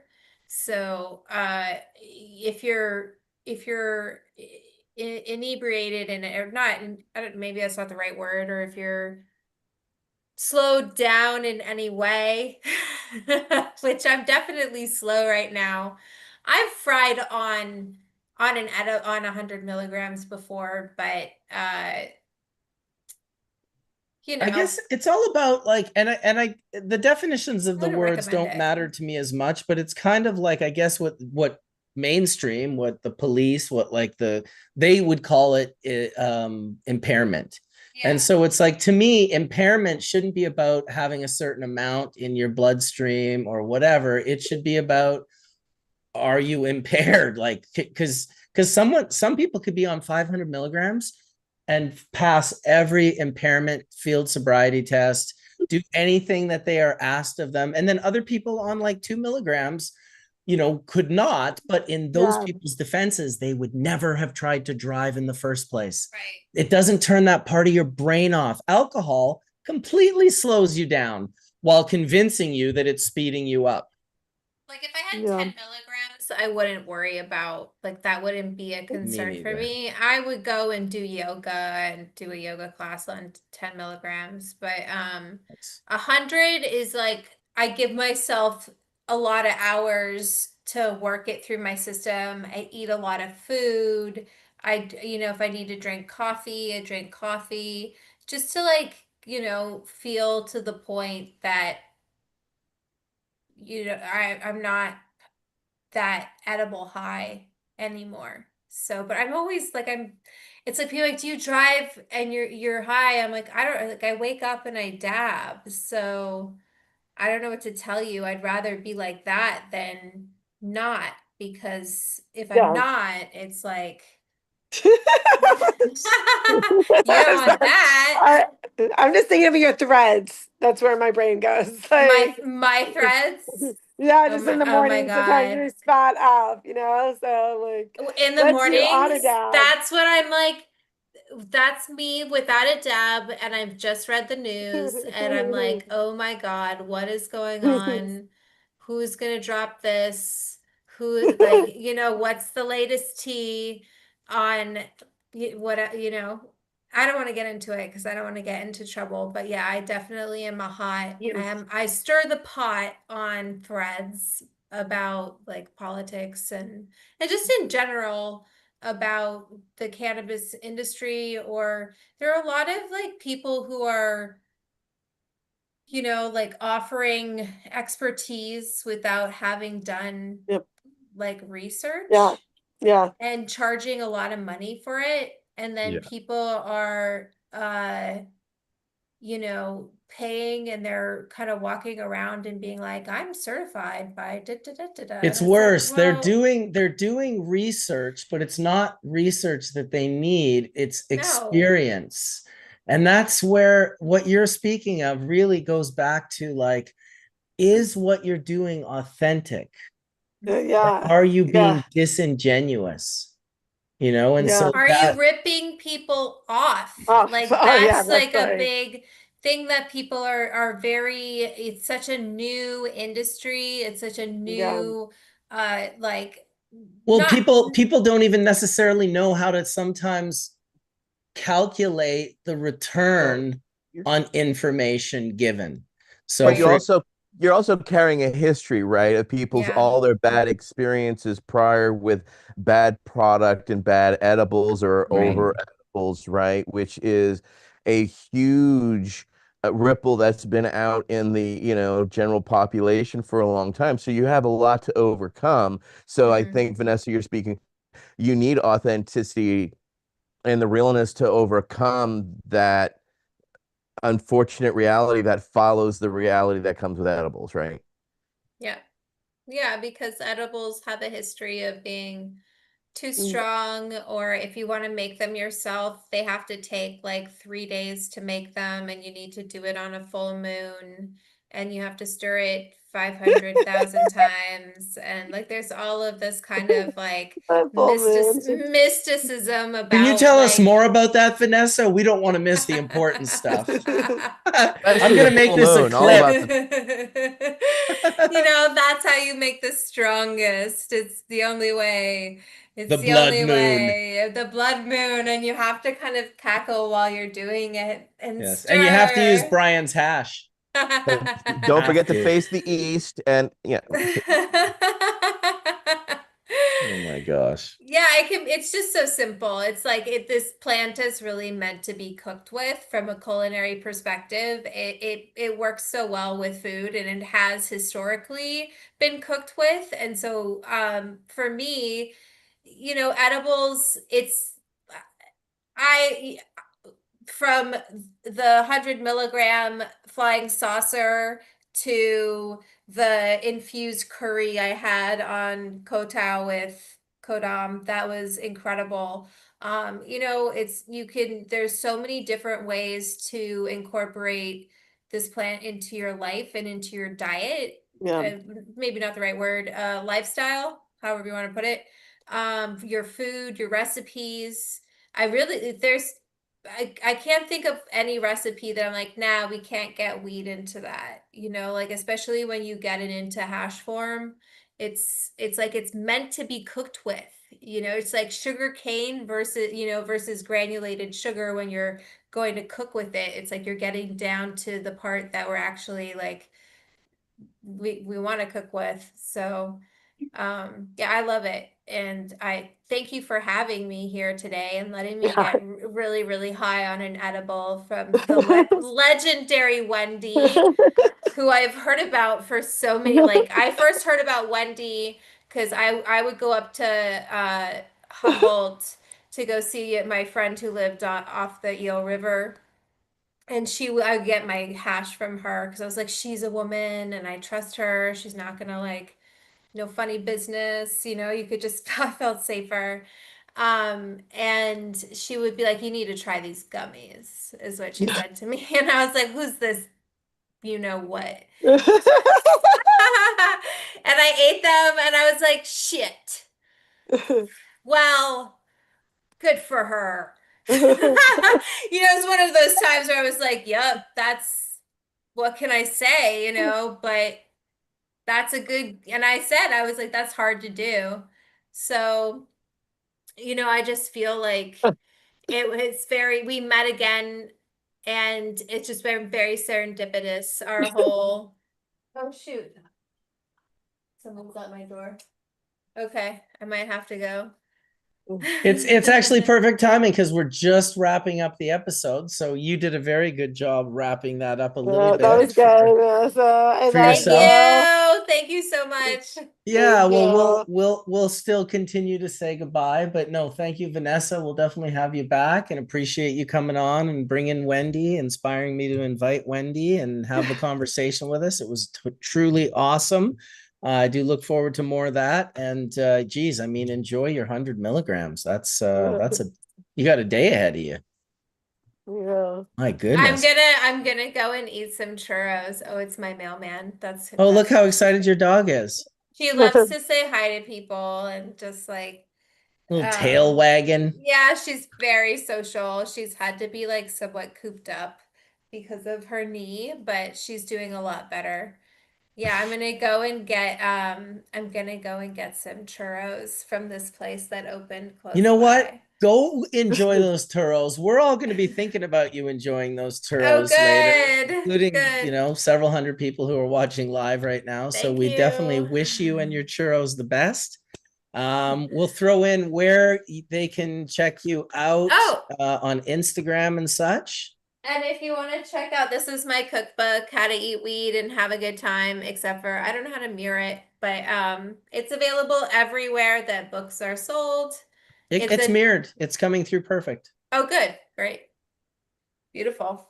Thank Yeah, you. it is a beautiful book. You sent one to my wife. I appreciate that a great deal. And we looked through it and we're excited to get into some recipes for that for sure.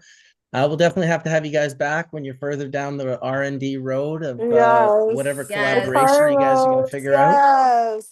Yes. It's going to I'm be so good. excited. Thank you, Wendy, for coming on and representing and like having bubble hash be the main ingredient in your product. That's super cool. Thank you so Obviously, much. I'm biased. I mean, my goodness, I'm just like, I guess you made me biased too. I'm gonna yeah, stand in it, Mark. I'm just gonna tell you that. totally biased. Yeah. Shout out to Puffco and the Press Club for being awesome and supporting and sponsoring. And everywhere I go, those Puffco guys are just sorting me out and dialing me up. And I just really appreciate that. And It's good to see you, Brian, dude. Like, really, I can't believe that today, after so many months, I see you. And then we're like, yeah, I'll see you in like 10 days Yeah, in it'll be more Boston coming up. for Labster. Thanks, Etienne and Colin and Caleb, for coming in. Yes, Appreciate that you was guys like awesome. crazy. And Yes. yeah, of course, thanks everyone for watching. There's a whole slew of people that watch this show Thank and appreciate it. you. As always, when it's done, I'll upload it to my Buzzsprout and it'll end up on the Spotify and Android and Google and Apple and all of the podcasts there. You can just look it up as Hash Church. If you do end up on YouTube and you're watching Hash Church and it's not the video part of Hash Church, it's just like a picture, then you've ended up on an RSS feed of my podcast and it's just the audio. It's not people like, oh, what happened to the video? There was like diagrams and shit I wanted to see. It's like, well, it's still there. You're just looking at a different video now. So dig deeper, try harder. You can do it. Maybe not right after 100 milligrams, but certainly 4 or 5 hours later, you'll figure it out for sure. Or I would. Vanessa can do it at any point in time, apparently, on 100 milligrams. And I wouldn't even be surprised if the camera goes off and she goes pop and throws another one in down the hatchet. I don't know. I'm just saying it could happen. Peer pressure. Oh. No peer pressure here at all. No peer pressure. But as always, I say to everyone, may the full melt bless your bowl sooner than later, or you're edible. I'm definitely going to get you ladies on a call here in the near future about a Denver event, and we'll see what we can put together. And everyone else, just have a great Sunday afternoon. If you got family, go spend some time with them. If not, go spend some time consuming cannabis because that's fun. We'll see everyone later. Peace out, Right. everyone. Thank you. Bye. Thank you so much. Thank you. Thank Peace, you guys. you. Thank you. Yeah. Bye.